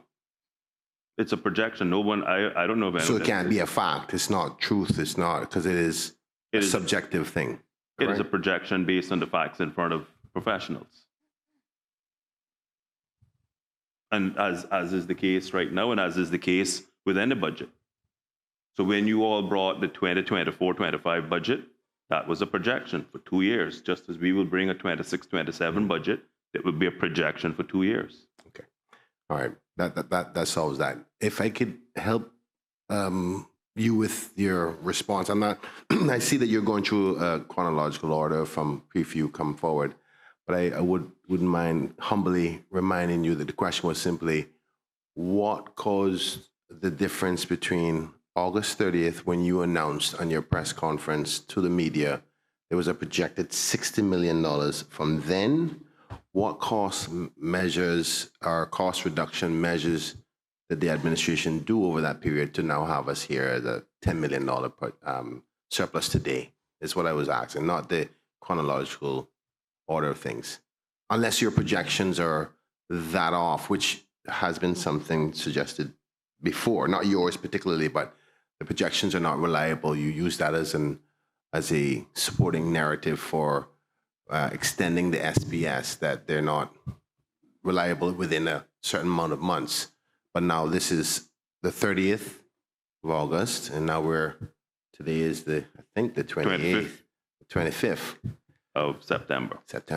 It's a significant shift. And so if I might just continue on and then just give a wrap up. Sorry, my apologies. Then we have a further discussion. So obviously coming into an election, coming out of an election, and there being a change of administration, one of the things that we had to try to grapple with and get our minds around was what was the state of public finances, at which time there was a reforecast that was conducted on the 16th of May, again going out to ministries and portfolios to get numbers back. It was at that time that, based on that round of consultation, that an estimated $60 million deficit could have resulted. Hence the reason, 16th of May, hence the reason the government took the decision that we had to take some drastic action, some of which I'm hearing complaints here in this committee, like a soft freeze, because we needed to ensure that that result did not actually occur.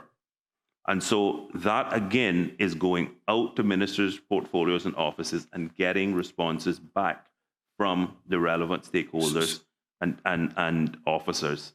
Just for clarity, Minister. And let me just say, and I never said publicly there would be a $60 million surplus deficit.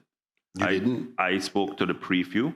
The $60 million deficit was, I clarified the point that was, because you had brought it up, I clarified, because it was stated on the radio, on Radio Cayman, I clarified the point of where that, what the genesis of that was.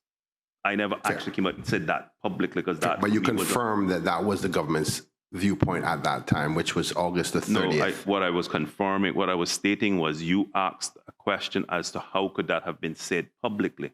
And I was saying the source of where that had come from. I was not confirming that to be the government viewpoint. So that $60 million deficit was not a real $60 million deficit, is what you're saying? No, no deficit is real until it occurs. Yeah, well, it was not a real projection. It was a projection. We acted on the fact that on the information provided, it looked like the situation was going to worsen.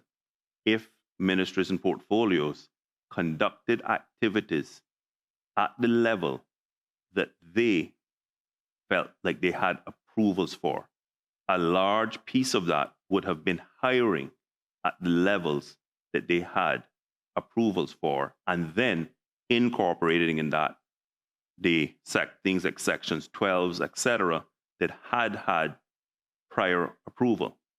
Hence the reason why on June 16th, we took the view that we were not going to bring certain section 12s, etc. We took the view at that point that we actually had to try to tighten things up. And we spoke with the Deputy Governor around a soft freeze to prioritize hiring. Hence the reason the Police Commissioner could come here today and speak to the fact that whilst he did not get authority for the entire 10 million, he did get authority for some, because those 32 that he spoke to today were what he said was his priority, and therefore that was part of the soft freeze. So you did hold back monies from the Police Commissioner as a part of your freeze? We held back monies across the entire civil service, and we asked everyone to prioritize their spending. Prioritize their spending, because ultimately, I don't see the streets burning in Cayman.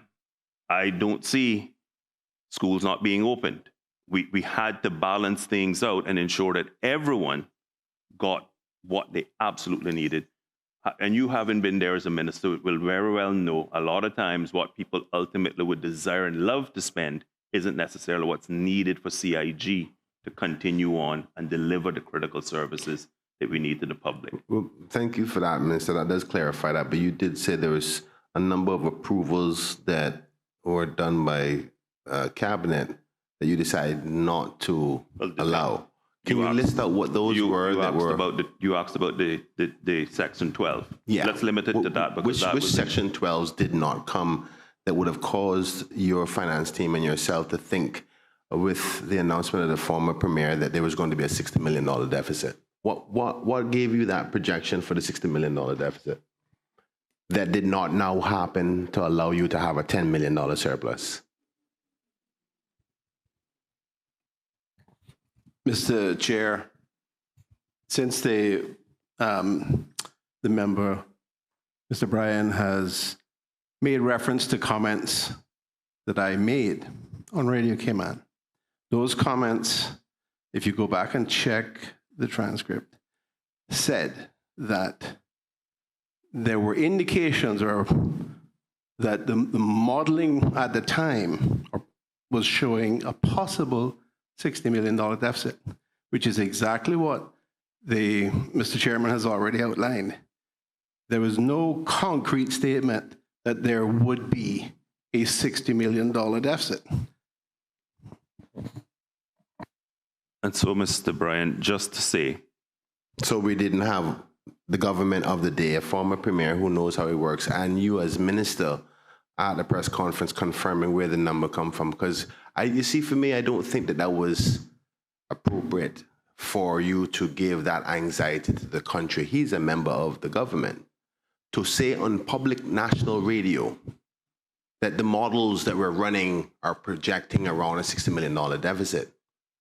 I don't, because people believe that. It made the headlines. Nobody jumped out and said, oh, no. That was just a little test run.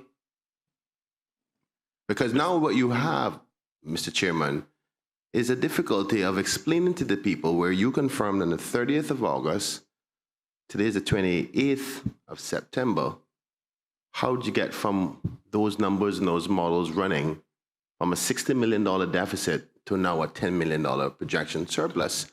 Mr. Bryan, if you would want me to, because I'd be happy to, the $62 million came from ministries and portfolios. There was no editing or anything of that data. I gave an example of the Commissioner of Police having a pre-approval, which we all agree existed, of a Section 12 for $10 million. The amounts that we wound up giving him as priority is significantly less, was less than the $10 million. Had we not had a soft freeze, you will admit and agree that if he still had the authority to spend that and it still sat there, those would then get caught up in additional expenses. So the fact that we took the decision to have a soft freeze has taken a significant chunk away from ministers and portfolios as ability to spend. So when you take that away, those expenses come off the projections. Those expenses coming off the projections is a significant driver for us now getting to this point. So it's like if you have a company and you have a budget and you give your manager the authority to spend $100 a month for 12 months. He's going to spend $1,200. He can spend up to $1,200. If you get to month 6 and you go to the manager and say, things are not going as planned, you can only now spend $50 a month. 6 times 50, $300 comes off what your projected loss or profit at the end of the day would be.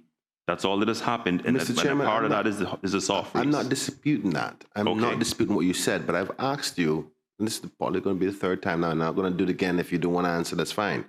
Can you list the things that you put a freeze on? Because if you're going to use a $10 million figure and you freeze the police and you say, we're not going to give them the whole amount, we're only going to give them $1 million, you saved $9 million.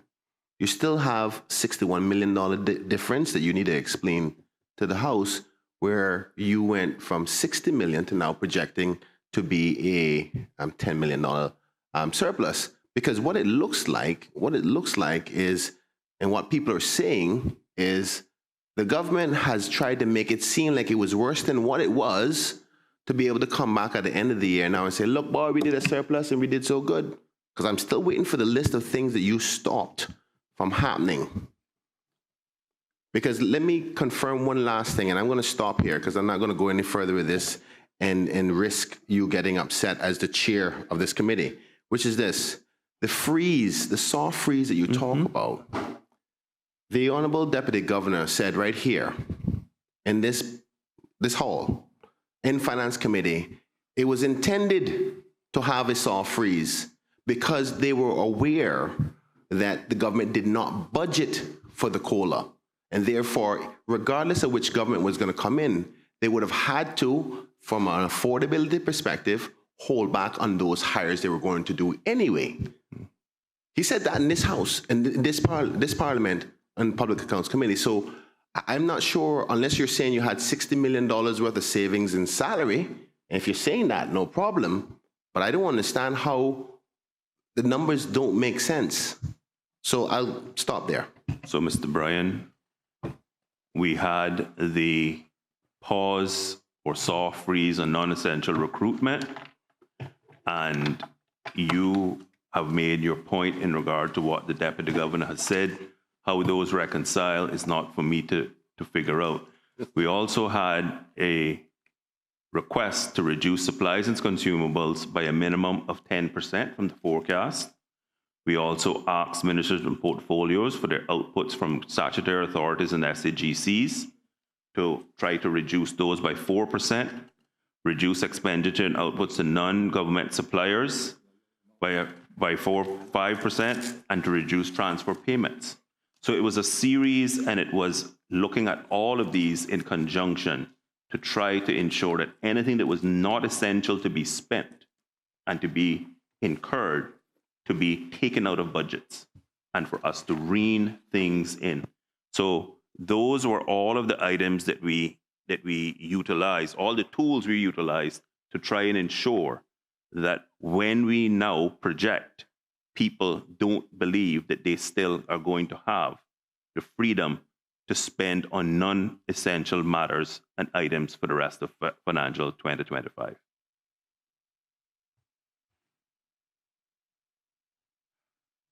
Any further questions? Mr. Chairman. Mr. Tatum?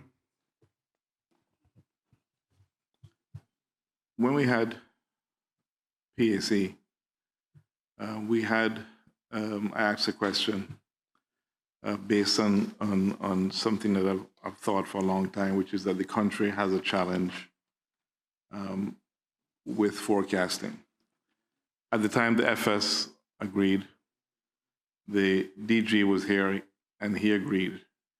I believe that you made a similar comment, but I don't want to put words. Would you also agree that we have a problem with forecasting?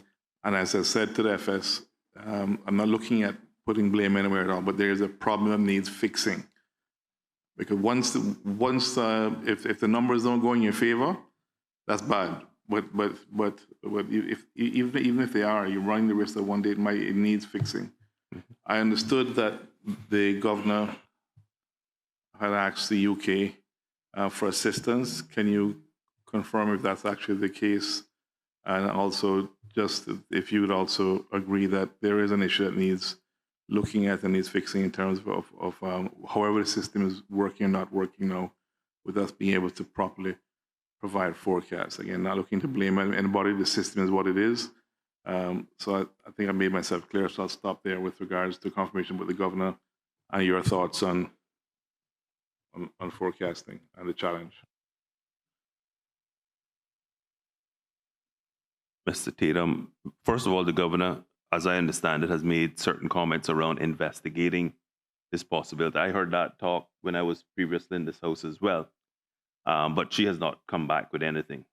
I can give you my personal opinion and some of the things that I do believe need strengthening around the finance function in core government.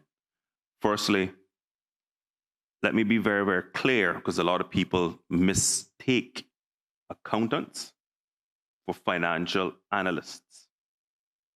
A CFA and a CPA, as you would know, are two completely different people with two completely different skill sets and two completely different examinations. I have always held the view that you do potentially have a risk when you have a person who is an accountant then having to actually get into actual modeling.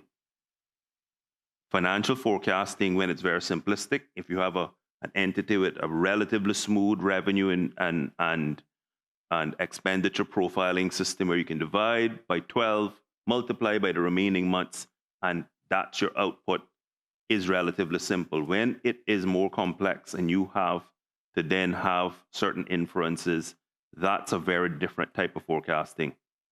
However, one of the things that we do need to do a better job at is when we make policy decisions in the government, is ensuring that when we do that, in tandem with it, we update our financial forecasts and we actually be more transparent about it.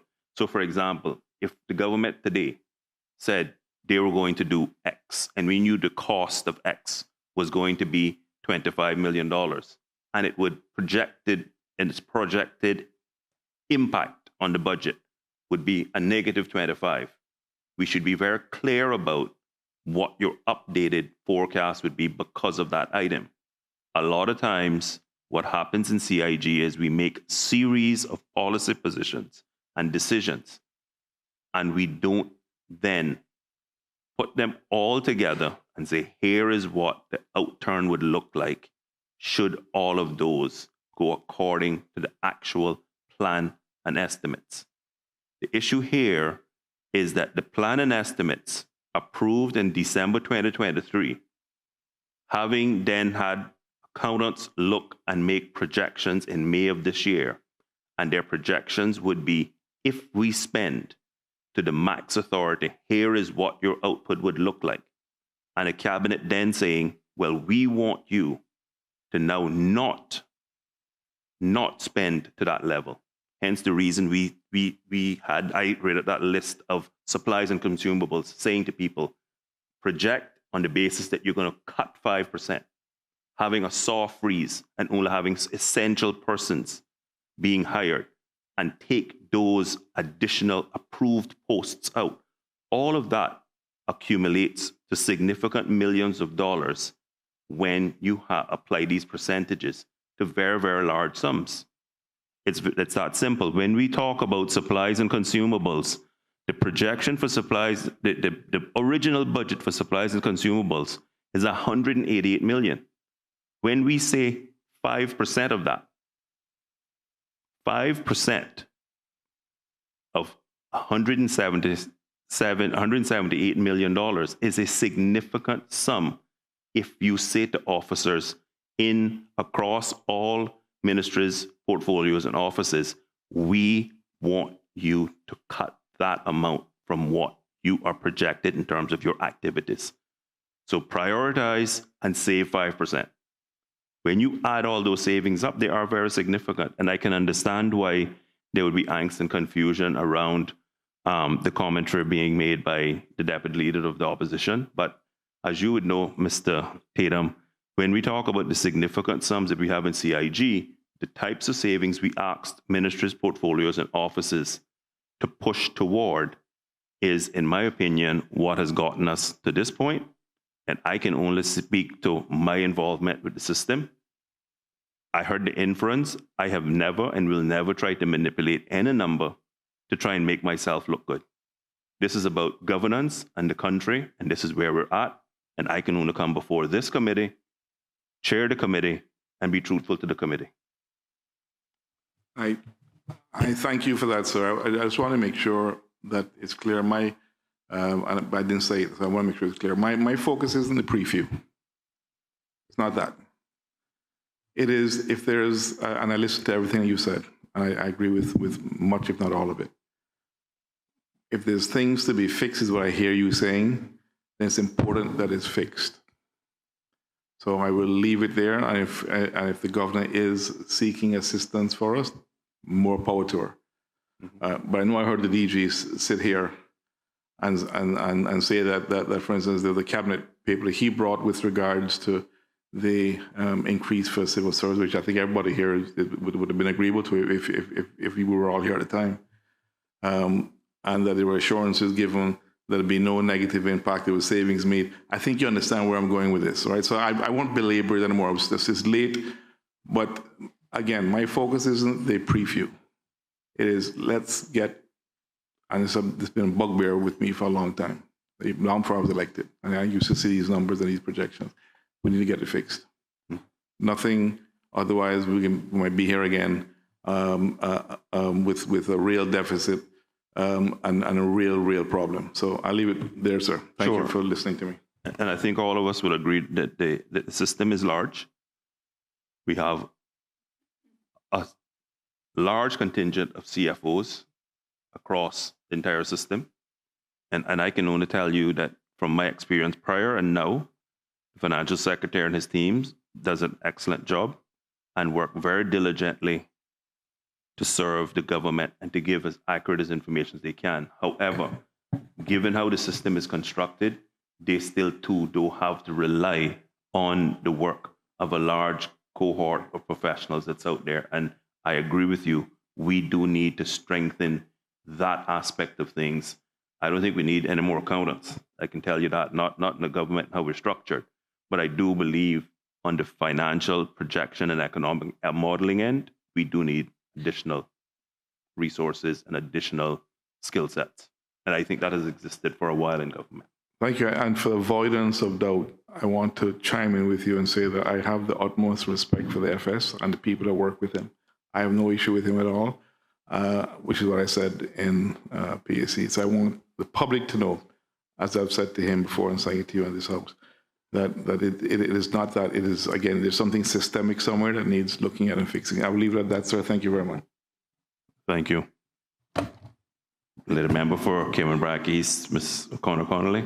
Thank you, Mr. Chairman. I'm absolutely elated that you exercise discretion for this discussion to so ensue, because after having listened to the pontification on Radio Cayman on the 25th of July by the honorable member from Newlands, and having heard your elucidation today, it gives me the audacity to be cautiously optimistic that the systematic problem will be fixed. I thank you for allowing it to be aired in a forum such as this, where it can be heard by all and sundry and duly recorded. Thank you, members. I wish to thank all honorable ministers, parliamentary secretaries, chief officers, and all other civil servants and public servants who provided answers to questions raised, and to honorable members of the opposition for questions. I truly, truly appreciate the participation.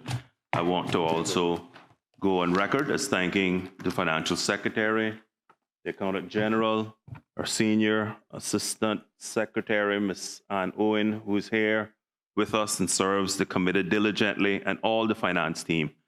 The work they do is extremely important, and I think I'm going to call it the public row that has ensued around this issue has been one that's been worrying to me, because they're human, and I know that a lot of times when we start talking about these projections, a lot of people think that they sit at the center of government and conduct all of this on their own.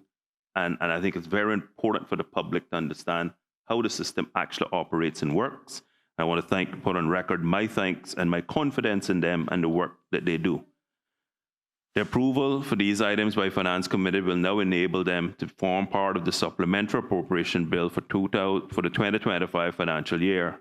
Honorable members will also know, too, that although Finance Committee has approved these items today, these same items will be seen again later by the committee, because government has to include these items on the Supplementary Appropriation Bill for 2025, which committee members will see. Such a wrap-up supplementary bill is due to be presented to the Parliament no later than 3 months after the 2025 financial year, therefore by the 31st of March 2026. Proceedings in Finance Committee are now concluded, and the approvals granted by Finance Committee will enable budgets to be increased so as to allow the additional expenditures to be incurred in the areas of expenditure that the committee has discussed and approved. I thank you, honorable members.